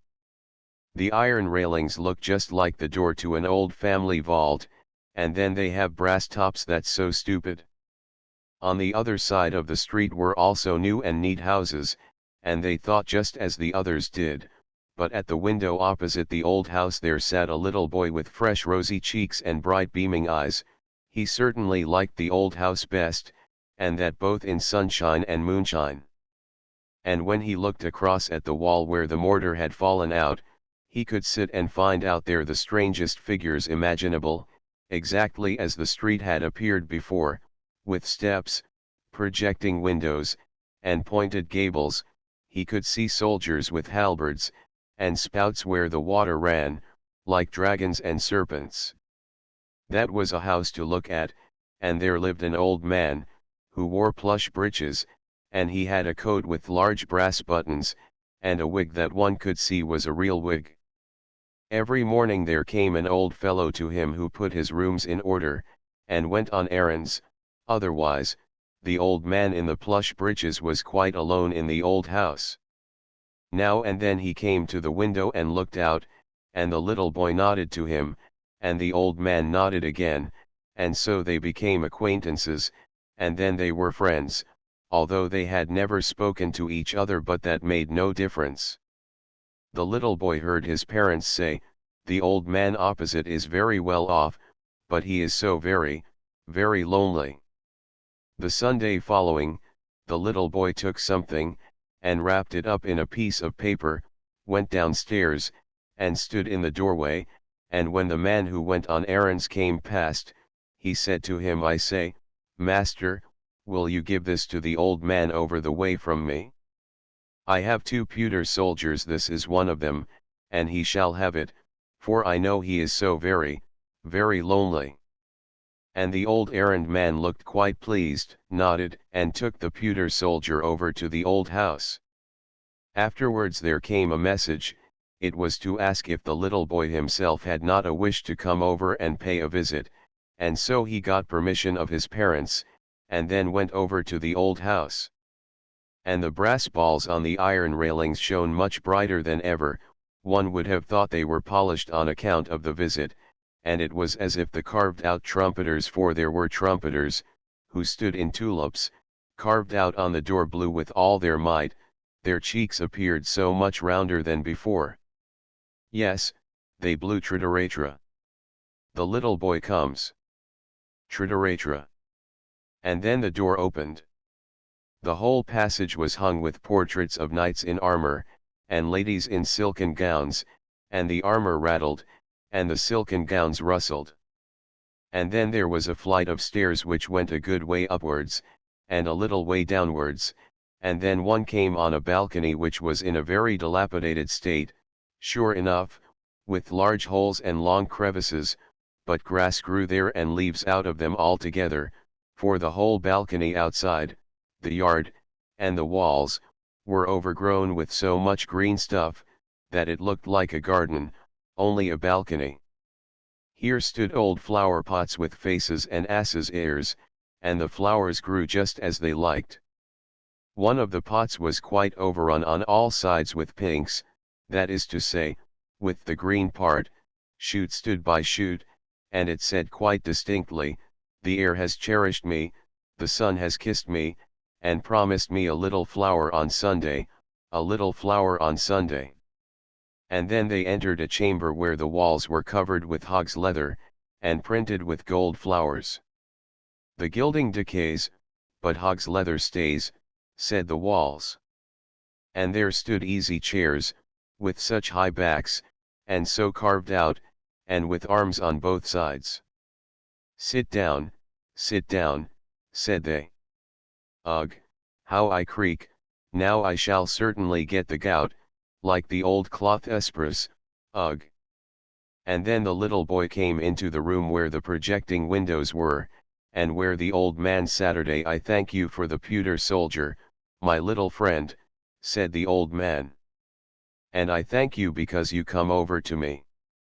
"Thanky, thanky," or cranky, cranky, sounded from all the furniture. There was so much of it, that each article stood in the other's way, to get a look at the little boy. In the middle of the wall hung a picture representing a beautiful lady, so young, so glad, but dressed quite as in former times, with clothes that stood quite stiff, and with powder in her hair. She neither said thanky, thanky, nor cranky, cranky, but looked with her mild eyes at the little boy, who directly asked the old man, "Where did you get her?" "Yonder, at the broker's," said the old man, "where there are so many pictures hanging. No one knows or cares about them, for they are all of them buried, but I knew her in bygone days, and now she has been dead and gone these 50 years. Under the picture, in a glazed frame, there hung a bouquet of withered flowers, They were almost 50 years old, they looked so very old. The pendulum of the great clock went to and fro, and the hands turned, and everything in the room became still older, but they did not observe it. "They say at home," said the little boy, "that you are so very, very lonely." "Oh," said he, "the old thoughts, with what they may bring with them, come and visit me, and now you also come. I am very well off." Then he took a book with pictures in it down from the shelf. There were whole long processions and pageants, with the strangest characters, which one never sees nowadays, soldiers like the knave of clubs, and citizens with waving flags. The tailors had theirs, with a pair of shears held by two lions, and the shoemakers theirs, without boots, but with an eagle that had two heads, for the shoemakers must have everything so that they can say, "It is a pair." Yes, that was a picture book. The old man now went into the other room to fetch preserves, apples, and nuts. Yes, it was delightful over there in the old house. "I cannot bear it any longer," said the pewter soldier, who sat on the drawers. "It is so lonely and melancholy here. But when one has been in a family circle one cannot accustom oneself to this life. I cannot bear it any longer. The whole day is so long, and the evenings are still longer. Here it is not at all as it is over the way at your home, where your father and mother spoke so pleasantly, and where you and all your sweet children made such a delightful noise. Nay, how lonely the old man is! Do you think that he gets kisses? Do you think he gets mild eyes, or a Christmas tree? He will get nothing but a grave. I can bear it no longer." "You must not let it grieve you so much," said the little boy. "I find it so very delightful here, and then all the old thoughts, with what they may bring with them, they come and visit here." "Yes, it's all very well, but I see nothing of them, and I don't know them," said the pewter soldier. "I cannot bear it." "But you must," said the little boy. Then in came the old man with the most pleased and happy face, the most delicious preserves, apples, and nuts, and so the little boy thought no more about the pewter soldier. The little boy returned home happy and pleased, and weeks and days passed away, and nods were made to the old house, and from the old house, and then the little boy went over there again. The carved trumpeters blew, trituratra. There is the little boy. Trituratra, and the swords and armor on the knights' portraits rattled, and the silk gowns rustled, the hog's leather spoke, and the old chairs had the gout in their legs and rheumatism in their backs. Ugh! It was exactly like the first time, for over there one day an hour was just like another. "I cannot bear it," said the pewter soldier. "I have shed pewter tears. It is too melancholy. Rather let me go to the wars and lose arms and legs. It would at least be a change. I cannot bear it longer. Now, I know what it is to have a visit from one's old thoughts, with what they may bring with them. I have had a visit from mine, and you may be sure it is no pleasant thing in the end. I was at last about to jump down from the drawers. I saw you all over there at home so distinctly, as if you really were here. It was again that Sunday morning, all you children stood before the table and sung your psalms, as you do every morning. You stood devoutly with folded hands, and father and mother were just as pious, and then the door was opened, and little sister Mary, who is not 2 years old yet, and who always dances when she hears music or singing, of whatever kind it may be, was put into the room though she ought not to have been there, and then she began to dance, but could not keep time, because the tones were so long, and then she stood, first on the one leg, and bent her head forwards, and then on the other leg, and bent her head forwards, but all would not do. You stood very seriously all together, although it was difficult enough, but I laughed to myself, and then I fell off the table, and got a bump, which I have still, for it was not right of me to laugh. But the whole now passes before me again in thought, and everything that I have lived to see, and these are the old thoughts, with what they may bring with them. Tell me if you still sing on Sundays. Tell me something about little Mary. And how my comrade, the other pewter soldier, lives. Yes, he is happy enough, that's sure. I cannot bear it any longer. You are given away as a present, said the little boy. You must remain. Can you not understand that? The old man now came with a drawer, in which there was much to be seen, both tin boxes and balsam boxes, old cards, so large and so gilded, such as one never sees them now. And several drawers were opened, and the piano was opened. It had landscapes on the inside of the lid, and it was so hoarse when the old man played on it. And then he hummed a song. Yes, she could sing that, said he, and nodded to the portrait, which he had bought at the broker's, and the old man's eyes shone so bright. I will go to the wars. I will go to the wars, shouted the pewter soldier as loud as he could, and threw himself off the drawers right down on the floor. What became of him? The old man saw it, and the little boy saw it. He was away, and he stayed away. I shall find him, said the old man, but he never found him. The floor was too open. The pewter soldier had fallen through a crevice, and there he lay as in an open tomb. That day passed, and the little boy went home, and that week passed, and several weeks too. The windows were quite frozen. The little boy was obliged to sit and breathe on them to get a peep-hole over to the old house, and there the snow had been blown into all the carved work and inscriptions. It lay quite up over the steps, just as if there was no one at home, nor was there any one at home. The old man was dead.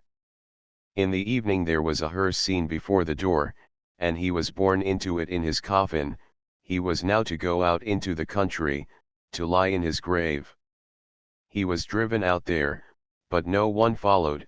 All his friends were dead, and the little boy kissed his hand to the coffin as it was driven away. Some days afterwards there was an auction at the old house, and the little boy saw from his window how they carried the old knights and the old ladies away, the flower pots with the long ears, the old chairs, and the old clothes presses. Something came here, and something came there.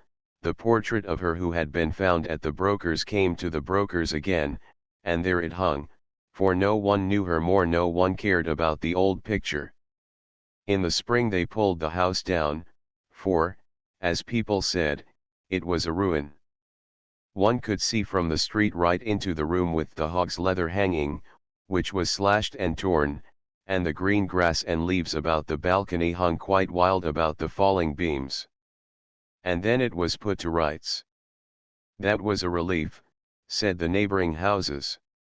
A fine house was built there, with large windows, and smooth white walls, but before it, where the old house had in fact stood, was a little garden laid out, and a wild grapevine ran up the wall of the neighboring house.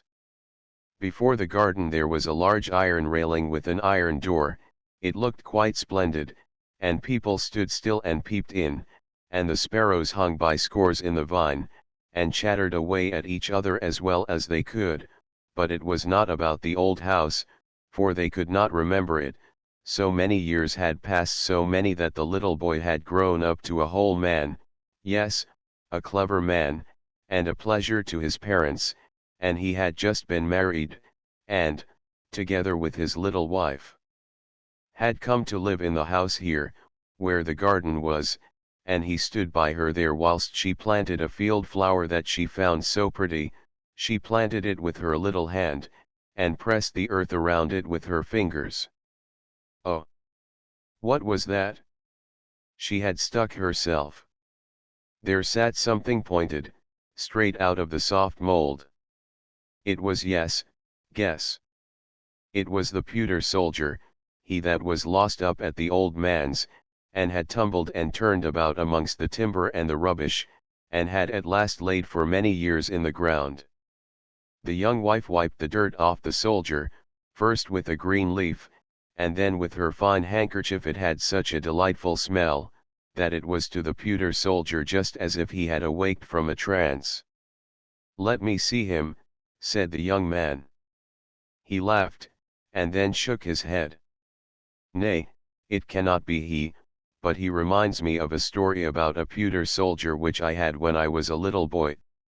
And then he told his wife about the old house, and the old man, and about the pewter soldier that he sent over to him because he was so very, very lonely, and he told it as correctly as it had really been, so that the tears came into the eyes of his young wife, on account of the old house and the old man. "It may possibly be, however, that it is the same pewter soldier," said she. "I will take care of it, and remember all that you have told me, but you must show me the old man's grave." "But I do not know it," said he, "and no one knows it. All his friends were dead, no one took care of it, and I was then a little boy." "How very, very lonely he must have been," said she. "Very, very lonely," said the pewter soldier. "But it is delightful not to be forgotten." "Delightful," shouted something close by, but no one, except the pewter soldier, saw that it was a piece of the hog's leather hangings. It had lost all its gilding, it looked like a piece of wet clay, but it had an opinion, and it gave it, "The gilding decays, but hog's leather stays." This the pewter soldier did not believe. The happy family really, the largest green leaf in this country is a dock leaf. If one holds it before one, it is like a whole apron, and if one holds it over one's head in rainy weather, it is almost as good as an umbrella, for it is so immensely large. The burdock never grows alone, but where there grows one there always grow several. It is a great delight, and all this delightfulness is snails' food. The great white snails which persons of quality in former times made fricassees of, ate, and said, "Hem, hem, how delicious," for they thought it tasted so delicate, lived on dock leaves, and therefore burdock seeds were sown. Now, there was an old manor house, where they no longer ate snails, they were quite extinct, but the burdocks were not extinct.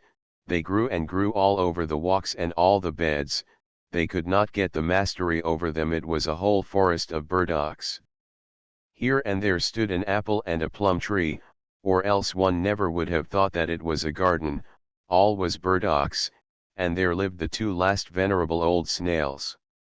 They themselves knew not how old they were, but they could remember very well that there had been many more, that they were of a family from foreign lands, and that for them and theirs the whole forest was planted. They had never been outside it, but they knew that there was still something more in the world, which was called the manor house, and that there they were boiled, and then they became black, and were then placed on a silver dish, but what happened further they knew not, or, in fact, what it was to be boiled, and to lie on a silver dish, they could not possibly imagine, but it was said to be delightful, and particularly genteel. Neither the chafers, the toads, nor the earthworms, whom they asked about it, could give them any information. None of them had been boiled or laid on a silver dish. The old white snails were the first persons of distinction in the world, that they knew. The forest was planted for their sake, and the manor house was there that they might be boiled and laid on a silver dish.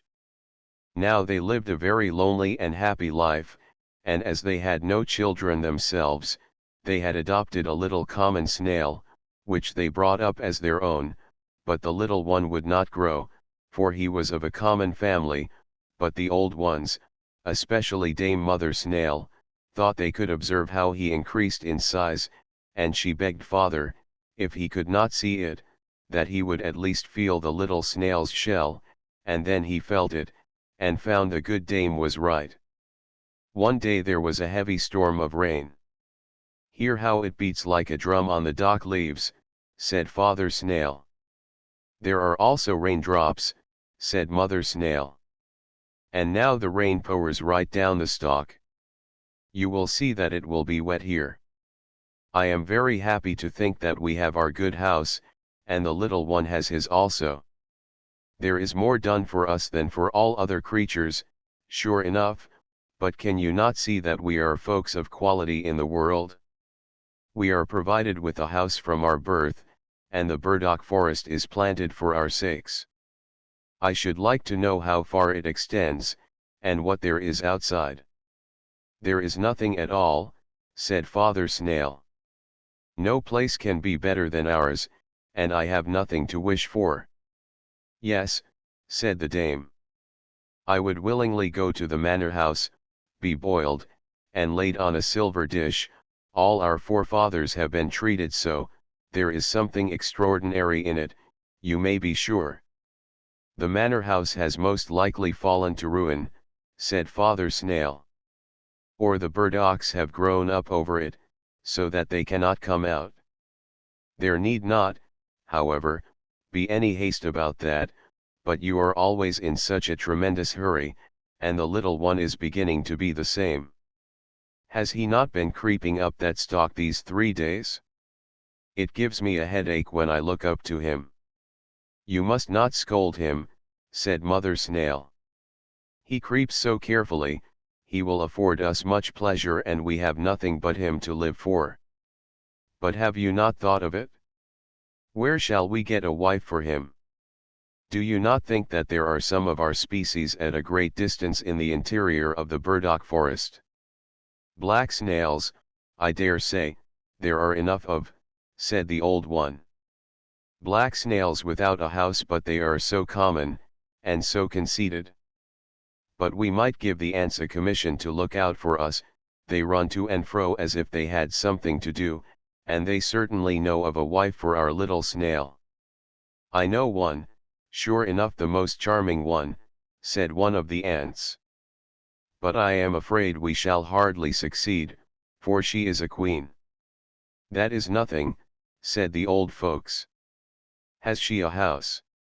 She has a palace, said the ant. The finest ant's palace, with 700 passages. I thank you, said Mother Snail. Our son shall not go into an ant hill. If you know nothing better than that, we shall give the commission to the white gnats. They fly far and wide, in rain and sunshine, they know the whole forest here, both within and without. We have a wife for him, said the gnats. At 100 human paces from here there sits a little snail in her house, on a gooseberry bush. She is quite lonely, and old enough to be married. It is only 100 human paces. Well, then, let her come to him, said the old ones. He has a whole forest of burdocks, she has only a bush. And so they went and fetched little Miss Snail. It was a whole week before she arrived, but therein was just the very best of it, for one could thus see that she was of the same species. And then the marriage was celebrated. 6 earthworms shone as well as they could. In other respects the whole went off very quietly, for the old folks could not bear noise and merriment, but old Dame Snail made a brilliant speech. Father Snail could not speak, he was too much affected, and so they gave them as a dowry and inheritance, the whole forest of burdocks, and said what they had always said, that it was the best in the world, and if they lived honestly and decently, and increased and multiplied, they and their children would once in the course of time come to the manor house, be boiled black, and laid on silver dishes. After this speech was made, the old ones crept into their shells, and never more came out.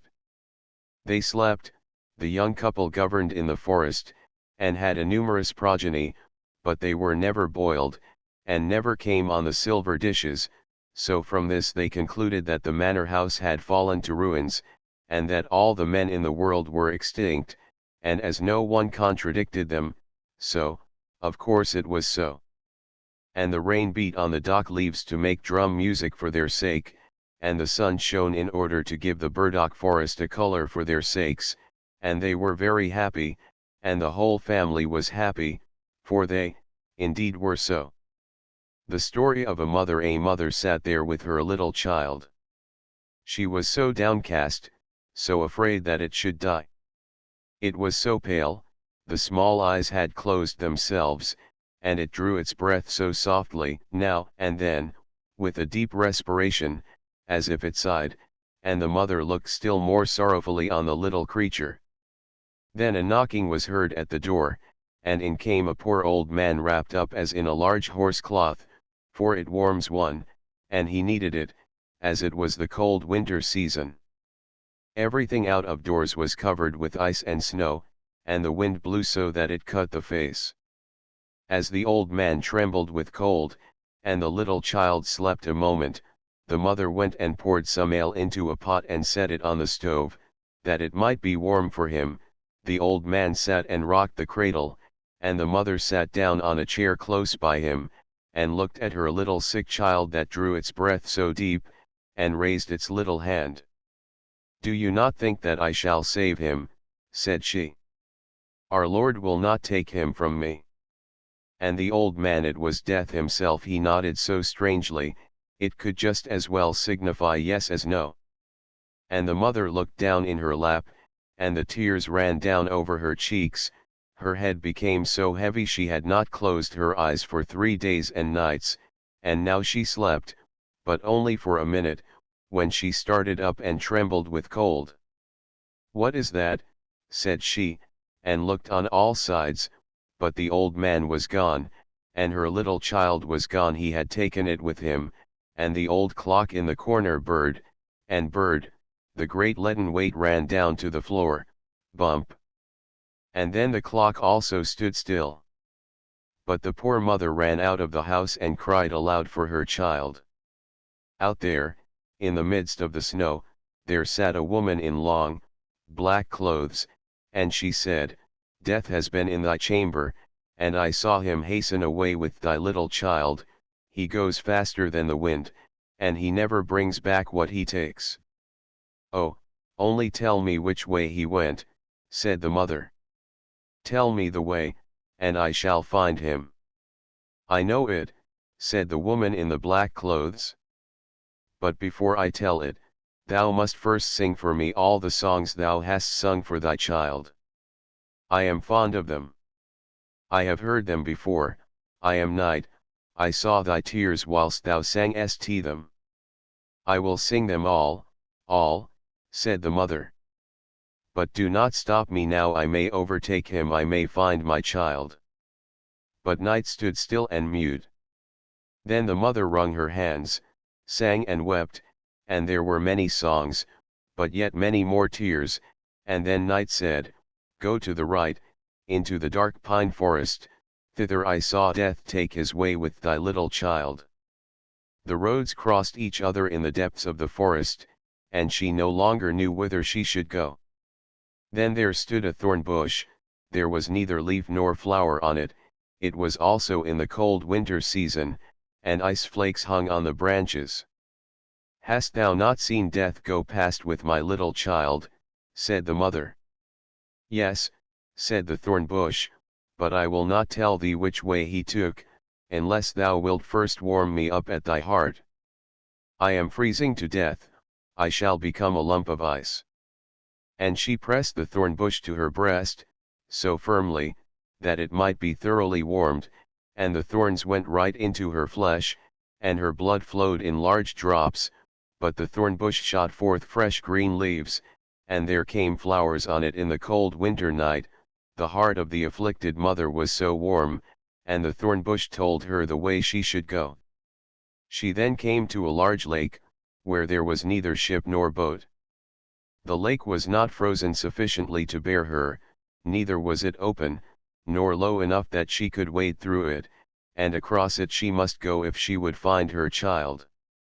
Then she lay down to drink up the lake, and that was an impossibility for a human being, but the afflicted mother thought that a miracle might happen nevertheless. "Oh, what would I not give to come to my child," said the weeping mother, and she wept still more, and her eyes sunk down in the depths of the waters, and became two precious pearls, but the water bore her up, as if she sat in a swing, and she flew in the rocking waves to the shore on the opposite side, where there stood a mile broad, strange house. One knew not if it were a mountain with forests and caverns, or if it were built up, but the poor mother could not see it, she had wept her eyes out. "Where shall I find death, who took away my little child?" said she. "He has not come here yet," said the old grave woman, who was appointed to look after Death's great green house. "How have you been able to find the way hither? And who has helped you?" "Our Lord has helped me," said she. "He is merciful, and you will also be so." "Where shall I find my little child?" "Nay, I know not," said the woman, "and you cannot see. Many flowers and trees have withered this night, Death will soon come and plant them over again. You certainly know that every person has his or her life's tree or flower, just as everyone happens to be settled. They look like other plants, but they have pulsations of the heart. Children's hearts can also beat. Go after yours, perhaps you may know your child's, but what will you give me if I tell you what you shall do more?" "I have nothing to give," said the afflicted mother, "but I will go to the world's end for you." "Nay, I have nothing to do there," said the woman. "But you can give me your long black hair, you know yourself that it is fine, and that I like." "You shall have my white hair instead, and that's always something." "Do you demand nothing else?" said she. "That I will gladly give you." And she gave her her fine black hair, and got the old woman's snow-white hair instead. So they went into Death's great green house, where flowers and trees grew strangely into one another. There stood fine hyacinths under glass bells, and there stood strong-stemmed peonies. There grew water plants, some so fresh, others half sick, the water snakes lay down on them, and black crabs pinched their stalks. There stood beautiful palm trees, oaks, and plantains. There stood parsley and flowering thyme. Every tree and every flower had its name, each of them was a human life. The human frame still lived, one in China, and another in Greenland, round about in the world. There were large trees in small pots, so that they stood so stunted in growth, and ready to burst the pots. In other places, there was a little dull flower in rich mold, with moss round about it, and it was so petted and nursed. But the distressed mother bent down over all the smallest plants, and heard within them how the human heart beat, and amongst millions she knew her child's. "There it is," cried she, and stretched her hands out over a little blue crocus, that hung quite sickly on one side. "Don't touch the flower," said the old woman. "But place yourself here, and when Death comes, I expect him every moment. Do not let him pluck the flower up, but threaten him that you will do the same with the others. Then he will be afraid. He is responsible for them to our Lord, and no one dares to pluck them up before he gives leave." All at once an icy cold rushed through the great hall, and the blind mother could feel that it was Death that came. "How hast thou been able to find thy way hither?" he asked. "How couldst thou come quicker than I?" "I am a mother," said she. And Death stretched out his long hand towards the fine little flower, but she held her hands fast around his, so tight, and yet afraid that she should touch one of the leaves. Then Death blew on her hands, and she felt that it was colder than the cold wind, and her hands fell down powerless. "Thou canst not do anything against me," said Death. "But our Lord can," said she. "I only do his bidding," said Death. "I am his gardener, I take all his flowers and trees, and plant them out in the great garden of paradise, in the unknown land, but how they grow there, and how it is there, I dare not tell thee." "Give me back my child," said the mother, and she wept and prayed. At once she seized hold of two beautiful flowers close by, with each hand, and cried out to Death, "I will tear all thy flowers off, for I am in despair." Touch them not, said Death. Thou sayest that thou art so unhappy, and now thou wilt make another mother equally unhappy. Another mother, said the poor woman, and directly let go her hold of both the flowers. There, thou hast thine eyes, said Death, I fished them up from the lake, they shone so bright, I knew not they were thine. Take them again, they are now brighter than before, now look down into the deep well close by, I shall tell thee the names of the two flowers thou wouldst have torn up, and thou wilt see their whole future life, their whole human existence, and see what thou wast about to disturb and destroy. And she looked down into the well, and it was a happiness to see how the one became a blessing to the world, to see how much happiness and joy were felt everywhere. And she saw the other's life, and it was sorrow and distress, horror and wretchedness. Both of them are God's will, said Death. Which of them is misfortune's flower and which is that of happiness, asked she. That I will not tell thee, said Death, but this thou shalt know from me, that the one flower was thy own child, it was thy child's fate, thou sawest thy own child's future life. Then the mother screamed with terror, which of them was my child? Tell it me. Save the innocent. Save my child from all that misery. Rather take it away. Take it into God's kingdom. Forget my tears, forget my prayers, and all that I have done. I do not understand thee, said Death. Wilt thou have thy child again, or shall I go with it there, where thou dost not know? Then the mother wrung her hands, fell on her knees, and prayed to our Lord, Oh, hear me not when I pray against thy will, which is the best, hear me not, hear me not. And she bowed her head down in her lap, and Death took her child and went with it into the unknown land. The false collar. There was once a fine gentleman, all of whose movables were a bootjack and a hair comb, but he had the finest false collars in the world, and it is about one of these collars that we are now to hear a story. It was so old, that it began to think of marriage, and it happened that it came to be washed in company with the garter. Nay, said the collar, I never did see anything so slender and so fine, so soft, and so neat. May I not ask your name? That I shall not tell you, said the garter. Where do you live? Asked the collar. But the garter was so bashful, so modest, and thought it was a strange question to answer. You are certainly a girdle, said the collar, that is to say an inside girdle. I see well that you are both for use and ornament, my dear young lady. I will thank you not to speak to me, said the garter. I think I have not given the least occasion for it. Yes. When one is as handsome as you, said the collar, that is occasion enough. Don't come so near me, I beg of you, said the garter. You look so much like those men folks. I am also a fine gentleman, said the collar. I have a bootjack and a hair comb. But that was not true, for it was his master who had them, but he boasted. Don't come so near me, said the garter, I am not accustomed to it. Prude, exclaimed the collar, and then it was taken out of the washing tub. It was starched, hung over the back of a chair in the sunshine, and was then laid on the ironing blanket, then came the warm box iron. Dear lady, said the collar. Dear widow lady. I feel quite hot. I am quite changed. I begin to unfold myself. You will burn a hole in me. Oh! I offer you my hand.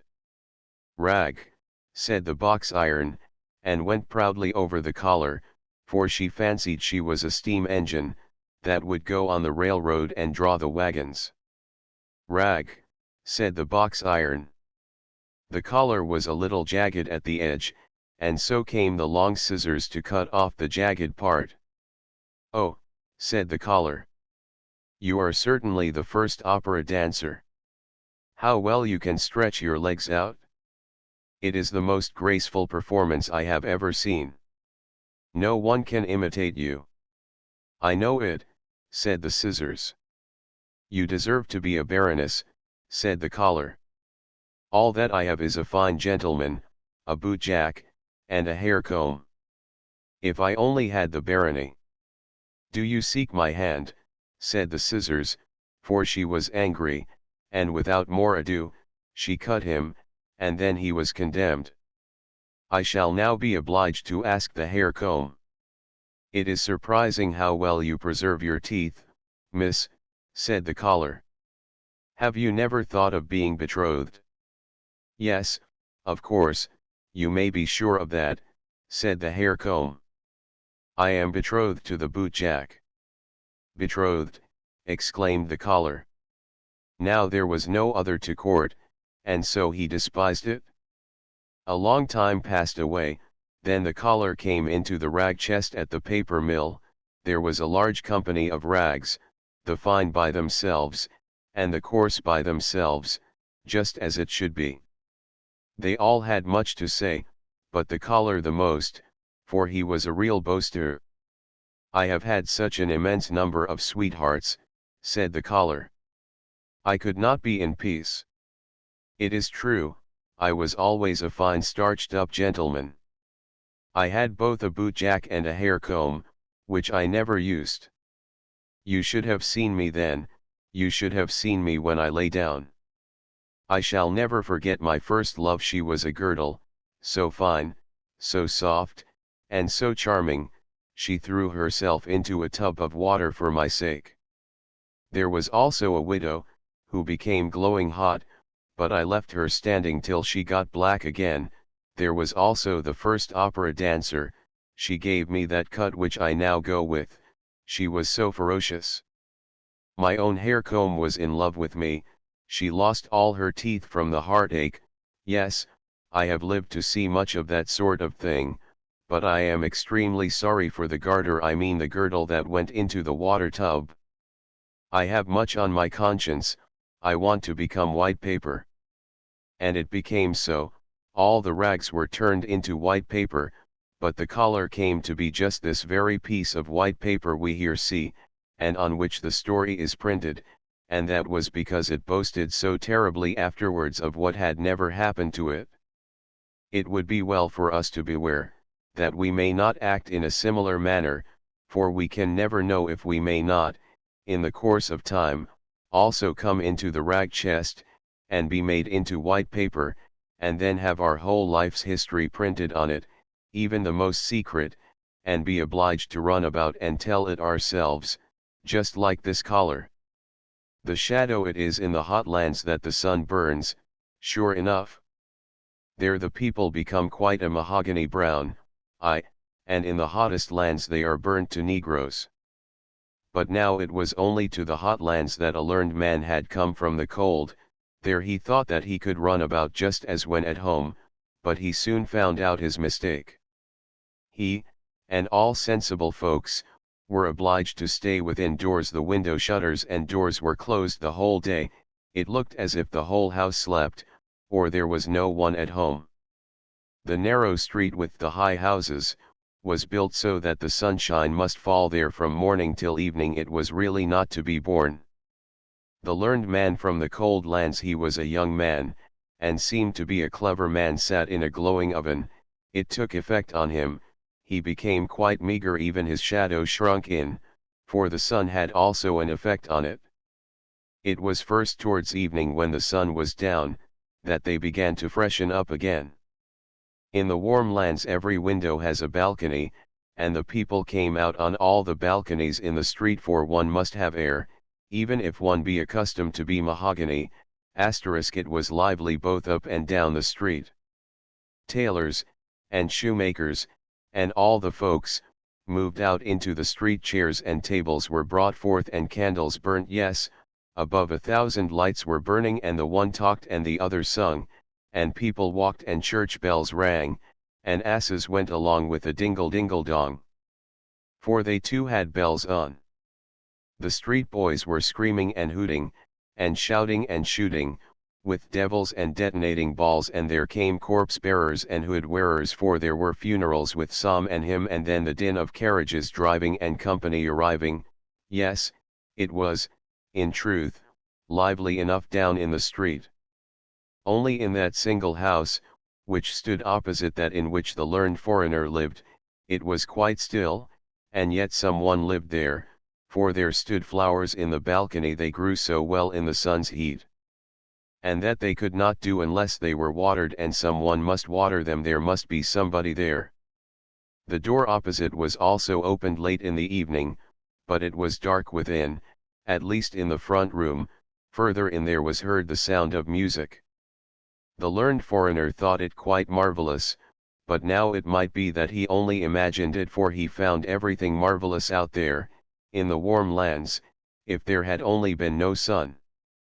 The stranger's landlord said that he didn't know who had taken the house opposite, one saw no person about, and as to the music, it appeared to him to be extremely tiresome. It is as if some one sat there, and practiced a piece that he could not master, always the same piece. I shall master it, says he, but yet he cannot master it, however long he plays. The word mahogany can be understood, in Danish, as having two meanings. In general, it means the reddish-brown wood itself, but in jest, it signifies excessively fine, which arose from an anecdote of Nyboder, in Copenhagen, the seaman's quarter. A sailor's wife, who was always proud and fine, in her way, came to her neighbor, and complained that she had got a splinter in her finger. "What of?" asked the neighbor's wife. "It is a mahogany splinter," said the other. "Mahogany? It cannot be less with you," exclaimed the woman, and thence the proverb, "It is so mahogany." That is, so excessively fine, is derived. One night the stranger awoke. He slept with the doors of the balcony open, the curtain before it was raised by the wind, and he thought that a strange luster came from the opposite neighbor's house. All the flowers shone like flames, in the most beautiful colors, and in the midst of the flowers stood a slender, graceful maiden. It was as if she also shone. The light really hurt his eyes. He now opened them quite wide. Yes, he was quite awake. With one spring he was on the floor. He crept gently behind the curtain, but the maiden was gone. The flowers shone no longer, but there they stood, fresh and blooming as ever. The door was ajar, and, far within, the music sounded so soft and delightful, one could really melt away in sweet thoughts from it. Yet it was like a piece of enchantment. And who lived there? Where was the actual entrance? The whole of the ground floor was a row of shops, and there people could not always be running through. One evening the stranger sat out on the balcony. The light burnt in the room behind him, and thus it was quite natural that his shadow should fall on his opposite neighbor's wall. Yes. There it sat, directly opposite, between the flowers on the balcony, and when the stranger moved, the shadow also moved, for that it always does. "I think my shadow is the only living thing one sees over there," said the learned man. "See, how nicely it sits between the flowers. The door stands half open. Now the shadow should be cunning, and go into the room, look about, and then come and tell me what it had seen. Come, now. Be useful, and do me a service," said he, in jest. "Have the kindness to step in. Now. Art thou going?" And then he nodded to the shadow, and the shadow nodded again. "Well then, go. But don't stay away." The stranger rose, and his shadow on the opposite neighbor's balcony rose also. The stranger turned round, and the shadow also turned round. Yes. If anyone had paid particular attention to it, they would have seen, quite distinctly, that the shadow went in through the half-open balcony door of their opposite neighbor, just as the stranger went into his own room, and let the long curtain fall down after him. Next morning, the learned man went out to drink coffee and read the newspapers. "What is that?" said he, as he came out into the sunshine. "I have no shadow." "So then, it has actually gone last night, and not come again. It is really tiresome." This annoyed him, not so much because the shadow was gone, but because he knew there was a story about a man without a shadow. It was known to everybody at home, in the cold lands, and if the learned man now came there and told his story, they would say that he was imitating it, and that he had no need to do.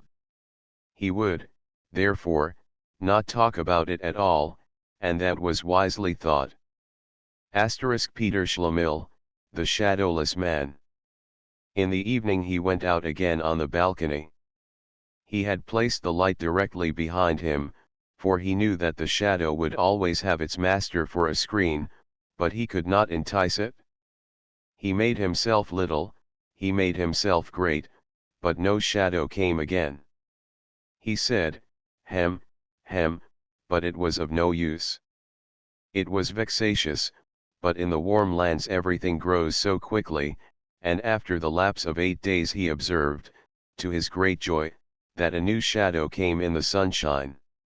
In the course of 3 weeks he had a very fair shadow, which, when he set out for his home in the northern lands, grew more and more in the journey, so that at last it was so long and so large, that it was more than sufficient. The learned man then came home, and he wrote books about what was true in the world, and about what was good and what was beautiful, and there passed days and years. Yes, many years passed away. One evening, as he was sitting in his room, there was a gentle knocking at the door. "Come in," said he, but no one came in, so he opened the door, and there stood before him such an extremely lean man, that he felt quite strange. As to the rest, the man was very finely dressed. He must be a gentleman. "Whom have I the honor of speaking?" asked the learned man. "Yes." "I thought as much," said the fine man. "I thought you would not know me. I have got so much body. I have even got flesh and clothes. You certainly never thought of seeing me so well off. Do you not know your old shadow? You certainly thought I should never more return. Things have gone on well with me since I was last with you. I have, in all respects, become very well off. Shall I purchase my freedom from service? If so, I can do it," and then he rattled a whole bunch of valuable seals that hung to his watch, and he stuck his hand in the thick gold chain he wore around his neck. Nay, how all his fingers glittered with diamond rings, and then all were pure gems. "Nay, I cannot recover from my surprise," said the learned man. "What is the meaning of all this?" "Something common, is it not?" said the shadow. "But you yourself do not belong to the common order, and I, as you know well, have from a child followed in your footsteps. As soon as you found I was capable to go out alone in the world, I went my own way. I am in the most brilliant circumstances, but there came a sort of desire over me to see you once more before you die. You will die, I suppose. I also wish to see this land again, for you know we always love our native land. I know you have got another shadow again. Have I anything to pay to it or you? If so, you will oblige me by saying what it is." "Nay, is it really thou?" said the learned man. "It is most remarkable.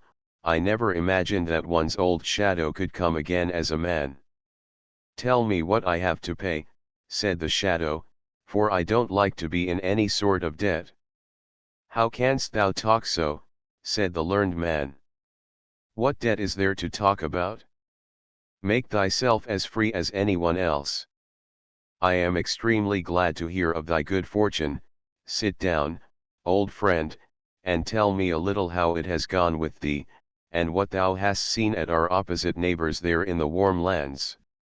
"Yes, I will tell you all about it," said the shadow, and sat down, "but then you must also promise me, that, wherever you may meet me, you will never say to anyone here in the town that I have been your shadow.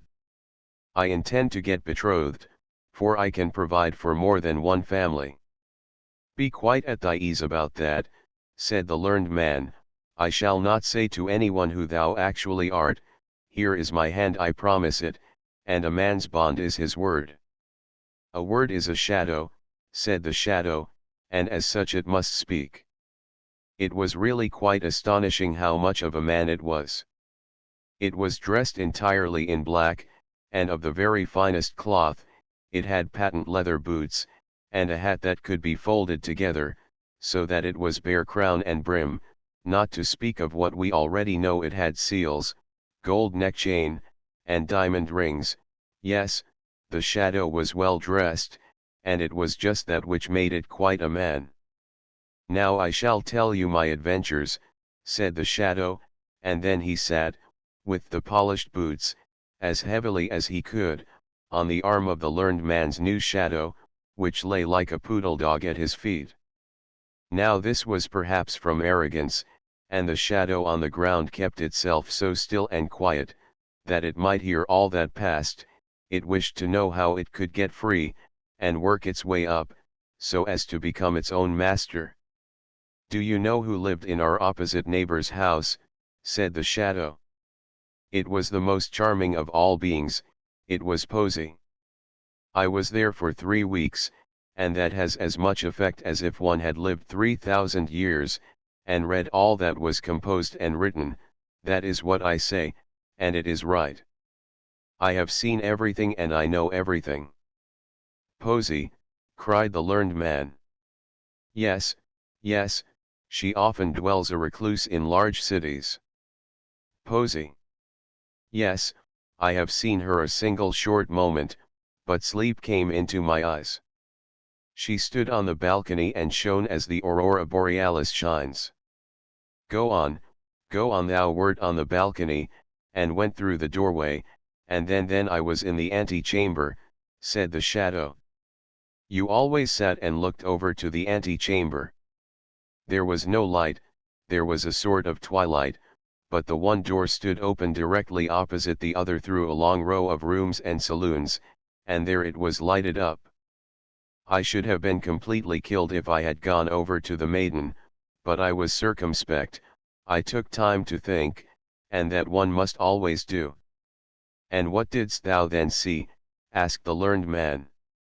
I saw everything, and I shall tell all to you, but it is no pride on my part as a free man, and with the knowledge I have, not to speak of my position in life, my excellent circumstances, I certainly wish that you would say you asterisk to me. Asterisk. It is the custom in Denmark for intimate acquaintances to use the second person singular, du, thou, when speaking to each other. When a friendship is formed between men, they generally affirm it, when occasion offers, either in public or private, by drinking to each other and exclaiming, thy health, at the same time striking their glasses together. This is called drinking dues. They are then, dues brodre, thou brothers, and ever afterwards use the pronoun thou, to each other, it being regarded as more familiar than de, you. Father and mother, sister and brother say thou to one another without regard to age or rank. Master and mistress say thou to their servants, the superior to the inferior. But servants and inferiors do not use the same term to their masters or superiors, nor is it ever used when speaking to a stranger, or anyone with whom they are but slightly acquainted. They then say as in English you. I beg your pardon, said the learned man, it is an old habit with me. You are perfectly right, and I shall remember it, but now you must tell me all you saw. Everything, said the shadow. For I saw everything, and I know everything.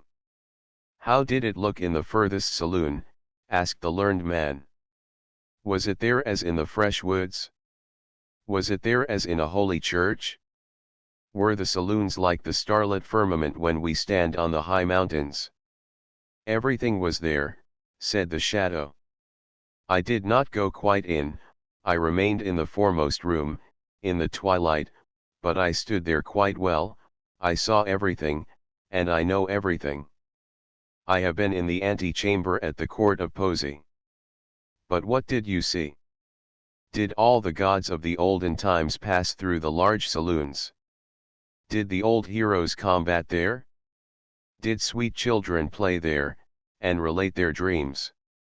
I tell you I was there, and you can conceive that I saw everything there was to be seen. Had you come over there, you would not have been a man, but I became so. And besides, I learned to know my inward nature, my innate qualities, the relationship I had with Poesy. At the time I was with you, I thought not of that, but always you know it well when the sun rose, and when the sun went down, I became so strangely great, in the moonlight I was very near being more distinct than yourself. At that time I did not understand my nature, it was revealed to me in the ante-chamber. I became a man. I came out matured, but you were no longer in the warm lands. As a man I was ashamed to go as I did. I was in want of boots, of clothes, of the whole human varnish that makes a man perceptible. I took my way, I tell it to you, but you will not put it in any book. I took my way to the cake woman, I hid myself behind her, the woman didn't think how much she concealed. I went out first in the evening, I ran about the streets in the moonlight, I made myself long up the walls, it tickles the back so delightfully. I ran up, and ran down, peeped into the highest windows, into the saloons, and on the roofs, I peeped in where no one could peep, and I saw what no one else saw, what no one else should see. This is, in fact, a base world. I would not be a man if it were not now once accepted and regarded as something to be so. I saw the most unimaginable things with the women, with the men, with parents, and with the sweet, matchless children. I saw, said the shadow, what no human being must know, but what they would all so willingly know, what is bad in their neighbor. Had I written a newspaper, it would have been read.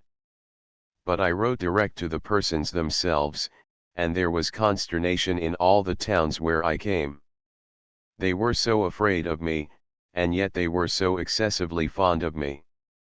The professors made a professor of me, the tailors gave me new clothes, I am well furnished, the master of the mint struck new coin for me, and the women said I was so handsome. And so I became the man I am. And I now bid you farewell. Here is my card, I live on the sunny side of the street, and am always at home in rainy weather. And so away went the shadow. That was most extraordinary, said the learned man. Years and days passed away, then the shadow came again. How goes it? Said the shadow. Alas, said the learned man. I write about the true, and the good, and the beautiful, but no one cares to hear such things. I am quite desperate, for I take it so much to heart. But I don't, said the shadow. I become fat, and it is that one wants to become. You do not understand the world. You will become ill by it. You must travel. I shall make a tour this summer, will you go with me? I should like to have a traveling companion. Will you go with me, as shadow?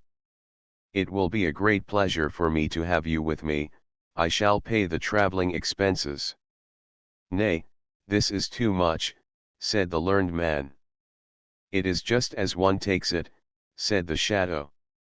It will do you much good to travel. Will you be my shadow? You shall have everything free on the journey. Nay, that is too bad, said the learned man. But it is just so with the world, said the shadow, and so it will be, and away it went again.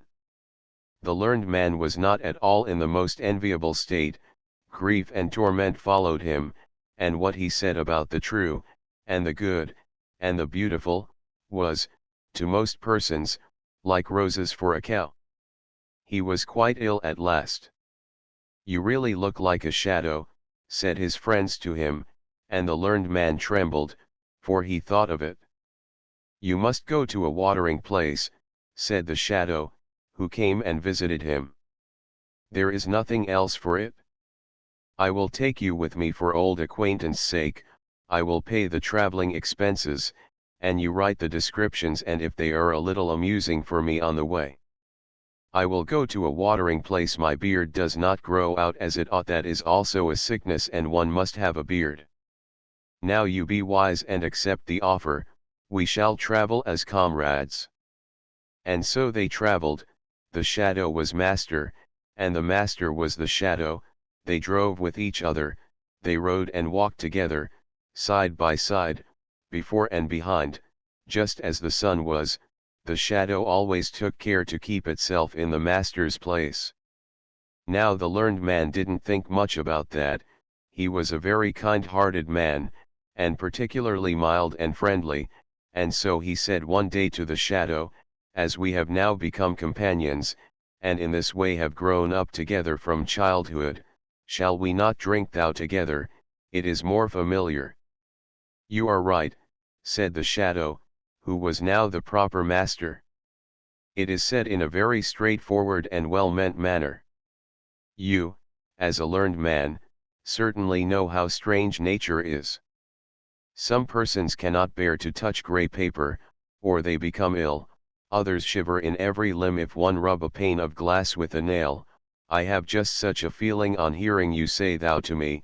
I feel myself as if pressed to the earth in my first situation with you. You see that it is a feeling, that it is not pride. I cannot allow you to say thou to me, but I will willingly say thou to you, so it is half done." So the shadow said thou to its former master. "This is rather too bad," thought he, "that I must say you and he say thou," but he was now obliged to put up with it. So they came to a watering place where there were many strangers, and amongst them was a princess, who was troubled with seeing too well, and that was so alarming. She directly observed that the stranger who had just come was quite a different sort of person to all the others. "He has come here in order to get his beard to grow," they say, "but I see the real cause. He cannot cast a shadow." She had become inquisitive, and so she entered into conversation directly with the strange gentleman, on their promenades. As the daughter of a king, she needed not to stand upon trifles, so she said, "Your complaint is, that you cannot cast a shadow." "Your Royal Highness must be improving considerably," said the shadow. "I know your complaint is, that you see too clearly, but it has decreased.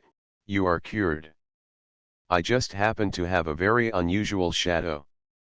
Do you not see that person who always goes with me? Other persons have a common shadow, but I do not like what is common to all. We give our servants finer cloth for their livery than we ourselves use, and so I had my shadow trimmed up into a man. Yes, you see, I have even given him a shadow. It is somewhat expensive, but I like to have something for myself." "What," thought the princess, "should I really be cured? These baths are the first in the world. In our time water has wonderful powers. But I shall not leave the place, for it now begins to be amusing here. I am extremely fond of that stranger. Would that his beard should not grow, for in that case he will leave us." In the evening, the princess and the shadow danced together in the large ballroom. She was light, but he was still lighter. She had never had such a partner in the dance. She told him from what land she came, and he knew that land.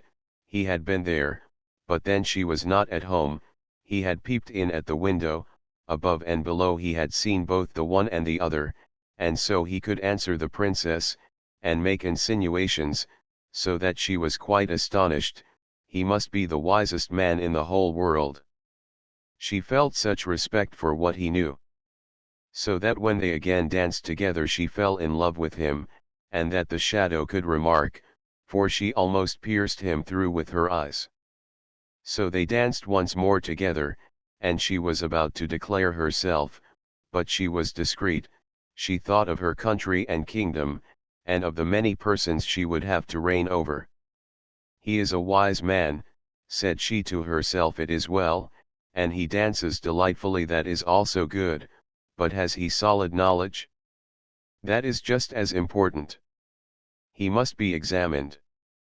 So she began, by degrees, to question him about the most difficult things she could think of, and which she herself could not have answered, so that the shadow made a strange face. You cannot answer these questions, said the princess. They belong to my childhood's learning, said the shadow. I really believe my shadow, by the door there, can answer them. Your shadow, said the princess. That would indeed be marvelous. I will not say for a certainty that he can, said the shadow, but I think so. He has now followed me for so many years, and listened to my conversation. I should think it possible. But your Royal Highness will permit me to observe, that he is so proud of passing himself off for a man, that when he is to be in a proper humor and he must be so to answer well, he must be treated quite like a man. Oh! I like that, said the princess. So she went to the learned man by the door, and she spoke to him about the sun and the moon, and about persons out of and in the world, and he answered with wisdom and prudence. What a man that must be who has so wise a shadow, thought she. It will be a real blessing to my people and kingdom if I choose him for my consort. I will do it. They were soon agreed, both the princess and the shadow, but no one was to know about it before she arrived in her own kingdom. No one, not even my shadow, said the shadow, and he had his own thoughts about it. Now they were in the country where the princess reigned when she was at home. Listen, my good friend, said the shadow to the learned man. I have now become as happy and mighty as anyone can be. I will, therefore, do something particular for thee. Thou shalt always live with me in the palace, drive with me in my royal carriage, and have £10,000 a year, but then thou must submit to be called shadow by all and everyone. Thou must not say that thou hast ever been a man, and once a year, when I sit on the balcony in the sunshine, thou must lie at my feet, as a shadow shall do. I must tell thee, I am going to marry the king's daughter, and the nuptials are to take place this evening. Nay, this is going too far, said the learned man. I will not have it, I will not do it. It is to deceive the whole country and the princess too. I will tell everything. That I am a man, and that thou art a shadow, thou art only dressed up. There is no one who will believe it, said the shadow. Be reasonable, or I will call the guard. I will go directly to the princess, said the learned man. But I will go first, said the shadow. And thou wilt go to prison, and that he was obliged to do, for the sentinels obeyed him whom they knew the king's daughter was to marry. You tremble, said the princess, as the shadow came into her chamber. Has anything happened? You must not be unwell this evening, now that we are to have our nuptials celebrated. I have lived to see the most cruel thing that anyone can live to see, said the shadow. Only imagine. Yes, it is true, such a poor shadow skull cannot bear much. Only think, my shadow has become mad, he thinks that he is a man, and that I now only think that I am his shadow. It is terrible, said the princess, but he is confined, is he not? That he is. I am afraid that he will never recover. Poor shadow, said the princess. He is very unfortunate. It would be a real work of charity to deliver him from the little life he has, and, when I think properly over the matter, I am of opinion that it will be necessary to do away with him in all stillness.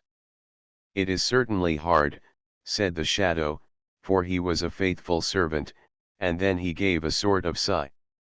You are a noble character, said the princess. The whole city was illuminated in the evening, and the cannons went off with a bum, bum, and the soldiers presented arms. That was a marriage.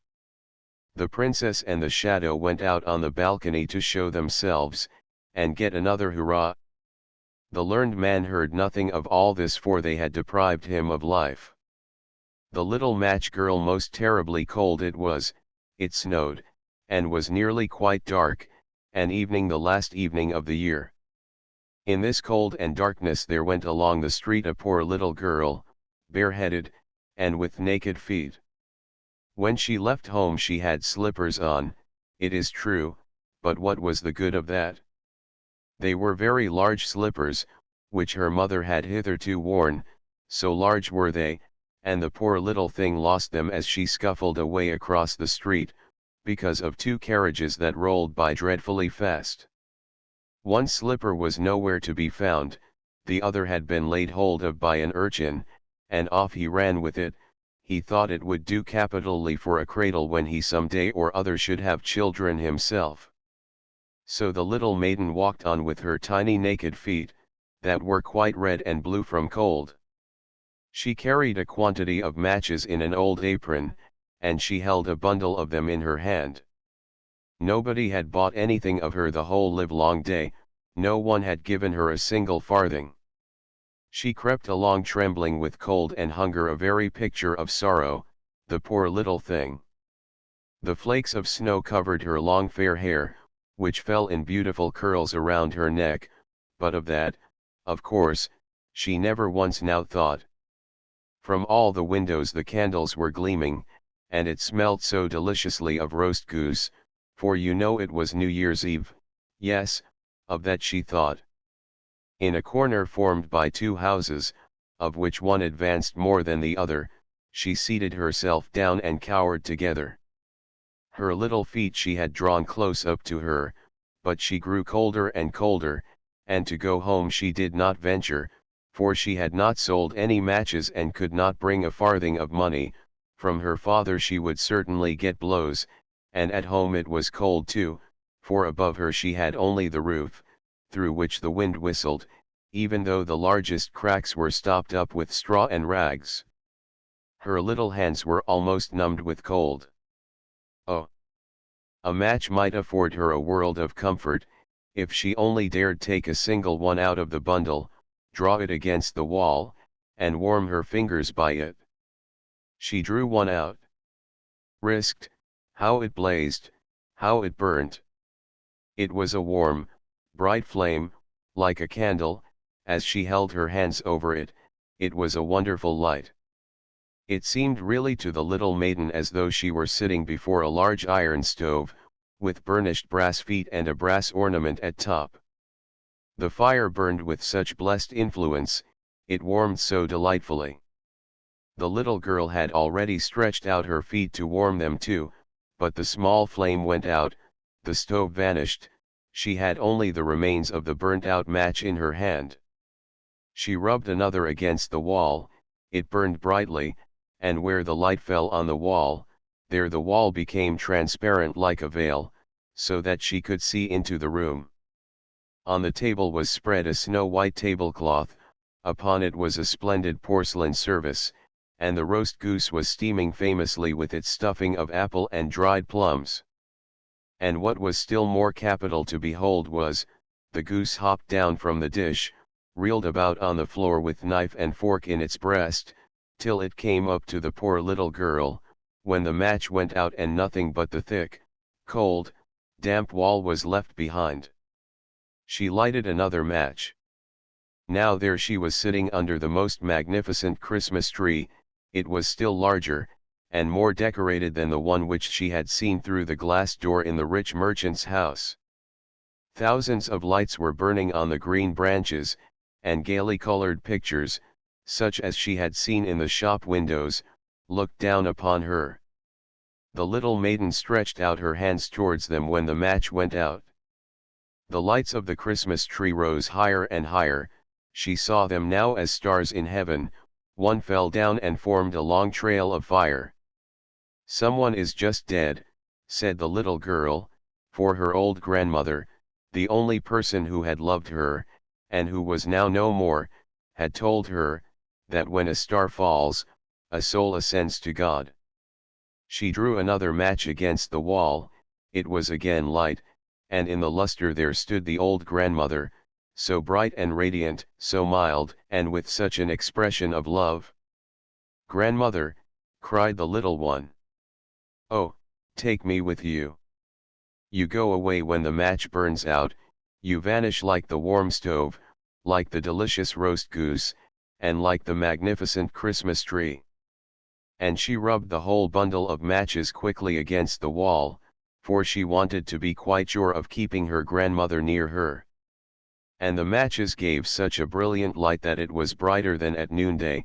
Never formerly had the grandmother been so beautiful and so tall. She took the little maiden on her arm, and both flew in brightness and in joy so high, so very high, and then above was neither cold, nor hunger, nor anxiety, they were with God. But in the corner, at the cold hour of dawn, sat the poor girl, with rosy cheeks and with a smiling mouth, leaning against the wall, frozen to death on the last evening of the old year. Stiff and stark sat the child there with her matches, of which one bundle had been burnt. She wanted to warm herself, people said. No one had the slightest suspicion of what beautiful things she had seen, no one even dreamed of the splendor in which, with her grandmother, she had entered on the joys of a new year. The dream of little Tuck. Ah! Yes, that was little Tuck. In reality his name was not Tuck, but that was what he called himself before he could speak plain. He meant it for Charles, and it is all well enough if one does but know it. He had now to take care of his little sister Augusta, who was much younger than himself, and he was, besides, to learn his lesson at the same time, but these two things would not do together at all. There sat the poor little fellow, with his sister on his lap, and he sang to her all the songs he knew, and he glanced the while from time to time into the geography book that lay open before him. By the next morning he was to have learnt all the towns in Zealand by heart, and to know about them all that is possible to be known. His mother now came home, for she had been out, and took little Augusta on her arm. Tuck ran quickly to the window, and read so eagerly that he pretty nearly read his eyes out, for it got darker and darker, but his mother had no money to buy a candle. "There goes the old washerwoman over the way," said his mother, as she looked out of the window. "The poor woman can hardly drag herself along, and she must now drag the pail home from the fountain. Be a good boy, Tukey, and run across and help the old woman, won't you?" So Tuck ran over quickly and helped her, but when he came back again into the room it was quite dark, and as to a light, there was no thought of such a thing. He was now to go to bed. That was an old turn-up bedstead. In it he lay and thought about his geography lesson, and of Zealand, and of all that his master had told him. He ought, to be sure, to have read over his lesson again, but that, you know, he could not do. He therefore put his geography book under his pillow, because he had heard that was a very good thing to do when one wants to learn one's lesson, but one cannot, however, rely upon it entirely. Well, there he lay and thought, and all at once it was just as if someone kissed his eyes and mouth. He slept, and yet he did not sleep. It was as though the old washerwoman gazed on him with her mild eyes and said, "It were a great sin if you were not to know your lesson tomorrow morning. You have aided me, I therefore will now help you, and the loving God will do so at all times." And all of a sudden the book under Tuck's pillow began scraping and scratching. Kikeriki, klook, klook, klook. That was an old hen who came creeping along, and she was from Cagege. "I am a Cageger hen," said she, and then she related how many inhabitants there were there, and about the battle that had taken place, and which, after all, was hardly worth talking about. Cagege, a town in the Bay of Cagege. To see the Cagege hens, is an expression similar to showing a child London, which is said to be done by taking his head in both bands, and so lifting him off the ground. At the invasion of the English in 1807, an encounter of a no very glorious nature took place between the British troops and the undisciplined Danish militia. Cribbledy, crablety plump, down fell somebody. It was a wooden bird, the popinjay used at the shooting matches at Prostu. Now he said that there were just as many inhabitants as he had nails in his body, and he was very proud. Thorwaldsen lived almost next door to me plump. Here I lie capitally. Prostu, a still smaller town than Cagege. Some 100 paces from it lies the Manor House New York where Thorwaldsen, the famed sculptor, generally sojourned during his stay in Denmark, and where he called many of his immortal works into existence. But little Tuck was no longer lying down, all at once he was on horseback. On he went at full gallop, still galloping on and on. A knight with a gleaming plume, and most magnificently dressed, held him before him on the horse, and thus they rode through the wood to the old town of Bordingborg, and that was a large and very lively town. High towers rose from the castle of the king, and the brightness of many candles streamed from all the windows. Within was dance and song, and King Waldemar and the young, richly attired maids of honor danced together. The morn now came, and as soon as the sun appeared, the whole town and the king's palace crumbled together, and one tower after the other, and at last only a single one remained standing where the castle had been before and the town was so small and poor, and the schoolboys came along with their books under their arms, and said, 2,000 inhabitants, but that was not true, for there were not so many. Bordingborg, in the reign of King Waldemar, a considerable place, now an unimportant little town. One solitary tower only, and some remains of a wall, show where the castle once stood. And little Tukey lay in his bed. It seemed to him as if he dreamed, and yet as if he were not dreaming. However, somebody was close beside him. Little Tukey! Little Tukey! Cried someone near. It was a seaman, quite a little personage, so little as if he were a midshipman, but a midshipman it was not. Many remembrances from Korzer * that is a town that is just rising into importance, a lively town that has steamboats and stagecoaches. Formerly people called it ugly, but that is no longer true. I lie on the sea, said Korzer, I have high roads and gardens, and I have given birth to a poet who was witty and amusing, which all poets are not. I once intended to equip a ship that was to sail all round the earth, but I did not do it, although I could have done so, and then, too, I smell so deliciously, for close before the gate bloom the most beautiful roses. Korzer, on the Great Belt, called, formerly, before the introduction of steam vessels, when travelers were often obliged to wait a long time for a favorable wind, the most tiresome of towns. The poet Bagazen was born here. Little Tuck looked, and all was red and green before his eyes, but as soon as the confusion of colors was somewhat over, all of a sudden there appeared a wooded slope close to the bay, and high up above stood a magnificent old church, with two high-pointed towers. From out the hillside spouted fountains in thick streams of water, so that there was a continual splashing, and close beside them sat an old king with a golden crown upon his white head. That was King Hroar, near the fountains, close to the town of Roskilde, as it is now called. And up the slope into the old church went all the kings and queens of Denmark, hand in hand, all with their golden crowns, and the organ played and the fountains rustled. Little Tuck saw all, heard all. Do not forget the diet, said King Hroar ** Roskilde, once the capital of Denmark. The town takes its name from King Hroar, and the many fountains in the neighborhood. In the beautiful cathedral the greater number of the kings and queens of Denmark are interred. In Roskilde, too, the members of the Danish Diet assemble. Again all suddenly disappeared. Yes, and whither? It seemed to him just as if one turned over a leaf in a book. And now stood there an old peasant woman, who came from Sorrow * where grass grows in the marketplace. She had an old grey linen apron hanging over her head and back, it was so wet, it certainly must have been raining.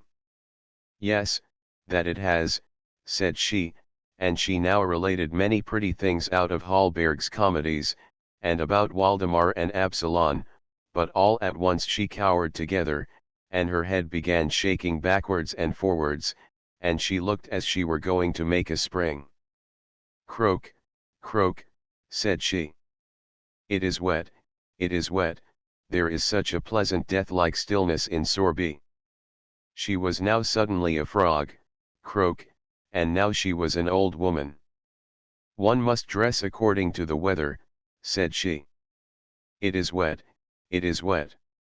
My town is just like a bottle, and one gets in by the neck, and by the neck one must get out again. In former times I had the finest fish, and now I have fresh rosy-cheeked boys at the bottom of the bottle, who learn wisdom, Hebrew, Greek croak. Sorby, a very quiet little town, beautifully situated, surrounded by woods and lakes. Hallberg, Denmark's Molière, founded here an academy for the sons of the nobles. The poets Hoche and Ingemann were appointed professors here. The latter lives there still. When she spoke it sounded just like the noise of frogs, or as if one walked with great boots over a moor, always the same tone, so uniform and so tiring that little Tuck fell into a good sound sleep, which, by the by, could not do him any harm. But even in the sleep there came a dream, or whatever else it was, his little sister Augusta, she with the blue eyes and the fair curling hair, was suddenly a tall, beautiful girl, and without having wings was yet able to fly, and she now flew over Zealand over the green woods and the blue lakes. Do you hear the cock crow, Tukey? Cock-a-doodle-doo. The cocks are flying up from cageage. You will have a farmyard, so large, oh, so very large. You will suffer neither hunger nor thirst. You will get on in the world. You will be a rich and happy man. Your house will exalt itself like King Waldemar's tower, and will be richly decorated with marble statues, like that at Prastu. You understand what I mean. Your name shall circulate with renown all round the earth, like unto the ship that was to have sailed from Corsair, and in Roskilde do not forget the Diet, said King Hroar. Then you will speak well and wisely, little Tukey, and when at last you sink into your grave, you shall sleep as quietly as if I lay in sorrow, said Tuck, awaking. It was bright day, and he was now quite unable to call to mind his dream, that, however, was not at all necessary, for one may not know what the future will bring. And out of bed he jumped, and read in his book, and now all at once he knew his whole lesson. And the old washerwoman popped her head in at the door, nodded to him friendly, and said, "Thanks, many thanks, my good child, for your help.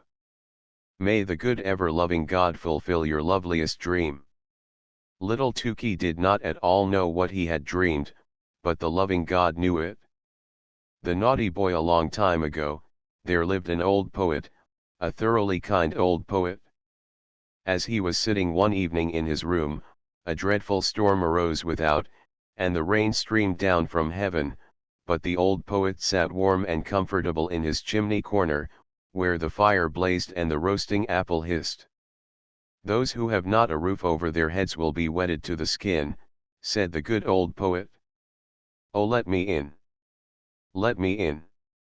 I am cold, and I'm so wet," exclaimed suddenly a child that stood crying at the door and knocking for admittance, while the rain poured down, and the wind made all the windows rattle.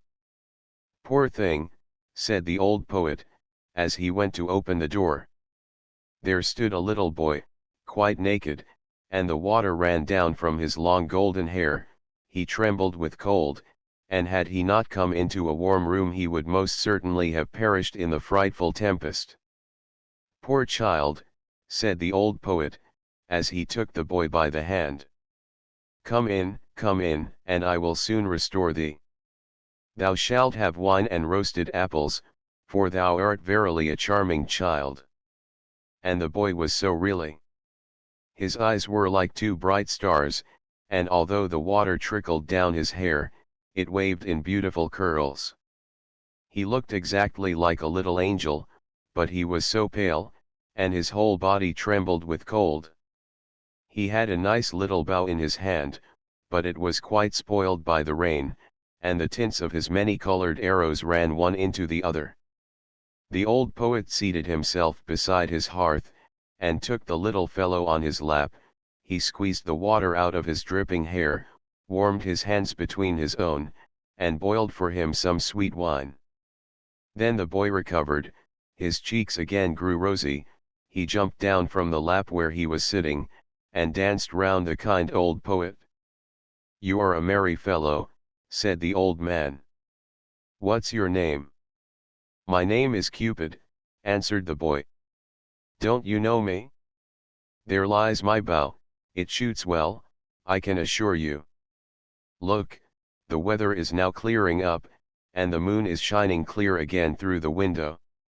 Why, your bow is quite spoiled, said the old poet. That were sad indeed, said the boy, and he took the bow in his hand and examined it on every side. Oh, it is dry again, and is not hurt at all, the string is quite tight. I will try it directly. And he bent his bow, took aim, and shot an arrow at the old poet, right into his heart.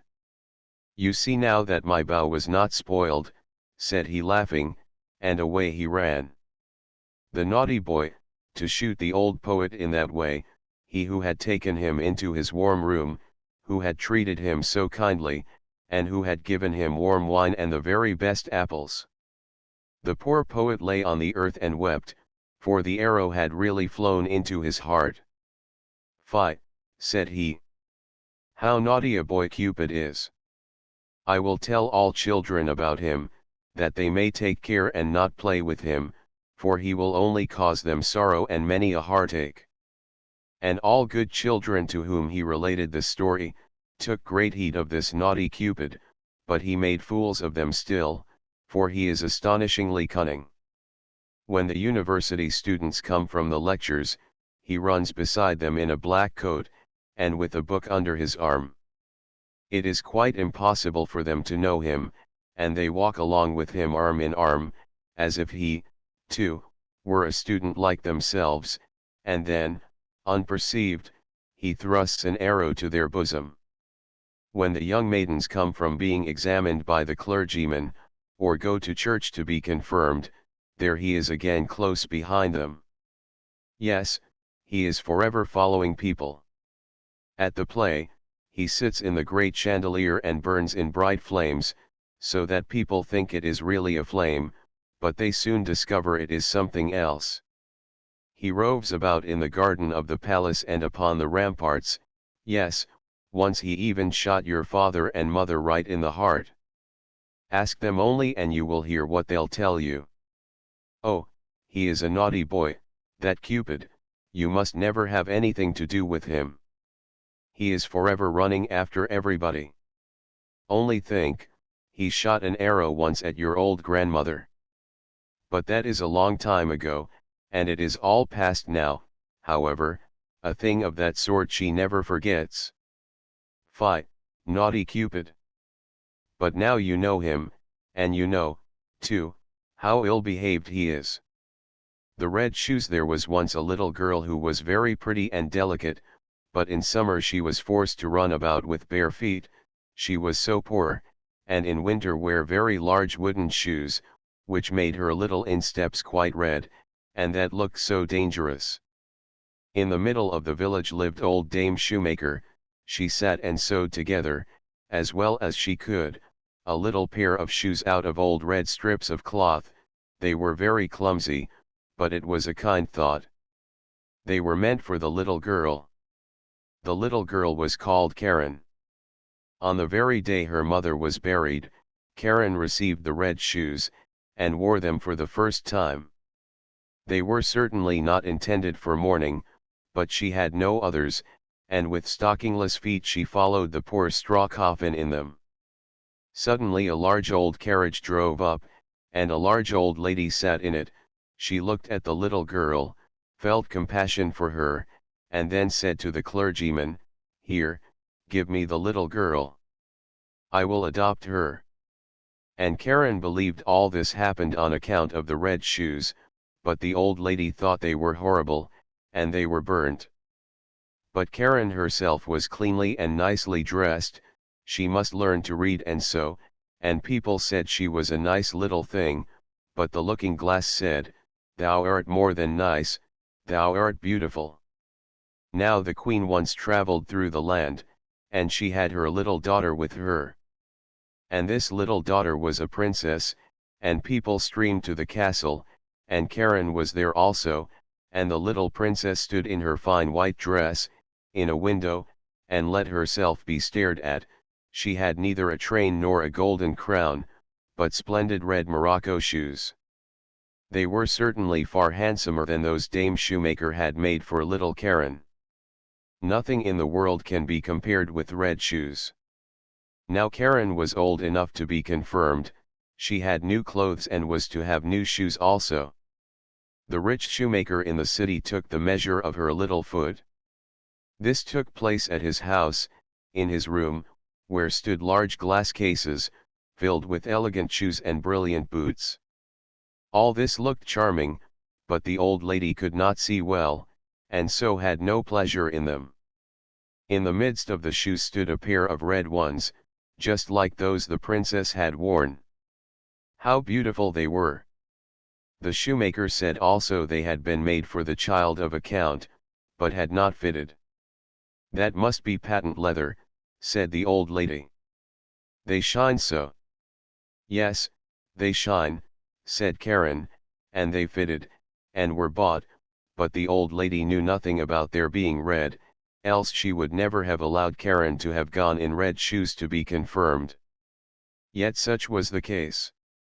Everybody looked at her feet, and when she stepped through the chancel door on the church pavement, it seemed to her as if the old figures on the tombs, those portraits of old preachers and preachers' wives, with stiff ruffs, and long black dresses, fixed their eyes on her red shoes. And she thought only of them as the clergyman laid his hand upon her head, and spoke of the holy baptism, of the covenant with God, and how she should be now a matured Christian, and the organ pealed so solemnly, the sweet children's voices sang, and the old music directors sang, but Karen only thought of her red shoes. In the afternoon, the old lady heard from everyone that the shoes had been red, and she said that it was very wrong of Karen, that it was not at all becoming, and that in future Karen should only go in black shoes to church, even when she should be older. The next Sunday there was the sacrament, and Karen looked at the black shoes, looked at the red ones, looked at them again, and put on the red shoes. The sun shone gloriously. Karen and the old lady walked along the path through the corn. It was rather dusty there. At the church door stood an old soldier with a crutch, and with a wonderfully long beard, which was more red than white, and he bowed to the ground, and asked the old lady whether he might dust her shoes. And Karen stretched out her little foot. "See, what beautiful dancing shoes," said the soldier. "Sit firm when you dance," and he put his hand out towards the soles. And the old lady gave the old soldier alms, and went into the church with Karen. And all the people in the church looked at Karen's red shoes, and all the pictures, and as Karen knelt before the altar, and raised the cup to her lips, she only thought of the red shoes, and they seemed to swim in it, and she forgot to sing her psalm, and she forgot to pray, "Our Father in heaven." Now all the people went out of church, and the old lady got into her carriage. Karen raised her foot to get in after her, when the old soldier said, "Look, what beautiful dancing shoes." And Karen could not help dancing a step or two, and when she began her feet continued to dance, it was just as though the shoes had power over them. She danced round the church corner, she could not leave off, the coachman was obliged to run after and catch hold of her, and he lifted her in the carriage, but her feet continued to dance so that she trod on the old lady dreadfully. At length she took the shoes off, and then her legs had peace. The shoes were placed in a closet at home, but Karen could not avoid looking at them. Now the old lady was sick, and it was said she could not recover. She must be nursed and waited upon, and there was no one whose duty it was so much as Karen's. But there was a great ball in the city, to which Karen was invited. She looked at the old lady, who could not recover, she looked at the red shoes, and she thought there could be no sin in it, she put on the red shoes, she might do that also, she thought. But then she went to the ball and began to dance. When she wanted to dance to the right, the shoes would dance to the left, and when she wanted to dance up the room, the shoes danced back again, down the steps, into the street, and out of the city gate. She danced, and was forced to dance straight out into the gloomy wood. Then it was suddenly light up among the trees, and she fancied it must be the moon, for there was a face, but it was the old soldier with the red beard. He sat there, nodded his head, and said, "Look, what beautiful dancing shoes." Then she was terrified, and wanted to fling off the red shoes, but they clung fast, and she pulled down her stockings, but the shoes seemed to have grown to her feet. And she danced, and must dance, over fields and meadows, in rain and sunshine, by night and day, but at night it was the most fearful. She danced over the churchyard, but the dead did not dance, they had something better to do than to dance. She wished to seat herself on a poor man's grave, where the bitter tansy grew, but for her there was neither peace nor rest, and when she danced towards the open church door, she saw an angel standing there. He wore long, white garments, he had wings which reached from his shoulders to the earth, his countenance was severe and grave, and in his hand he held a sword, broad and glittering. "Dance shalt thou," said he. "Dance in thy red shoes till thou art pale and cold. Till thy skin shrivels up and thou art a skeleton. Dance shalt thou from door to door, and where proud, vain children dwell, thou shalt knock, that they may hear thee and tremble. Dance shalt thou." "Mercy," cried Karen. But she did not hear the angel's reply, for the shoes carried her through the gate into the fields, across roads and bridges, and she must keep ever dancing. One morning she danced past a door which she well knew. Within sounded a psalm, a coffin, decked with flowers, was borne forth. Then she knew that the old lady was dead, and felt that she was abandoned by all, and condemned by the angel of God. She danced, and she was forced to dance through the gloomy night. The shoes carried her over stack and stone, she was torn till she bled, she danced over the heath till she came to a little house. Here, she knew, dwelt the executioner, and she tapped with her fingers at the window, and said, "Come out! Come out! I cannot come in, for I am forced to dance." And the executioner said, "Thou dost not know who I am, I fancy. I strike bad people's heads off, and I hear that my axe rings." "Don't strike my head off," said Karen. "Then I can't repent of my sins. But strike off my feet in the red shoes." And then she confessed her entire sin, and the executioner struck off her feet with the red shoes, but the shoes danced away with the little feet across the field into the deep wood. And he carved out little wooden feet for her, and crutches, taught her the psalm criminals always sing, and she kissed the hand which had wielded the axe, and went over the heath. "Now I have suffered enough for the red shoes," said she. "Now I will go into the church that people may see me." And she hastened towards the church door, but when she was near it, the red shoes danced before her, and she was terrified, and turned round. The whole week she was unhappy, and wept many bitter tears, but when Sunday returned, she said, "Well, now I have suffered and struggled enough. I really believe I am as good as many a one who sits in the church, and holds her head so high." And away she went boldly, but she had not got farther than the churchyard gate before she saw the red shoes dancing before her, and she was frightened, and turned back, and repented of her sin from her heart. And she went to the parsonage, and begged that they would take her into service. She would be very industrious, she said, and would do everything she could. She did not care about the wages, only she wished to have a home, and be with good people.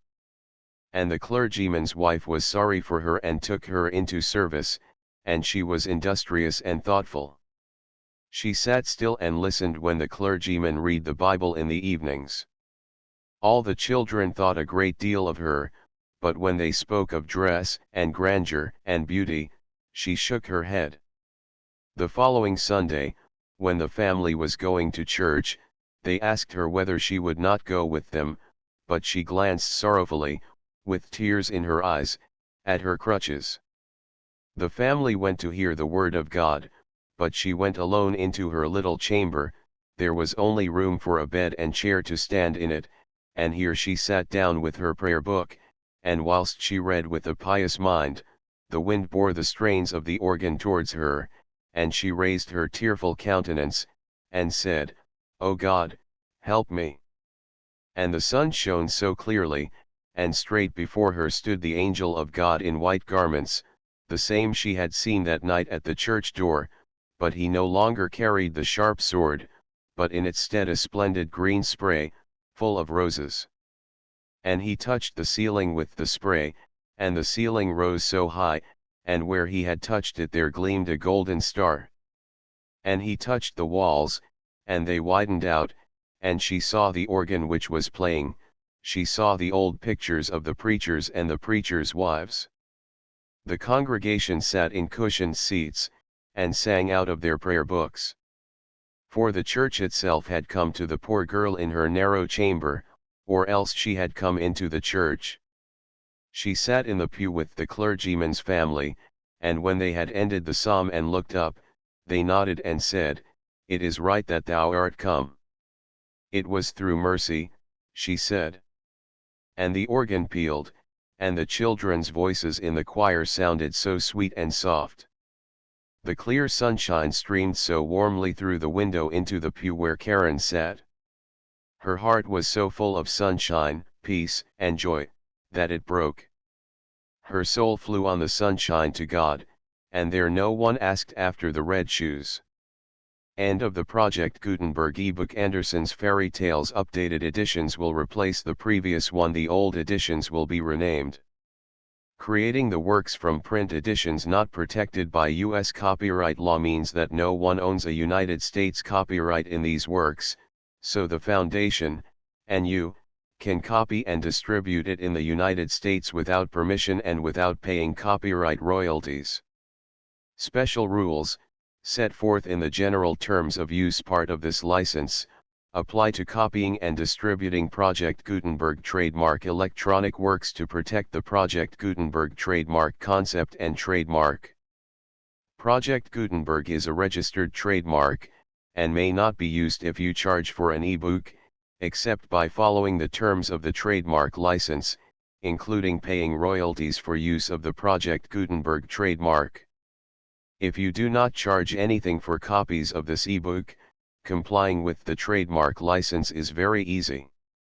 You may use this ebook for nearly any purpose such as creation of derivative works, reports, performances, and research. Project Gutenberg ebooks may be modified and printed and given away. You may do practically anything in the United States with ebooks not protected by U.S. copyright law. Redistribution is subject to the trademark license, especially commercial redistribution. Start, full license. The full Project Gutenberg license. Please read this before you distribute or use this work to protect the Project Gutenberg trademark mission of promoting the free distribution of electronic works. By using or distributing this work, or any other work associated in any way with the phrase Project Gutenberg, you agree to comply with all the terms of the full Project Gutenberg trademark license available with this file or online at www.gutenberg.org/license. Section 1. General Terms of Use and Redistributing Project Gutenberg Trademark Electronic Works 1.a. By reading or using any part of this Project Gutenberg trademark electronic work, you indicate that you have read, understand, agree to and accept all the terms of this license and intellectual property, trademark/copyright, agreement. If you do not agree to abide by all the terms of this agreement, you must cease using and return or destroy all copies of Project Gutenberg trademark electronic works in your possession. If you paid a fee for obtaining a copy of or access to a Project Gutenberg trademark electronic work and you do not agree to be bound by the terms of this agreement, you may obtain a refund from the person or entity to whom you paid the fee as set forth in paragraph 1.e.8. 1.b. Project Gutenberg is a registered trademark. It may only be used on or associated in any way with an electronic work by people who agree to be bound by the terms of this agreement. There are a few things that you can do with most Project Gutenberg trademark electronic works even without complying with the full terms of this agreement. See paragraph 1.c below. There are a lot of things you can do with Project Gutenberg trademark electronic works if you follow the terms of this agreement and help preserve free future access to Project Gutenberg trademark electronic works. See paragraph 1.e below. 1.c. The Project Gutenberg Literary Archive Foundation, the foundation or PGLOF, owns a compilation copyright in the collection of Project Gutenberg trademark electronic works. Nearly all the individual works in the collection are in the public domain in the United States. If an individual work is unprotected by copyright law in the United States and you are located in the United States, we do not claim a right to prevent you from copying, distributing, performing, displaying, or creating derivative works based on the work as long as all references to Project Gutenberg are removed. Of course, we hope that you will support the Project Gutenberg trademark mission of promoting free access to electronic works by freely sharing Project Gutenberg trademark works in compliance with the terms of this agreement for keeping the Project Gutenberg trademark name associated with the work. You can easily comply with the terms of this agreement by keeping this work in the same format with its attached full Project Gutenberg trademark license when you share it without charge with others. 1.d. The copyright laws of the place where you are located also govern what you can do with this work. Copyright laws in most countries are in a constant state of change. If you are outside the United States, check the laws of your country in addition to the terms of this agreement before downloading, copying, displaying, performing, distributing or creating derivative works based on this work or any other Project Gutenberg trademark work. The Foundation makes no representations concerning the copyright status of any work in any country other than the United States. 1.e. Unless you have removed all references to Project Gutenberg, 1.e.1. The following sentence, with active links to, or other immediate access to, the full Project Gutenberg trademark license must appear prominently whenever any copy of a Project Gutenberg trademark work, any work on which the phrase Project Gutenberg appears, or with which the phrase Project Gutenberg is associated, is accessed, displayed, performed, viewed, copied or distributed. This ebook is for the use of anyone anywhere in the United States and most other parts of the world at no cost and with almost no restrictions whatsoever. You may copy it, give it away or reuse it under the terms of the Project Gutenberg license included with this ebook or online at www.gutenberg.org. If you are not located in the United States, you will have to check the laws of the country where you are located before using this ebook. 1.e.2. If an individual Project Gutenberg trademark electronic work is derived from texts not protected by U.S. copyright law, does not contain a notice indicating that it is posted with permission of the copyright holder, the work can be copied and distributed to anyone in the United States without paying any fees or charges. If you are redistributing or providing access to a work with the phrase Project Gutenberg associated with or appearing on the work, you must comply either with the requirements of paragraphs 1.e.1 through 1.e.7 or obtain permission for the use of the work and the Project Gutenberg trademark as set forth in paragraphs 1.e.8 or 1.e.9. 1.e.3.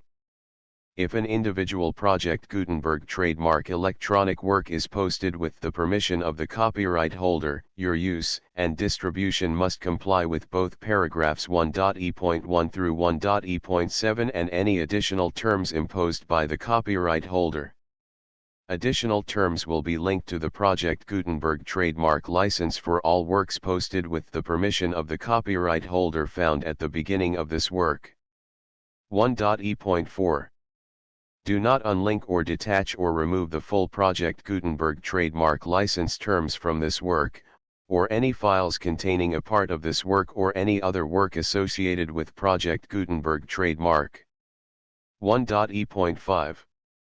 Do not copy, display, perform, distribute or redistribute this electronic work, or any part of this electronic work, without prominently displaying the sentence set forth in paragraph 1.e.1 with active links or immediate access to the full terms of the Project Gutenberg trademark license.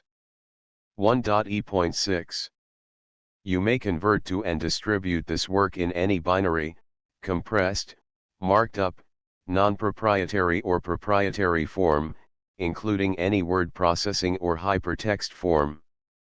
However, if you provide access to or distribute copies of a Project Gutenberg trademark work in a format other than plain vanilla ASCII or other format used in the official version posted on the official Project Gutenberg trademark website, www.gutenberg.org, you must, at no additional cost, fee, or expense to the user, provide a copy, a means of exporting a copy, or a means of obtaining a copy upon request, of the work in its original plain vanilla ASCII or other form. Any alternate format must include the full Project Gutenberg trademark license as specified in paragraph 1.e.1. 1.e.7. Do not charge a fee for access to, viewing, displaying, performing, copying or distributing any Project Gutenberg trademark works unless you comply with paragraph 1.e.8 or 1.e.9. 1.e.8. You may charge a reasonable fee for copies of or providing access to or distributing Project Gutenberg trademark electronic works provided that, you pay a royalty fee of 20% of the gross profits you derive from the use of Project Gutenberg trademark works calculated using the method you already use to calculate your applicable taxes. The fee is owed to the owner of the Project Gutenberg trademark, but he has agreed to donate royalties under this paragraph to the Project Gutenberg Literary Archive Foundation. Royalty payments must be paid within 60 days following each date on which you prepare, or are legally required to prepare, your periodic tax returns. Royalty payments should be clearly marked as such and sent to the Project Gutenberg Literary Archive Foundation at the address specified in Section 4, Information about donations to the Project Gutenberg Literary Archive Foundation. You provide a full refund of any money paid by a user who notifies you in writing, or by email, within 30 days of receipt that he does not agree to the terms of the full Project Gutenberg trademark license. You must require such a user to return or destroy all copies of the works possessed in a physical medium and discontinue all use of and all access to other copies of Project Gutenberg trademark works. You provide, in accordance with paragraph 1.f.3, a full refund of any money paid for a work or a replacement copy, if a defect in the electronic work is discovered and reported to you within 90 days of receipt of the work. You comply with all other terms of this agreement for free distribution of Project Gutenberg trademark works. 1.e.9. If you wish to charge a fee or distribute a Project Gutenberg trademark electronic work or group of works on different terms than are set forth in this agreement, you must obtain permission in writing from the Project Gutenberg Literary Archive Foundation, the manager of the Project Gutenberg trademark. Contact the Foundation as set forth in Section 3 below. 1.f.1.f.1. Project Gutenberg volunteers and employees expend considerable effort to identify, do copyright research on, transcribe and proofread works not protected by U.S. copyright law in creating the Project Gutenberg trademark collection. Despite these efforts, Project Gutenberg trademark electronic works, and the medium on which they may be stored, may contain defects, such as, but not limited to, incomplete, inaccurate or corrupt data, transcription errors, a copyright or other intellectual property infringement, a defective or damaged disk or other medium, a computer virus, or computer codes that damage or cannot be read by your equipment. 1.f.2. Limited warranty. Disclaimer of damages, except for the right of replacement or refund described in paragraph 1.f.3, the Project Gutenberg Literary Archive Foundation, the owner of the Project Gutenberg trademark, and any other party distributing a Project Gutenberg trademark electronic work under this agreement, disclaim all liability to you for damages, costs, and expenses, including legal fees. You agree that you have no remedies for negligence, strict liability, breach of warranty or breach of contract except those provided in paragraph 1.f.3. You agree that the Foundation, the trademark owner, and any distributor under this agreement will not be liable to you for actual, direct, indirect, consequential, punitive, or incidental damages even if you give notice of the possibility of such damage. 1.f.3. Limited right of replacement or refund. If you discover a defect in this electronic work within 90 days of receiving it, you can receive a refund of the money, if any, you paid for it by sending a written explanation to the person you received the work from. If you received the work on a physical medium, you must return the medium with your written explanation. The person or entity that provided you with the defective work may elect to provide a replacement copy in lieu of a refund. If you received the work electronically, the person or entity providing it to you may choose to give you a second opportunity to receive the work electronically in lieu of a refund. If the second copy is also defective, you may demand a refund in writing without further opportunities to fix the problem. 1.f.4. Except for the limited right of replacement or refund set forth in paragraph 1.f.3, this work is provided to you as is, with no other warranties of any kind, express or implied, including but not limited to warranties of merchantability or fitness for any purpose. 1.f.5. Some states do not allow disclaimers of certain implied warranties or the exclusion or limitation of certain types of damages. If any disclaimer or limitation set forth in this agreement violates the law of the state applicable to this agreement, the agreement shall be interpreted to make the maximum disclaimer or limitation permitted by the applicable state law. The invalidity or unenforceability of any provision of this agreement shall not void the remaining provisions. 1.f.6. Indemnity. You agree to indemnify and hold the Foundation, the trademark owner, any agent or employee of the foundation, anyone providing copies of Project Gutenberg trademark electronic works in accordance with this agreement, and any volunteers associated with the production, promotion, and distribution of Project Gutenberg trademark electronic works, harmless from all liability, costs, and expenses, including legal fees, that arise directly or indirectly from any of the following which you do or cause to occur. A. Distribution of this or any Project Gutenberg trademark work. B. Alteration, modification, or additions or deletions to any Project Gutenberg trademark work, and C. Any defect you cause. Section 2. Information about the mission of Project Gutenberg trademark. Project Gutenberg trademark is synonymous with the free distribution of electronic works in formats readable by the widest variety of computers, including obsolete, old, middle-aged, and new computers. It exists because of the efforts of hundreds of volunteers and donations from people in all walks of life. Volunteers and financial support to provide volunteers with the assistance they need are critical to reaching Project Gutenberg trademark's goals and ensuring that the Project Gutenberg trademark collection will remain freely available for generations to come. In 2001, the Project Gutenberg Literary Archive Foundation was created to provide a secure and permanent future for Project Gutenberg trademark and future generations. To learn more about the Project Gutenberg Literary Archive Foundation and how your efforts and donations can help, see sections 3 and 4 and the Foundation information page at www.gutenberg.org. Section 3.